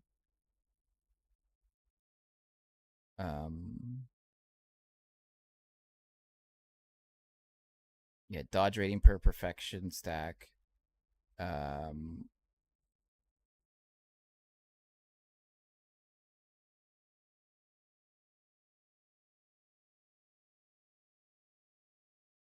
Silver Shroud and drop below. Now this is very good. I would probably this is now guaranteed haste after you evade. We have base throwing here somewhere. Where the fuck is it? No.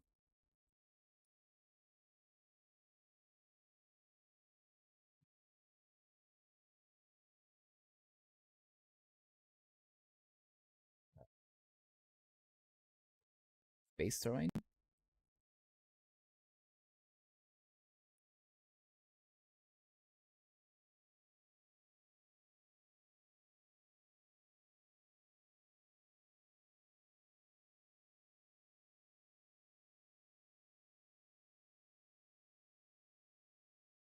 They took out some of the base damage.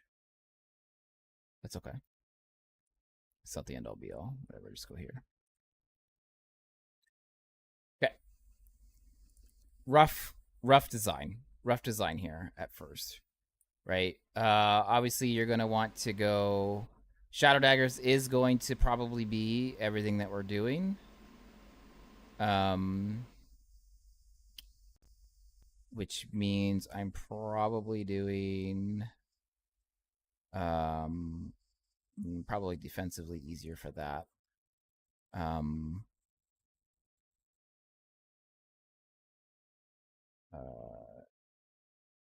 Increase dodge rating.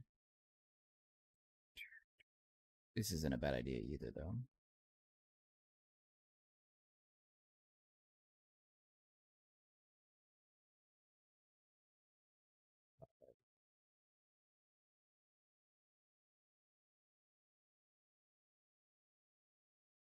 Standard there.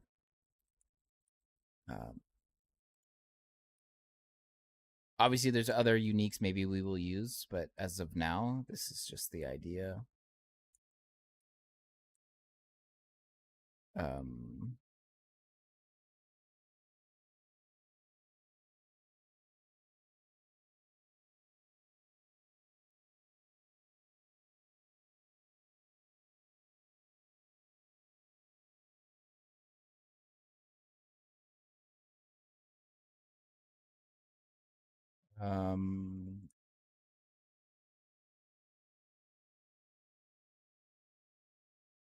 And then we can either do shred or dodge rating here.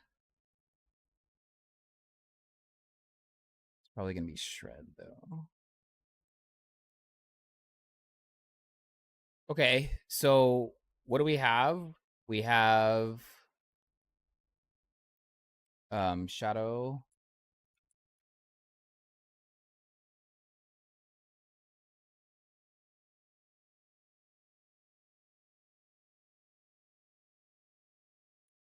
Shadow.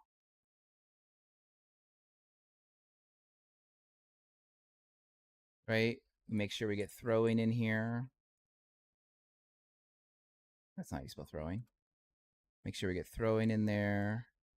Make sure we get throwing in here. Make sure we get throwing in here. Make sure we get throwing in here.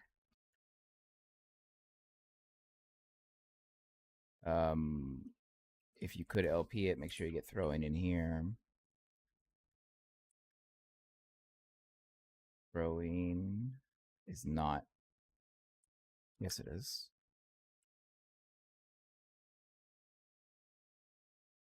Throwing in here, throwing in here. We go melee damage here.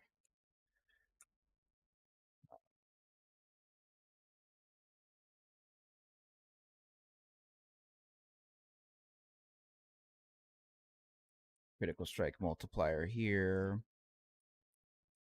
We could LP this. We'd want no, we want melee, physical.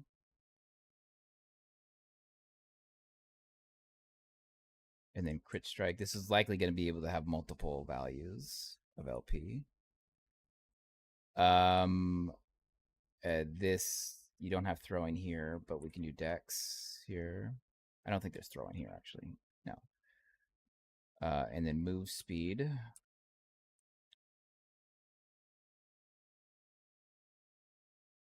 So what does this give us? Well, it gives us 600% critical strike multiplier on our throwing on a guaranteed crit. And we have a total of, we'll call that 110. We have a total of 173 base damage for our Umbral Blades. But this is not in counting. This is not. It can. We can. I don't care. 608 multiplier. I'm okay not having 698 multiplier all the time. Just when I'm in trouble, get almost a 700 multiplier. I'm totally okay with that. And then just health. No, check that. Increase health. Dodge. Increase health. Dodge. Dodge. Hello? Dodge. Dodge. Oh, that's minion dodge rating. There we go.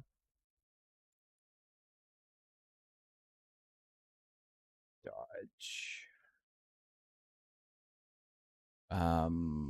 Dodge.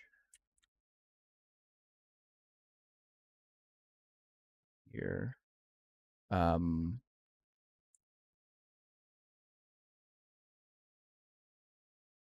Might be more beneficial actually to put this increased dodge. 1203. Right? 1203. Yeah, okay. Increase dodge here. And I think the same thing, this 1203. That's critical strike avoidance. Dodge.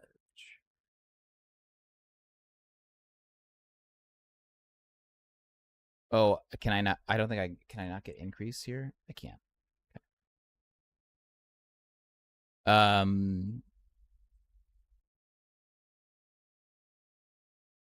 Is it worth using?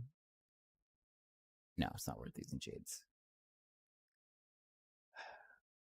I don't care. I just thought it was set to that. Oh, no.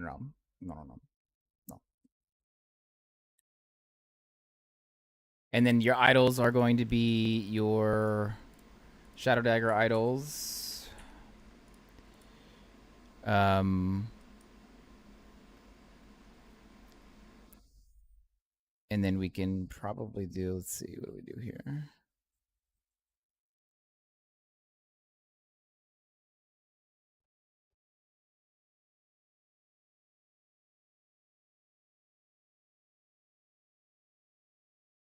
I mean, probably duration.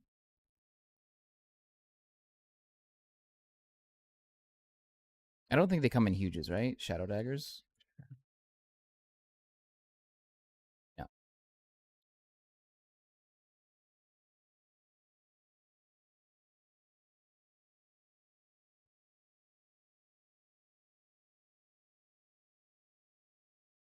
Obviously, this is a very, very rough idea, but I've already kind of worked on this a little bit.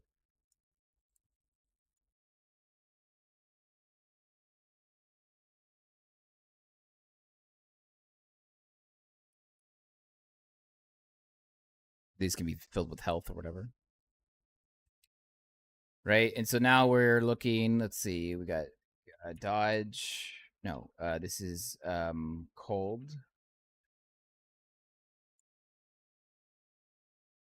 This is lightning, I think, right? Cold lightning. This is hybrid.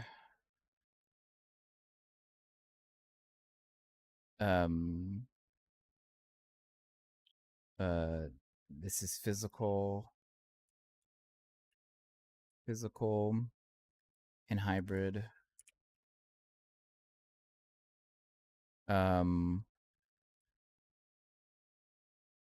This is void.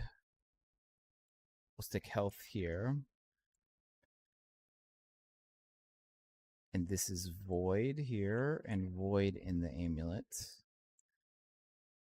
think that's where I had it, right? No. Yeah. And then we need crit strike avoidance. Oh, right, we get it from the blessing.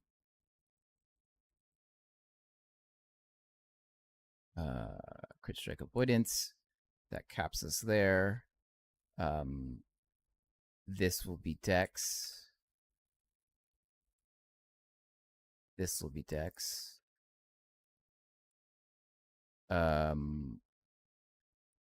This will be physical.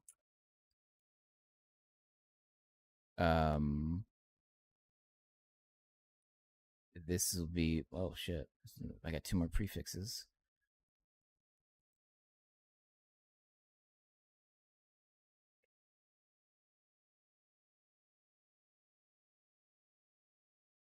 I mean, that's not bad.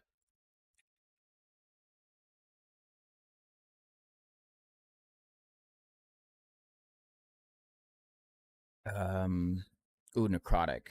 Ooh, necrotic.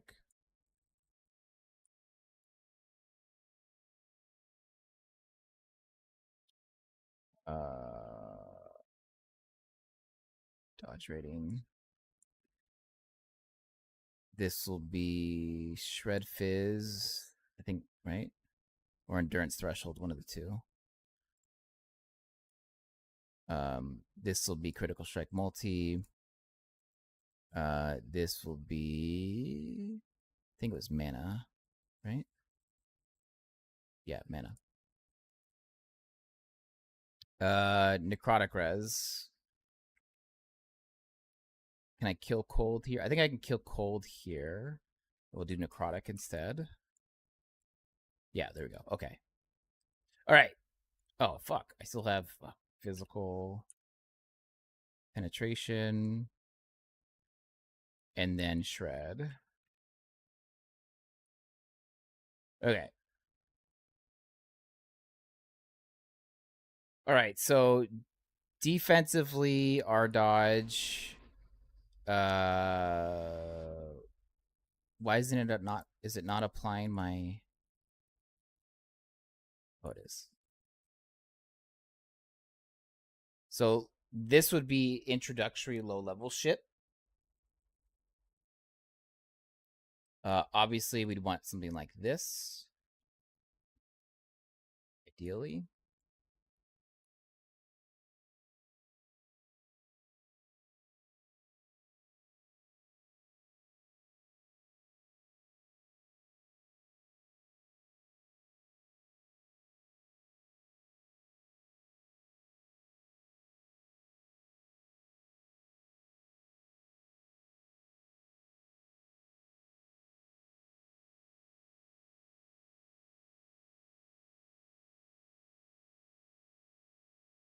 Fuck, I have another prefix.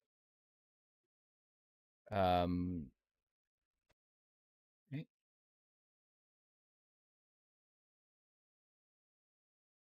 This is 840% critical strike multiplier when you're low health. If you get to low health. We have, I guess we should probably, let's see, if we make it low health. What happens if we're low health? 830, sorry. And then for our final skill, probably smoke bomb. Probably smoke bomb.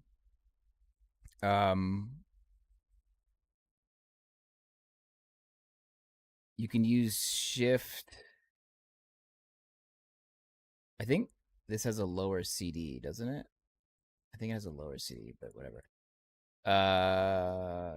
Here we're cleansing. Make sure you take this. This is damage over time protection.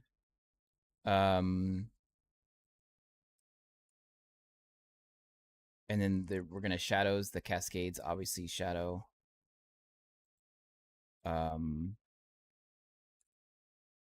Oh, dude, what am I talking about? I fucked this up. I forgot this whole fucking section. God damn it.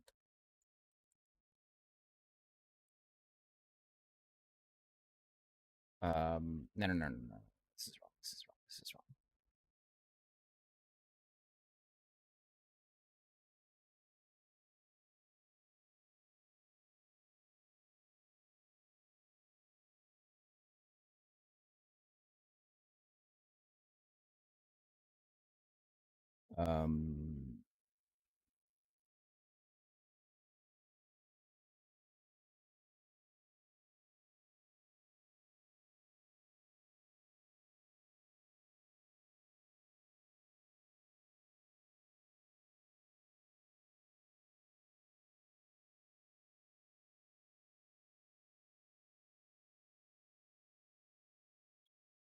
Really no other points to put these.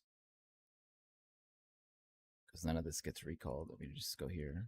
Call it a day. All right, so what happens when we shift? Well, what happens when we shift is we're going to get 80 dodge per dexterity. You thought they killed Shadow Dagger on Umbral? Umbral Blades hits inflict a stack of Shadow Dagger when hit when you're using a dagger. What do you mean? We're never going to actually use Umbral Blades. We're only having this procket.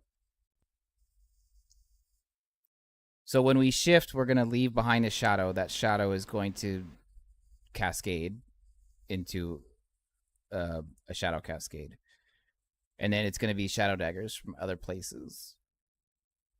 I guess, well, let's see. We don't need Umbral Blades, do we? Unless we don't want the shadows to pop into these lingering shadows. We don't really care about that, do we? I don't think we care, because this shifting is going to give us a cascade, and that cascade is going to give us shadow daggers, right? Right? Yeah, just the blade storms were nerfed, right?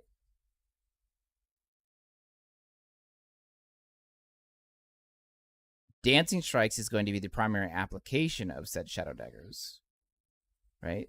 So maybe we kill a multiplier,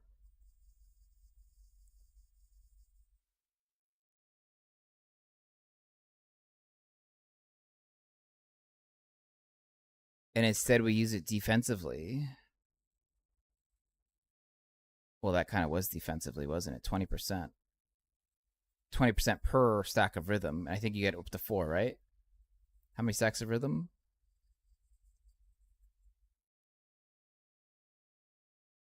3. Wait, 4? 3.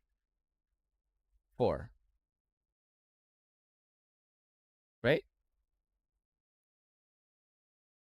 4.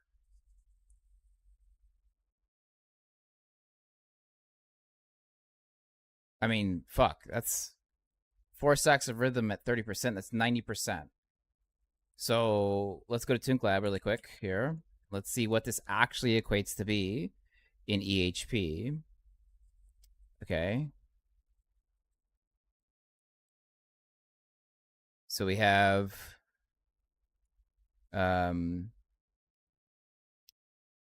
so we have 20, let's call it 2400. We have 2400. Okay. We have nothing. Endurance is 35%. We have no parry, because that's on the wrong one. We don't block.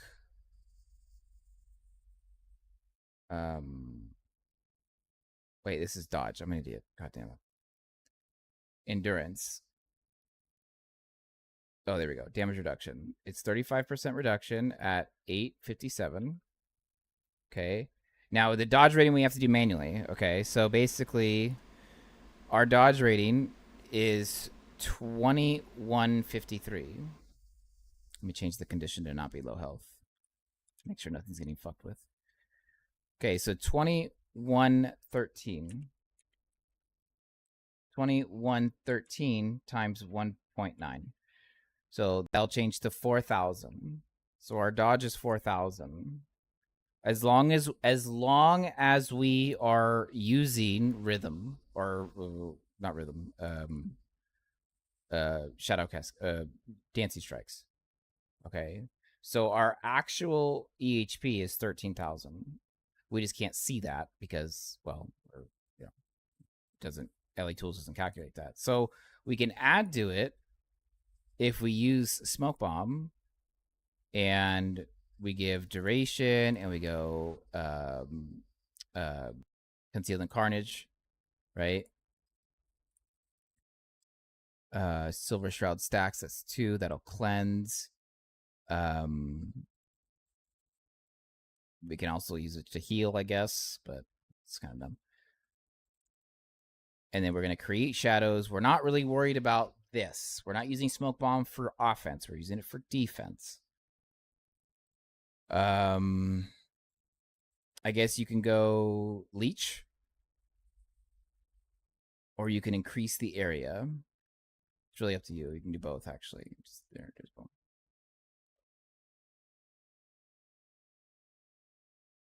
Or you can even do Dust Shroud. And you can kind of mix and match and balance this out however you want. Whatever that works for you, then that's what you do. And so if we're in Smoke Bomb, obviously we can't get one shot because we have a stack of Silver Shroud. We can't get one shot. There's a 70% chance that we'll dodge. Now, that is not including the dodge rating per dexterity, which is, of course, we have 57 times 90, which adds another 5,000. This is going to be significantly higher than that. So we'll say that was 2,100, right? And now we're going to add 2,100 to this. And then we have to multiply this by 1.9 if we have 4 stacks of rhythm.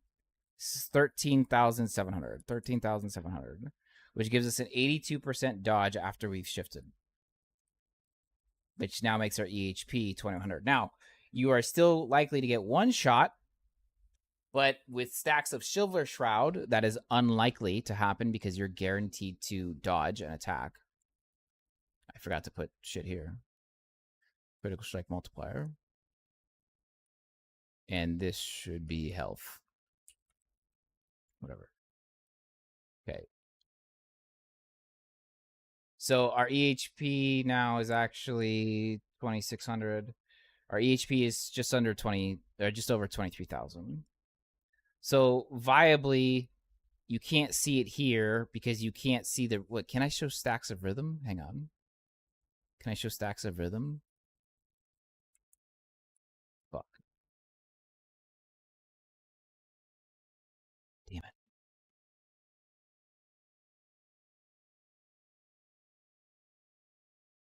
Damn it. It'd be so much easier if we could do that.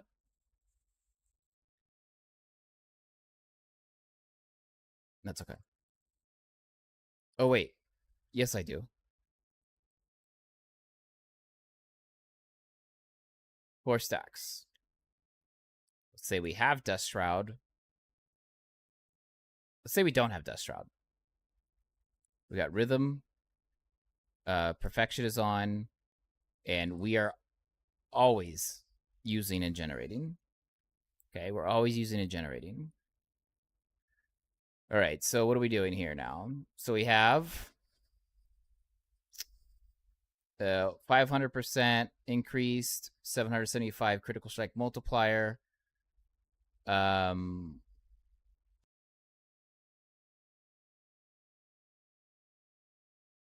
is it not adding my rhythm?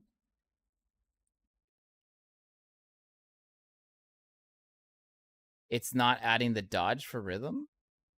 No shot. No shot.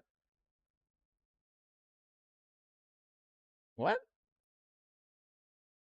Did I not do that? I'm pretty sure I did.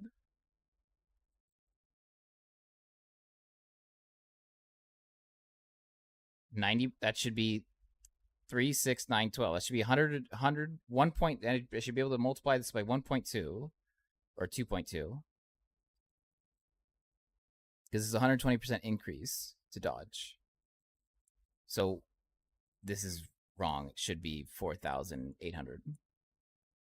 4,800. And 4,800 generically will give you 75% dodge. You'll still get one shot. It'll still happen, especially if you suck at the game. But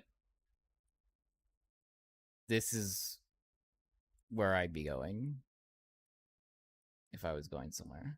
Where's my health? Oops.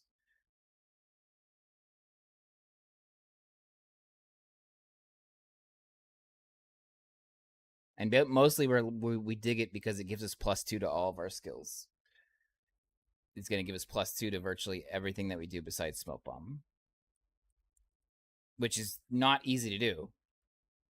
Getting +2 to everything that you have is a big deal. Take it and run with it, Brow.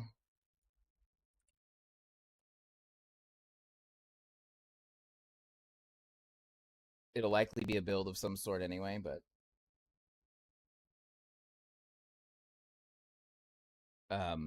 that's basically the idea I already kind of preconceived a little bit. But that dagger is significant. And what's funny, Brow, if I'm being honest with you, if defensively you were slightly struggling, and you didn't have to worry so much about the offense, you could just add it to here, to the main hand, and switch these. And then this would give you 13% chance parry, which would increase your EHP by an additional 3,000. If you wanted to, you could switch these out, and you would lose critical strike chance on generic attacks. But it's 775, or it'll be melee, so it's 700% critical strike chance, or critical strike multiplier at a 56% chance to crit. So half the time that you're doing dancing strikes, you're going to be critting bitches. They're going to be getting crit and hit.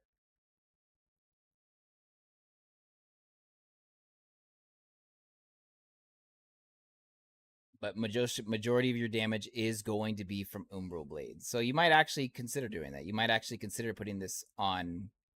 You might just consider putting this on the main hand and just taking the parry and getting the extra 3,000 EHP. You know what I mean? If I'm being honest. But Shadow Daggers is still the actual, like, go-to primary damage skill. And it's not even adding in the Shuriken's armor. I just realized that. It's not even adding the armor. That's 5. What? How many Shurikens is this? 5, right? It's 3 by default, plus 2. That's 5. So plus 150% armor. What's our current armor? Oh, I have this wrong. 562. So it'll be 750. Whatever. Didn't change that much.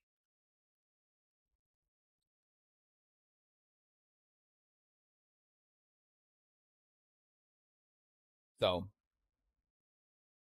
take it, run with it, man. See what you get out of it.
You know, you're doing anything gonna be cheeky. Good.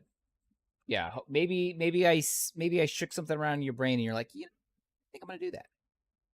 That'd be cool. Let me know how it goes, dude. Let me know how it goes.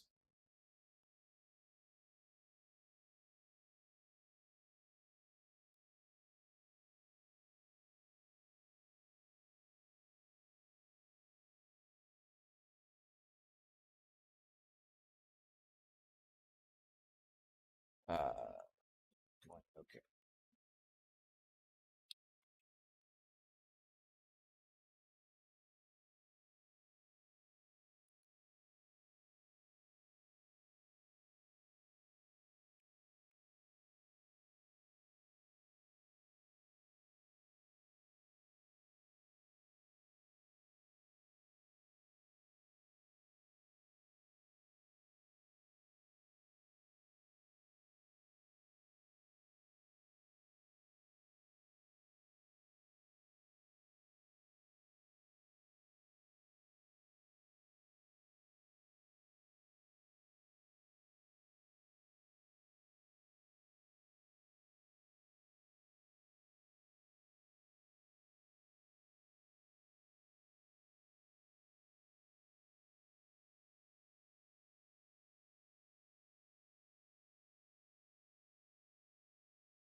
Oh,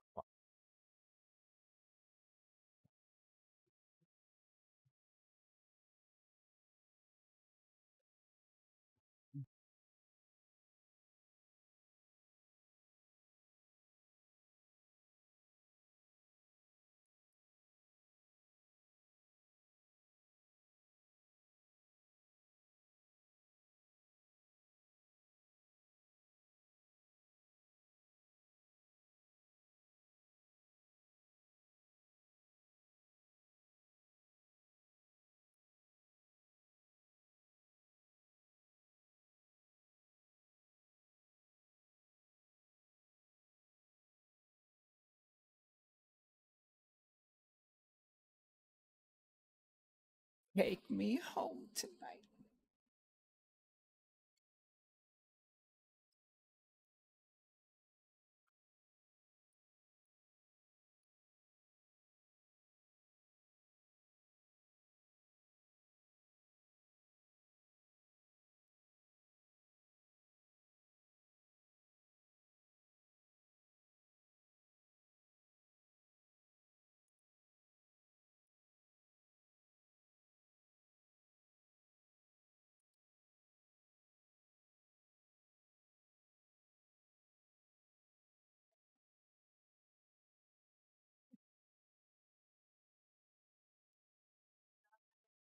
Go on, boo.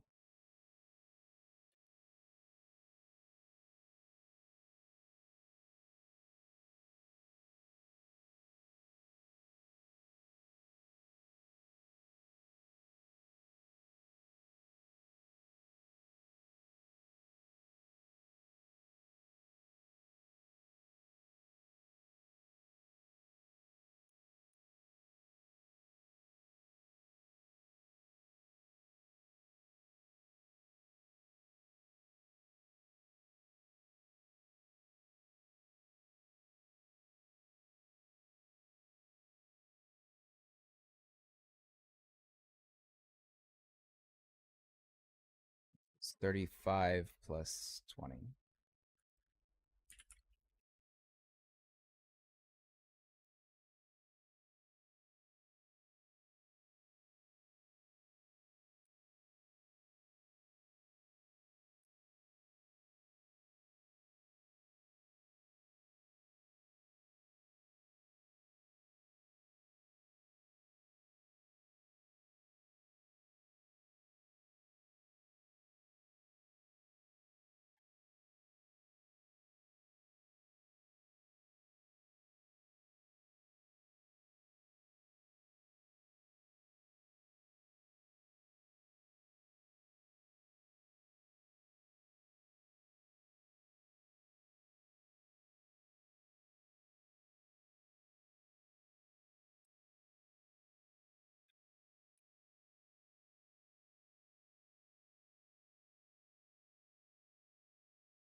This should be 20 points. 5, 7, 11, 12, 17, 18, 20. Good.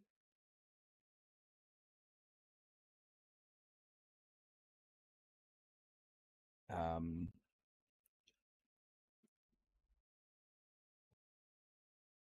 have to do this in order. Gathering Storms.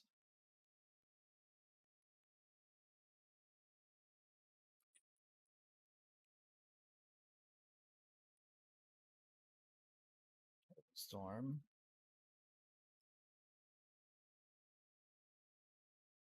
Little kids in America.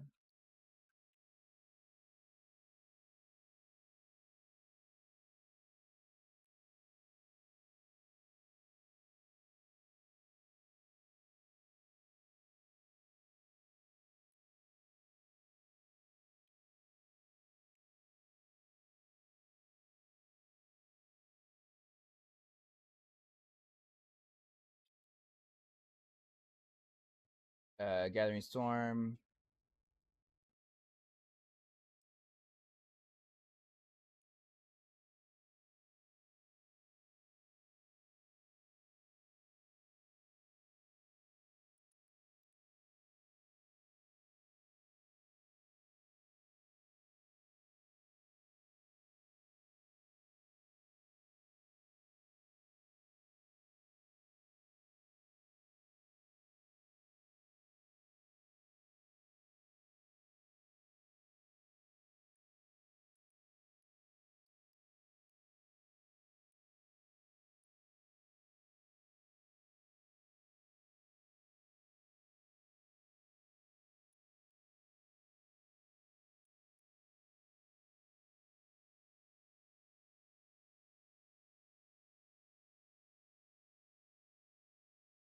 Gathering Storm is going to be our primary damage dealer.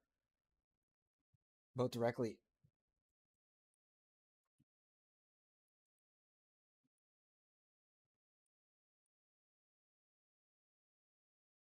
Our primary damage dealer, both directly and indirectly. Early on, our wolves we utilize the sub skill of Stormbolt.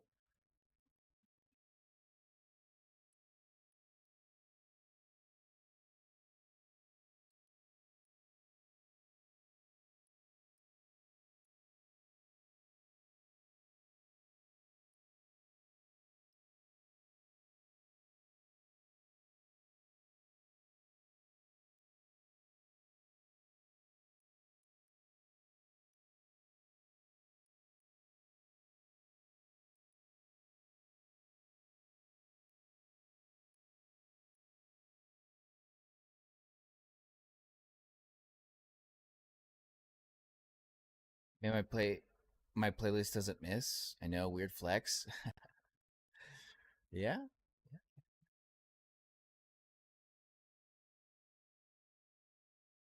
Yeah. So you got a good playlist, man.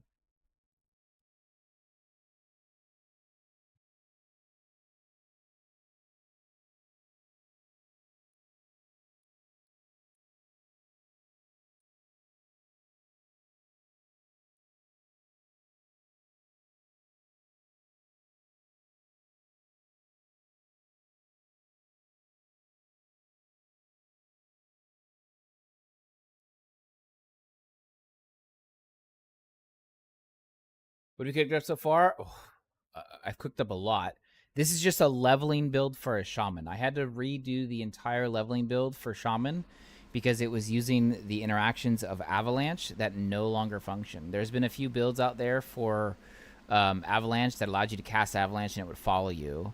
That's not really possible anymore, and it plays very clunky. And so I decided to scrap the original leveling build because I didn't want to frustrate new players that were trying out the shaman. And instead, I decided to use some of the welcome changes in 1.1 to the shaman to make monstrosities that we call thunder totems that cannibalize our thorn totems in order to do double damage and last twice the amount of time and have twice the amount of health. It's I was seeing in very shitty gear, I was seeing hits for up towards 300,000. Even in some instances seeing 400,000. In very, very high level gear, I was seeing if I was to make this an end game variant of some sort, I'd obviously have I wouldn't be using generic tier 5 gear. I'd be using probably some access to uniques or something like that. I was seeing near the millions. So it's this right here changed everything for Storm Totem. This right here. So before it used to use its own instance of lightning strikes.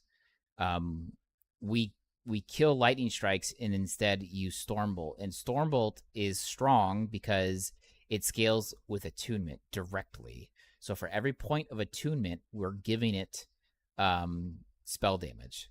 Now, that's great, but it gets better. For every point of mana, Stormbolt will consume 1% of our mana, always, every time it attacks, including from the totems. But for every 10 mana we currently have, it adds 3% more damage. And I'm in low-level gear. Now, of course, this is ideal low-level gear, but in low-level gear, I'm able to have 534 mana. This is on average rolls. If I max it, obviously it gets up a little higher, but it's not too crazy. So basically, for 534, and if I divide this by 10, I'm able to add 53.4% more damage on top of Stormbolt, which this is doing, including this original scalars of 75% more damage with a base crit chance of 9 and a 90% critical strike multiplier.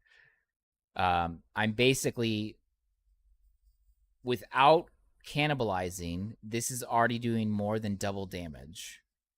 With cannibalizing, it's now doing more than triple damage.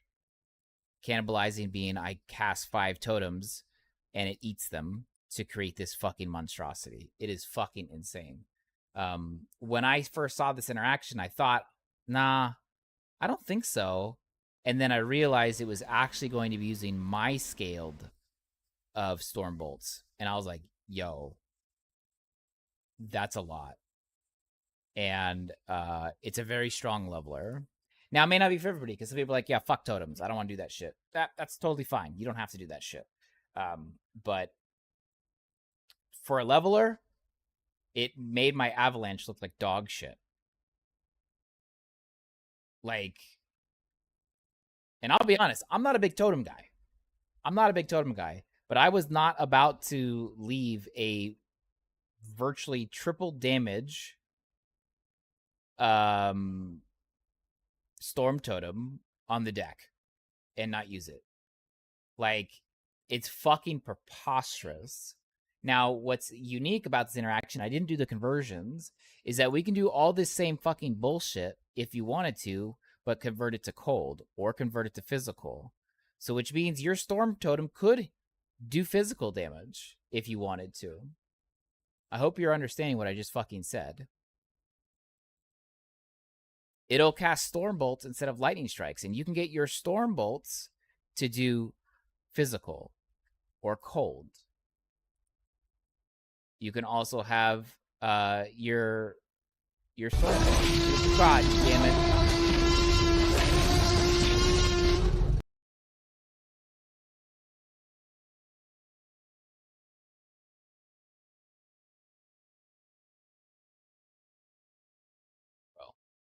You made me shit my pants. Yeah, exactly. But then later there's running and screaming. Exactly. What's up, Slick? God damn it. That's how it always starts. And then it's running and screaming. So you can actually have your Storm Totems do physical, which was not a thing before. You couldn't do that. You can have your Storm Totems do physical, and you can have them do cold. Now you may be like, yeah, but they already do cold with frostbite. Nah, bitch. Nah, bitch. I mean straight cold conversion to now do cold damage.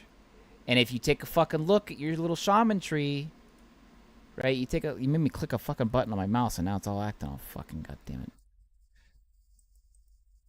You take a look at your shaman tree, and you see lots of areas for cold damage, minion cold, shared cold. There's lots of access to cold and freeze rate multiplier. So it's not just for freezing either. But I'll be honest, if you can get this thing to hit for the millions like I was able to do with a massive cold rate, freeze rate modifier, you're freezing everything. Everything's getting frozen. Things are not getting frozen, because the way that freezing works is damage is a part of the calculation to freeze. And so if you're doing that much damage, with a freeze rate modifier, everything's going to be frozen. So it was pretty nutty. And I couldn't skip it.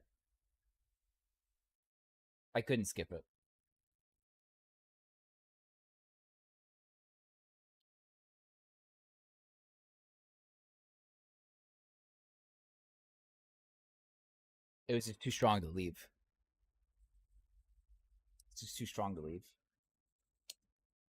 Gathering Storm is going to be our primary damage dealer, both directly and indirectly. Early on, wolves will utilize the subskill of Stormbolt to retaliate against enemies. Stormbolts. Well, I guess it's Stormbolt. In the mid-late game, our summoned Storm Totem will cast our Stormbolt instead of its standard Lightning Strike. This is a welcome change for the Shaman in 1.1, as it allows us to scale attunement and mana in order to push large amounts of damage to our totems.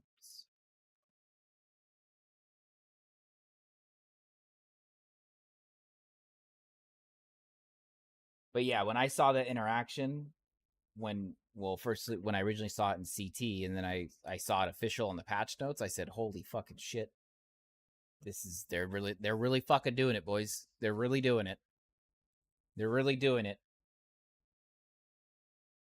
Because sometimes things that are in CT, we're like, okay, maybe, whatever. And then when it actually comes to fruition, we're like, okay, all right. Like what they did with my fucking Falconer. Originally, they had a couple different nodes that were on the Falconer, on specifically the dive bomb. There were two other nodes that added preposterous amounts of damage, and then they killed them right around patch notes. And I was like, oh my god, okay. It's not enough of a nerf, but that was a big nerf. And then, of course, I league started the fucking bird, and it was fucking ridiculous. King will tell you. I didn't even need to be alive when we were running. The bird still killed things for everybody. It was hilarious as fuck.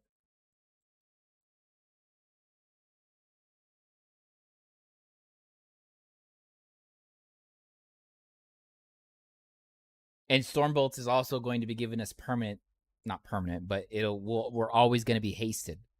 We're always going to be hasted because we have a 15% chance when we expand a storm stack. And since our wolves and our birds, later it's going to be birds, first it's going to be wolves, our birds are always doing a lightning skill, which means we are always gaining storm stacks. And I'm not going to say it's an auto bomber, because you still have to cast things, but it gets to a point where once you have storm stacks, as long as you have between 1 and 15, your birds or your wolves are going, and your storm totems, because they're considered minions too, are going to be giving you stacks. And so you're always going to be expending stacks. And so you're always going to be hasted. It's fucking wild. It was fucking wild on the test. It was wild on the test. It was dope as fuck, actually. I'm not gonna lie.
Um.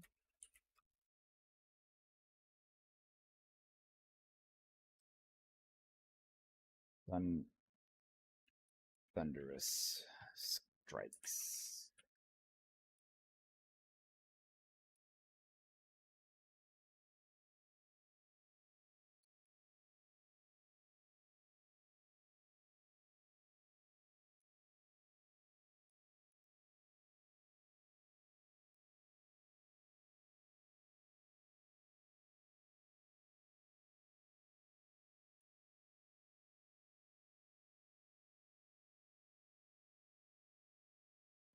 Points there, actually. 2 points.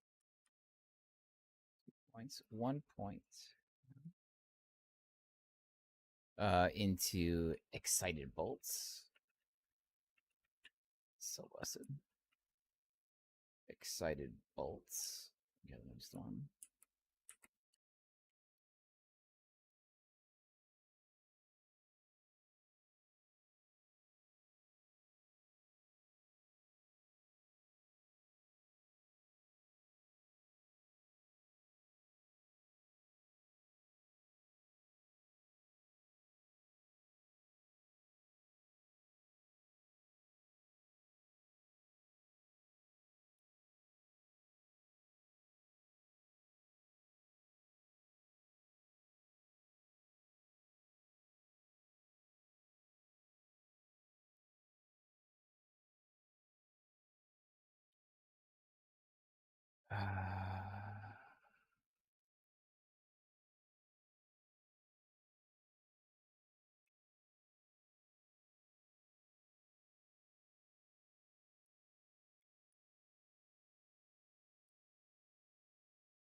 Oh, it's into.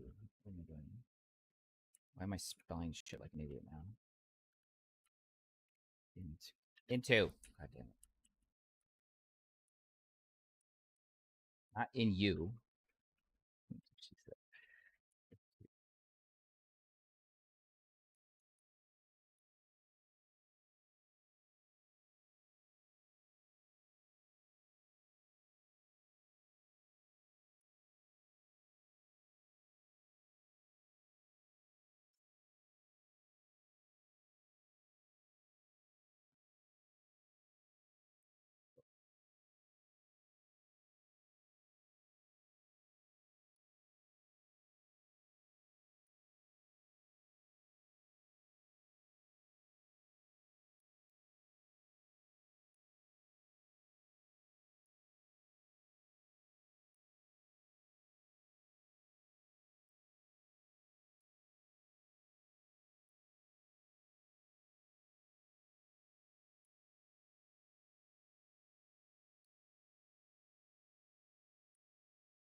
I don't need to explain that.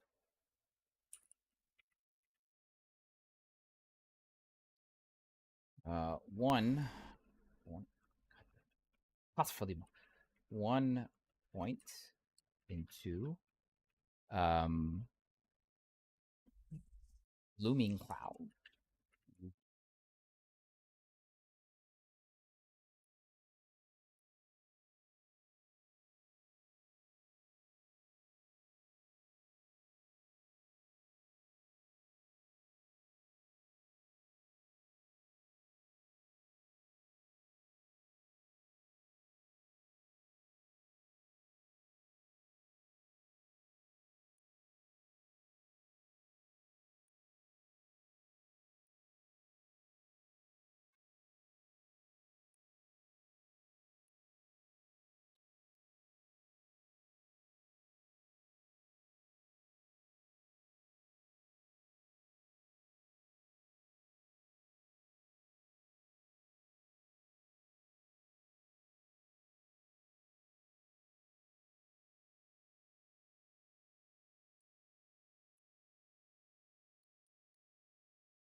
go 4 points.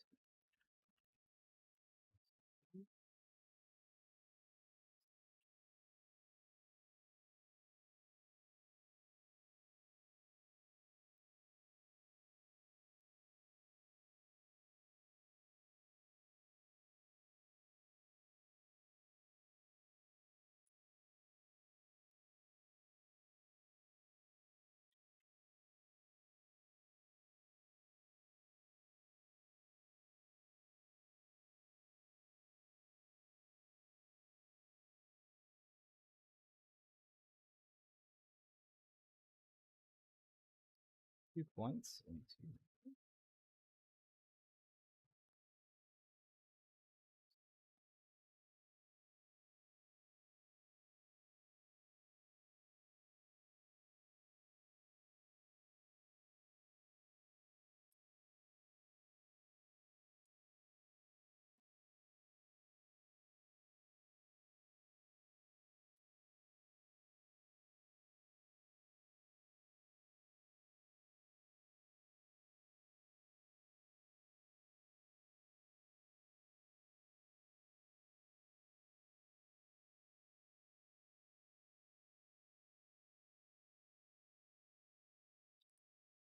Okay, and now we have the final nodes here. This is 1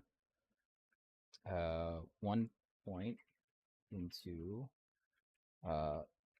lightning gale.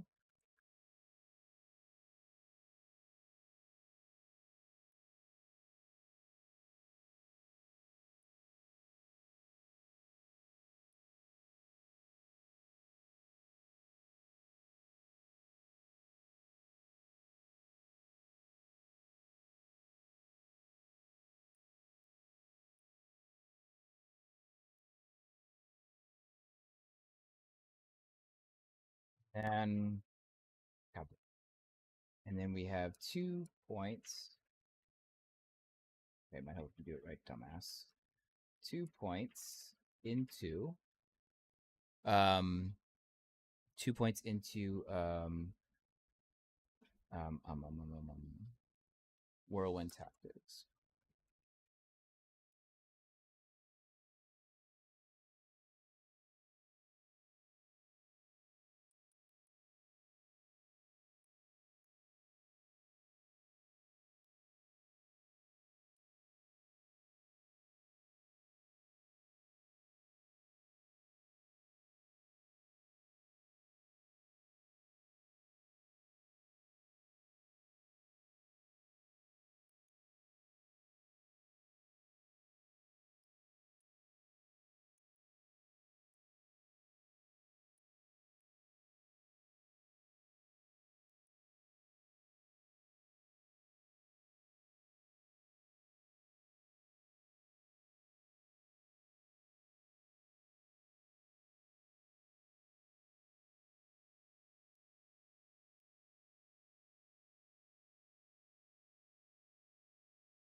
Okay, passage.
it doesn't matter.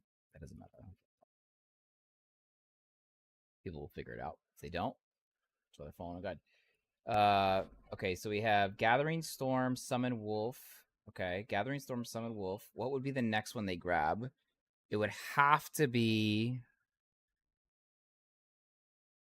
Storm Totem, because by that time they should be getting a third one. That's about level 20. So it'll be Storm Totem.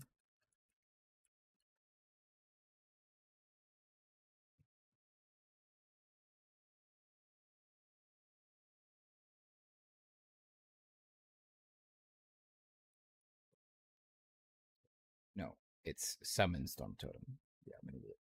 Summon Storm. Summon Storm. 3.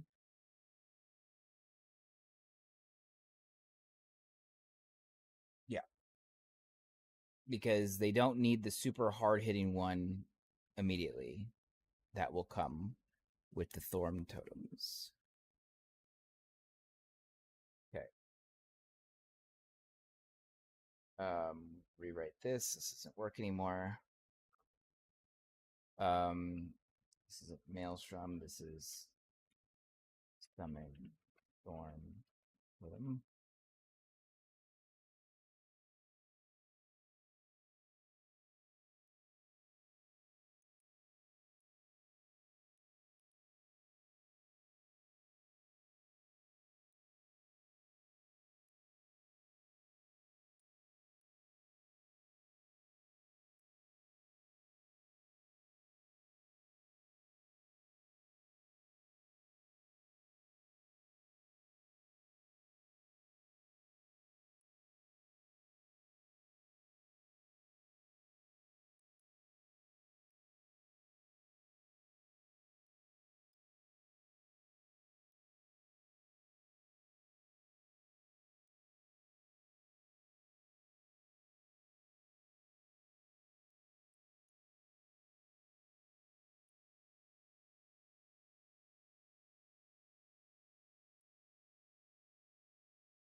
Two, 3, 7, 10, 13.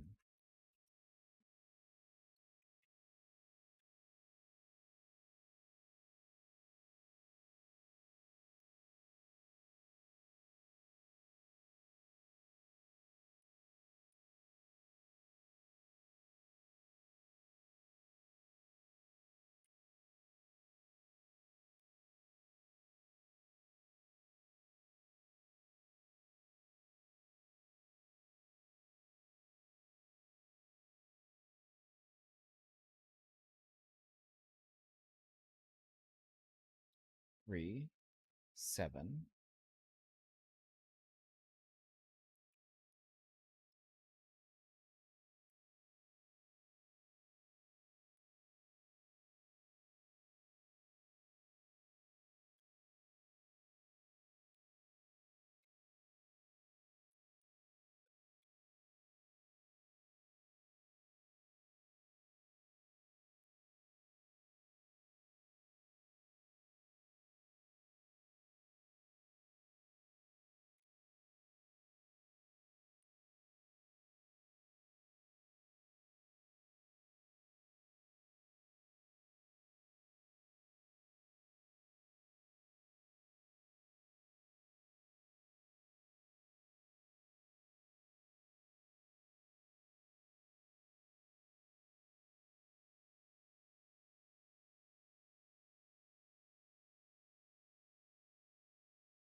Okay.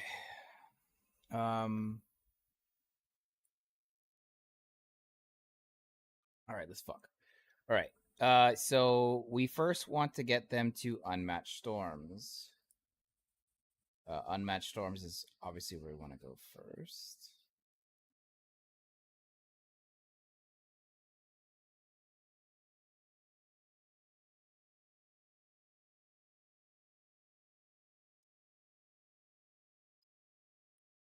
Summon storm. Oops. Summon storm totem.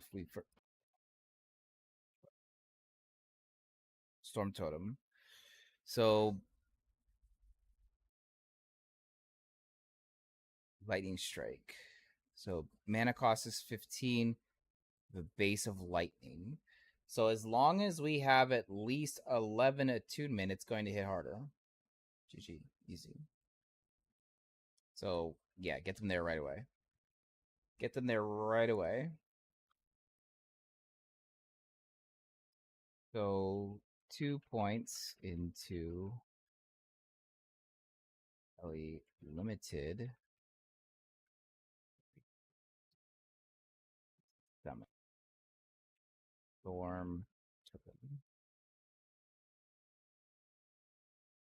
This, so I don't have to write that every time.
Cat, I just got your message. You can't tell yet if your starter is going to be mid or insane. What do you think you're running with? What do you think you're going to run with?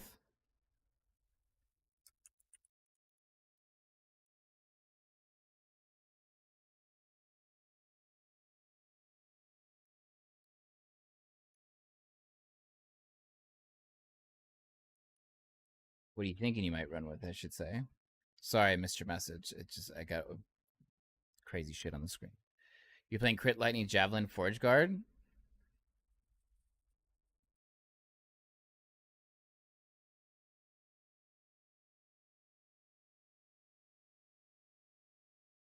Are you using the new are you using anything new? I didn't even laugh for a very specific reason.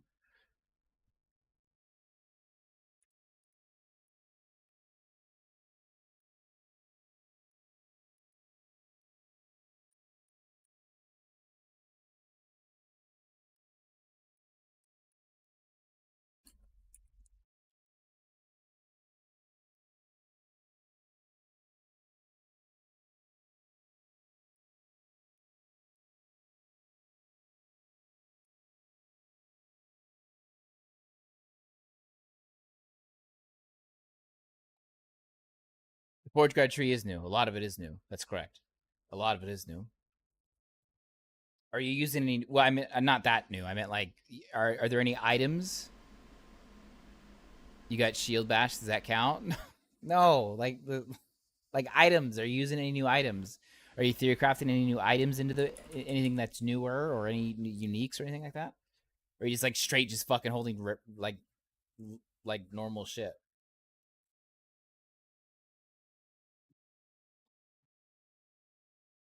I mean, the Forge Guard tree is new. Yeah, no shit. That's not what I meant.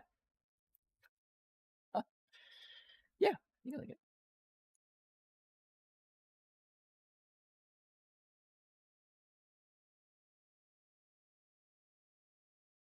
Forge Guard tree is new.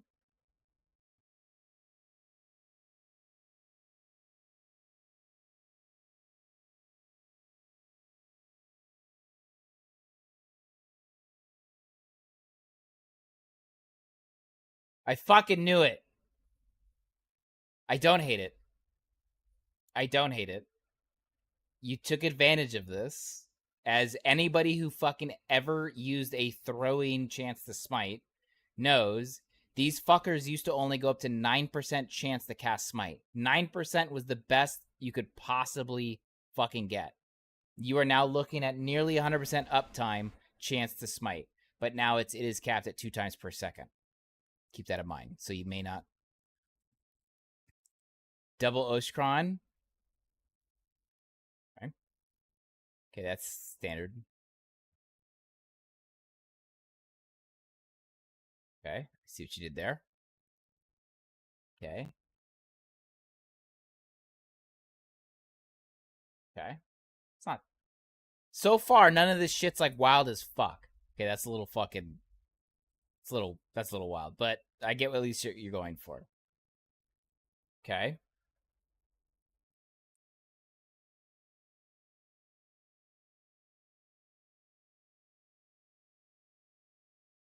Okay.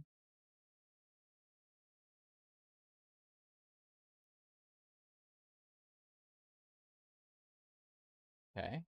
Okay. Okay.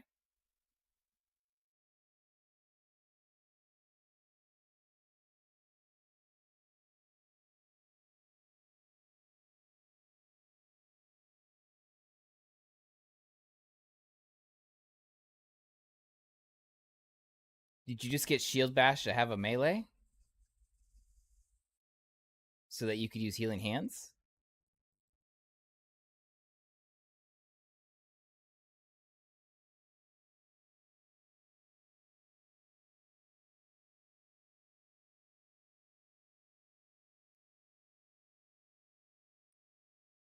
I mean, call me crazy, but you do know you don't actually have to use a spear for spear throwing, right? Oh, you just got it for the movement. Okay, okay.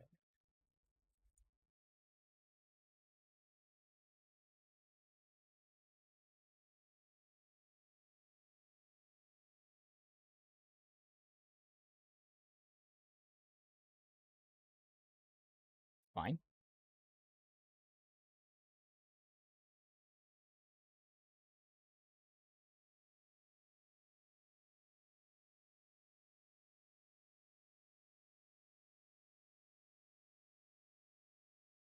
Okay, this is a little memeish, but I see what you're doing. I see what you're doing, at least.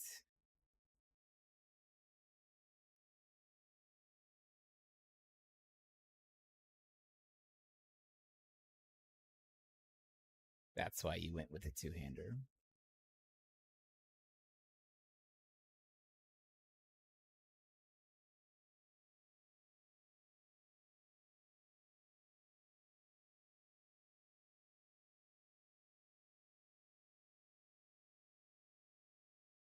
You know, I'm not telling you what to do. I'm I'm just saying that that's going to give you 60 base spell damage.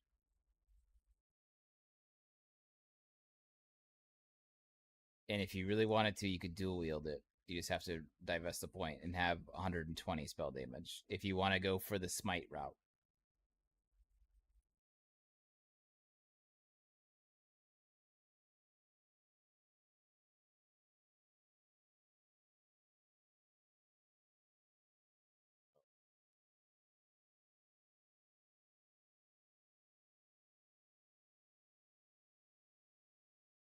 Just steal from Peter, pay Paul for a second.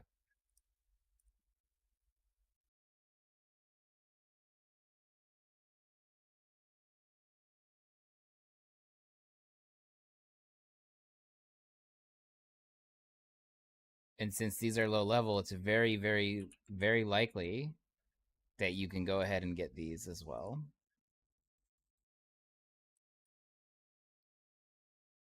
And this. It would be very likely for you to get that. Which is going to put you like into the 180s range of... I haven't seen your smite tree. I did. I saw it. I don't see anything wrong with it. I don't think anything wrong with it. I see nothing wrong with this. I'm a little confused about this. You're just adding mana cost for no fuck reason. But unless you're just you want to use it for fissure, which is a spell.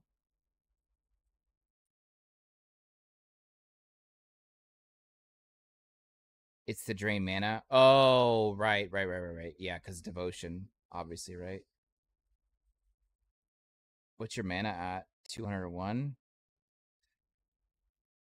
Everything else costs 0 mana, right?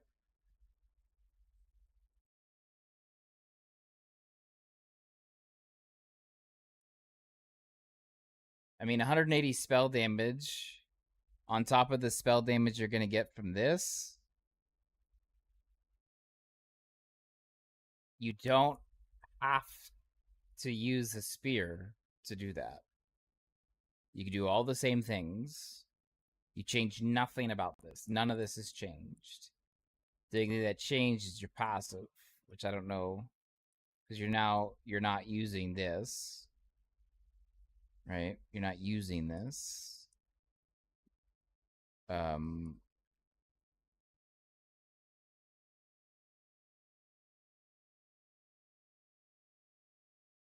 The parry chance while dual wielding. What else do you get for dual wielding? Increase attack speed while dual wielding. That's not bad. Parry chance and attack speed. That's not bad at all.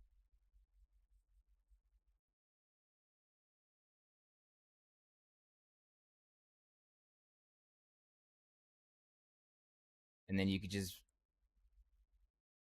if you wanted to, you could just put more into here and get more critical strike multiplier here if you wanted to.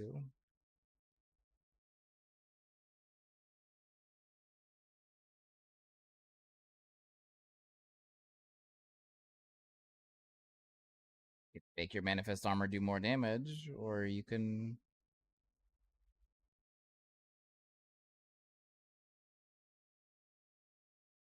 But I'm pretty sure this is a lot more spell damage than you had before. Maybe I'm wrong.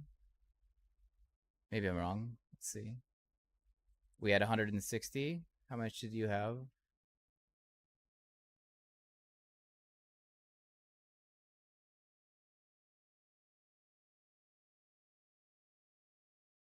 What do you think about the Falconer nerf? Still playable? Yes, still playable. You're gonna have to do a lot more than take away 20%.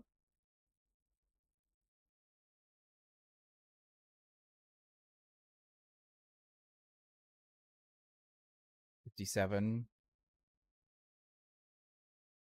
Oh, you weren't focused on Smite. Then never mind. Then if you weren't focused on Smite, then why the devotion? You're just using it to stack shock and bind. But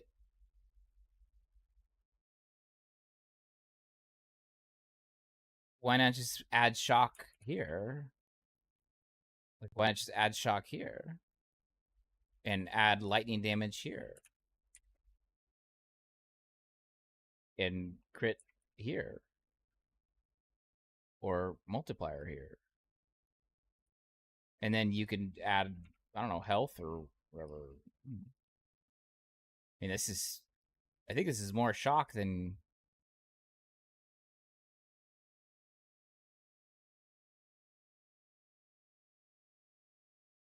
This doesn't even give shock. It'll give you lightning pen, which you can get from here. If you wanted to. You can still get pen here. You can get lightning pen. I don't see an explicit benefit. If you're not trying to scale the damage for it, why are you using that? That's for people wanting to do damage with it. That's why I assumed you were, because you went devotion.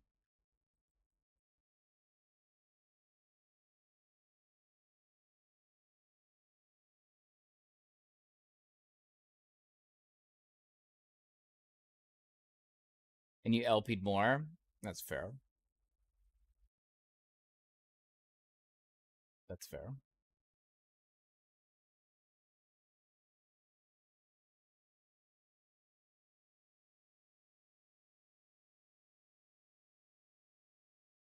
I don't think this is terrible, what you have here.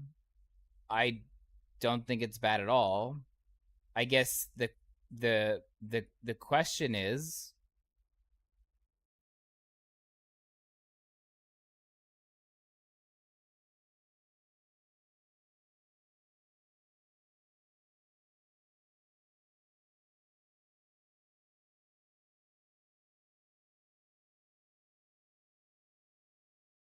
your damage is throwing.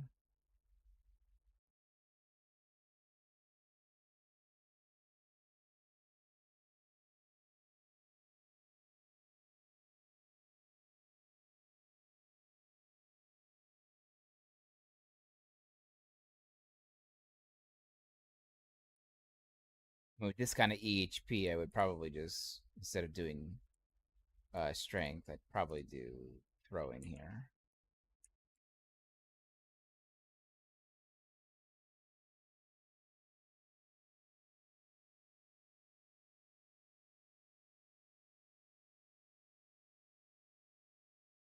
I don't think this is terrible. I'm not 100% sure how it would perform, but I will say I don't think it's terrible. I don't think this is bad at all. This is a decent idea. But I first I would look at all of this without all of this, just to see what you're working with. Right? Obviously, you're hunting down Oshkrons, right? Obviously, you probably can go merchant skills and just buy it, right? But I'd see what you have without all of this. And if at its face value and you look at all this stuff without all this LP, I don't... Yeah, like, like, obviously, Oshkrons are going to add significantly more damage, right? You're going to add... You're going to definitely have at least... You're going to cap shock on them, so that's 10, right? So that's 20% more damage with 2 Oshkron. Or the Oshron.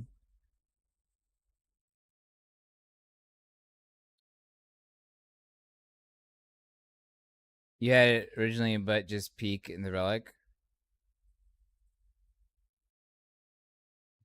No, I like it. I don't think it's fucking weird at all.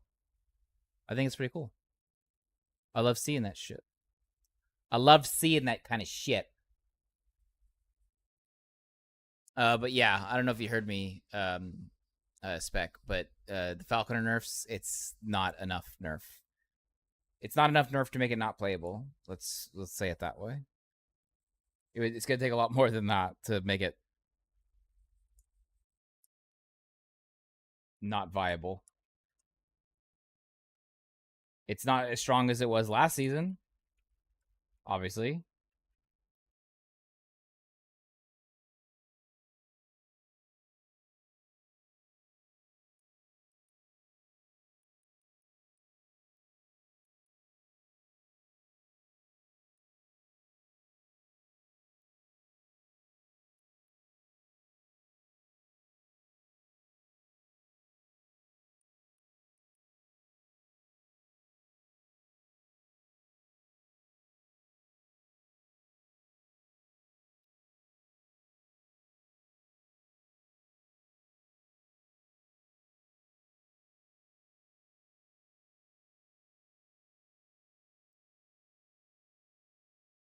But I like that idea. I think it's cool.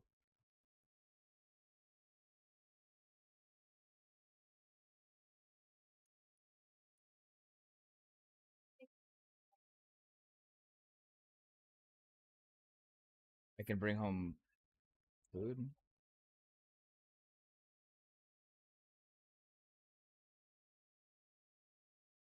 I'll take care of it. I'll handle it, babe. Yeah, I like it, Cat. I really do. I mean, you've been around long enough in the channel. I know you've been kind of MIA for a little bit, but we haven't been doing much last Epoch because last Epoch got really old because they haven't changed anything for like 4 months.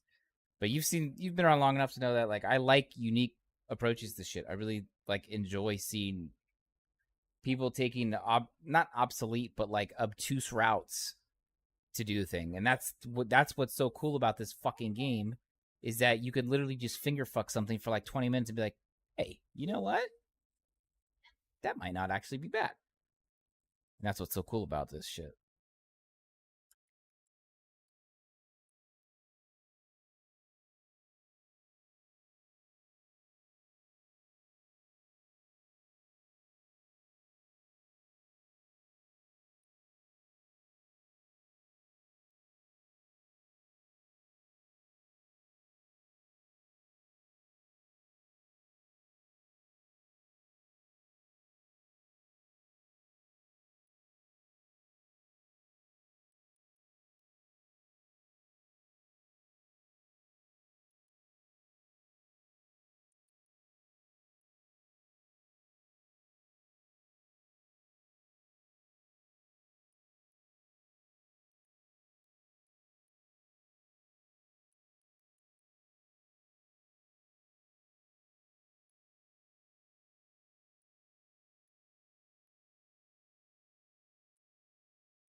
Should be 22 points here.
Something I should have explained is why you're using Shield Bash.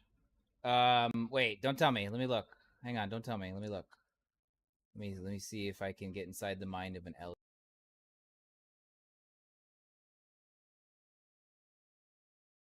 Um.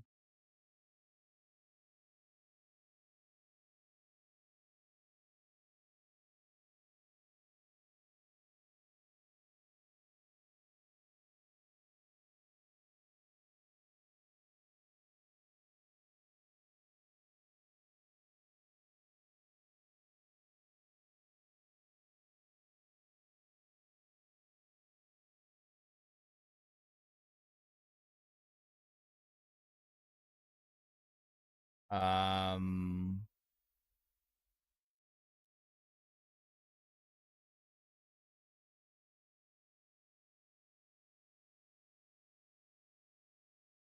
Okay.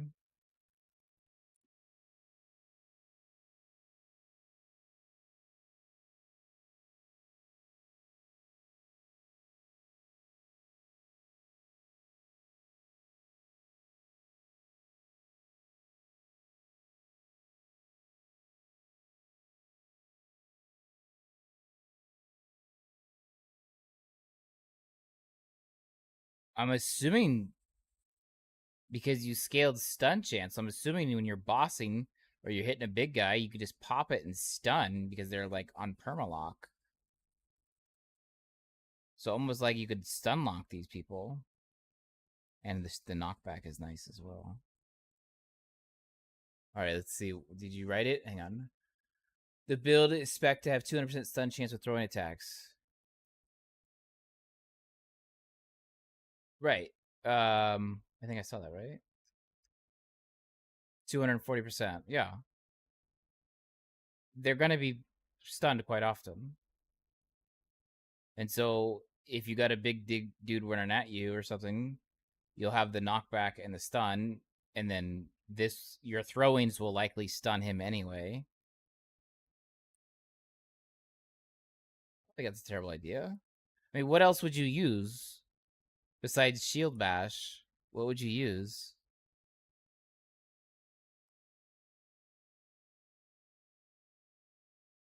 I mean, what the fuck else would you use? Rebuke? Like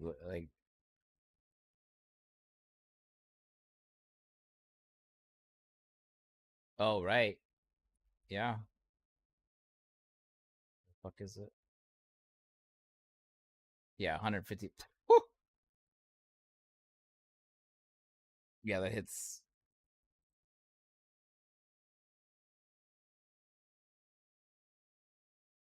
Yeah. Honestly, here if I'm guessing, here's what it's going to come down to. I'm guessing this node is going to fuck you badly. I feel like you're going to throw not fast enough. I feel like if it does a shit ton of damage, you only need to throw one or two. But I have a suspicion that if you don't have all of this damage that you've scaled, this is not going to be fast enough. And you might actually have to go and get the Jade. You also might have to... fuck. Is there anywhere else you can get it throwing attack speed? Are gloves? Throwing? You might have to put it in the gloves.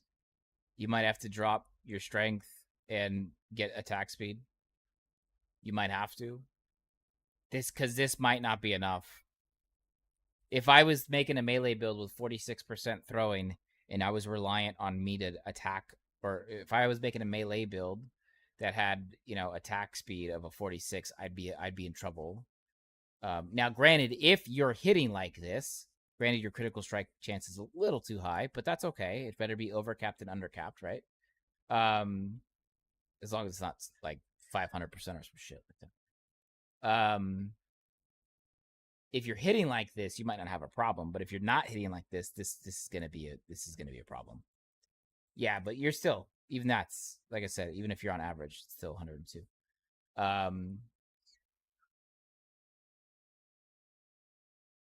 this might be a problem. You're going to want to see that in the 60 to 70s to feel good, because the base attack rate is 0.94, which means whatever the attack speed of said skill is, 1.467.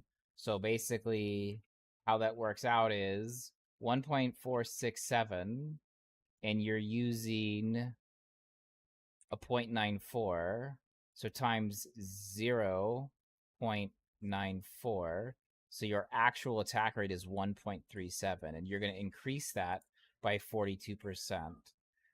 So multiply this by 1.42, which means you're going to be throwing less than 2 every second.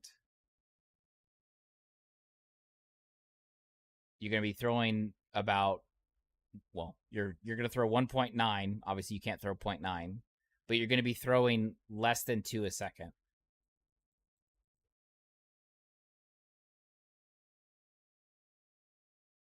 Just count, and then in those counts, that's how fast you'll be attacking. So it's sometimes important to understand how to do this math in order to understand how much you'll be throwing. And so you're going to be throwing less than 2 a second. That might feel bad, if I'm being honest with you.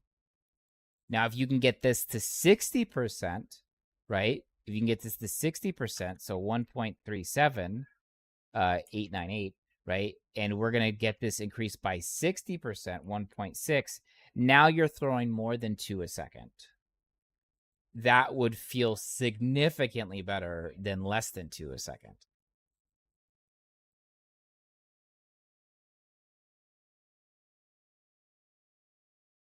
So this node always fucks people because attack speed is precious, and this motherfucker straight strips that shit. It might be even worth. Is there a throwing attack speed? I don't know if there is. No, there's not. Fucking bitch. Of course there's fucking not. Where else can we get throwing attack speed? Wait, what? Throwing attack speed. Where else can we find this bitch? Throwing attack speed is in rings or gloves. Rip a Ruski. So, oh, fuck it. You already have it. Dropping the strength for throwing attack speed might not be enough.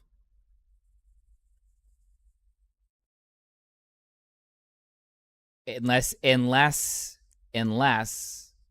you have T6 here, and instead of this being T7, T7, you make that T7, and instead of this strength being T7, you make this tier 7.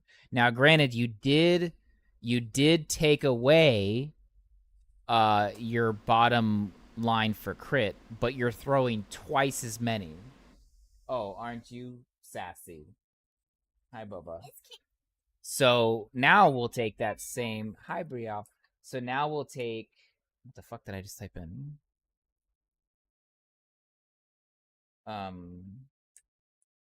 We'll take that same shit we just had, right?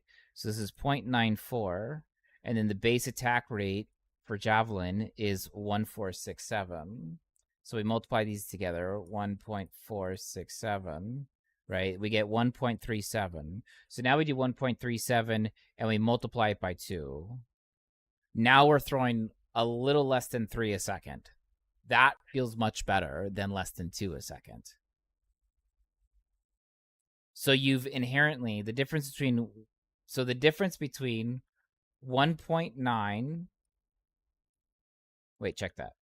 2.76 minus 1.9. Okay.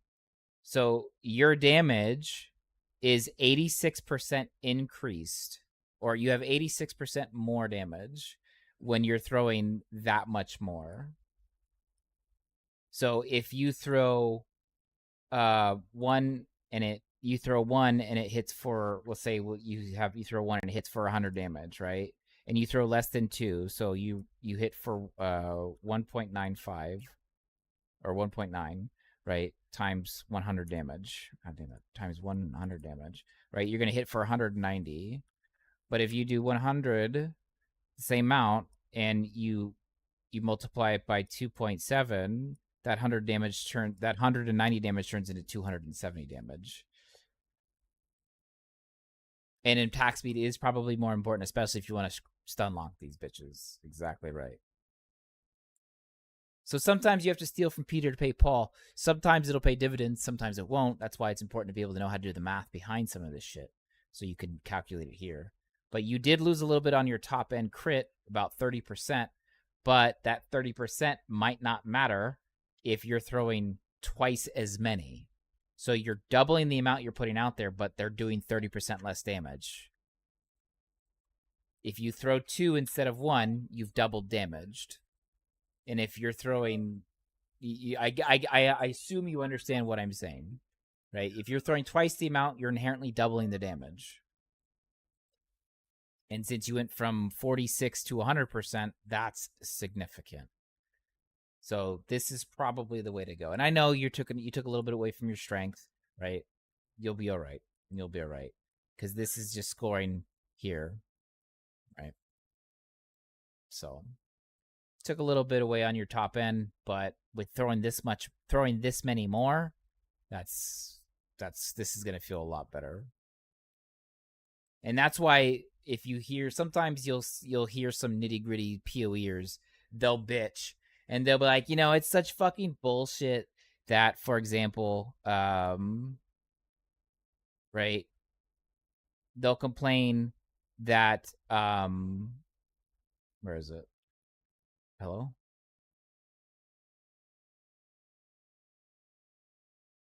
Oh, they changed it. Runebolt wasn't always 1.467. It used to be higher, and people complained about it. And then Frostclaw was 1.467. This is a very common calculator. 1.467, this is 1.83, this is 1.467. You're going to see 1.467 commonly because of the way that it works out behind the math. Here in some things, you'll see 169, right? But these matter, and that's why your base matters. A Gladius gives you a 1.12 base rate. A Broken Sword is a 1.1. These base attack rates matter because they're multipliers to your actual skills. That's why if you look at something like, daggers, right? 1.14, 1.1, 1.14, 1.1, 1.18, right? And then you look at wands, which is cast rates. These are attack rates too, but these are cast rates as well, right? 1.1. And all of these matter. All of these matter. So which one would I cast faster with? Would I cast faster with a Rowan wand, or would I cast faster with a Gladius? I'd cast faster with a Gladius because it's 1.12 or 1.16. This shit matters because this is base attack rate. Now, of course, if I got something like, increased cast speed, then obviously that doesn't matter anymore. But yeah. I gotta log out, boys. I gotta get to the store before it closes. We're gonna be eaten up by another hurricane here incoming. I'll be back tomorrow. Yeah, tomorrow. I'll be back tomorrow, as always, on Saturdays and Sundays. We won't be here on Monday or Tuesday. I do have family coming in on Monday. But I don't stream on Mondays or Tuesdays anyway. And then we got League Launch on Wednesdays, boys. So I got some work to fucking do. I gotta get these guides and shit prepped for you boys and grills. But I digress. As always, in this game, as in life, I love the cop. That's not the right button. Get good, shitties. We'll see you real fucking soon. Peace. Yo, welcome to the show. It's about to go down. EMP's in the house. Blowing the ground from the start to the end. We're keeping it real. This is a shit show. And here's the deal. Fuck. Oh my. Okay. Oh.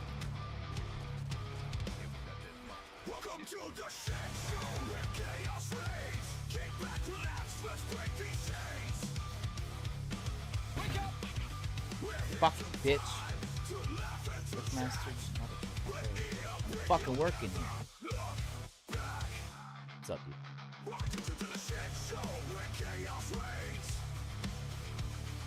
Uh-oh. Can I just walk off? What do I do? Why am I stuck?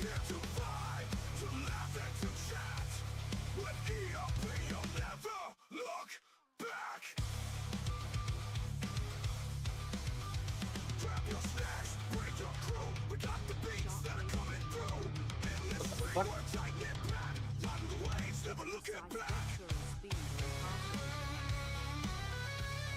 I just poked myself in the eye. I was trying to scratch my eyebrow. Oh my god. Streamer face.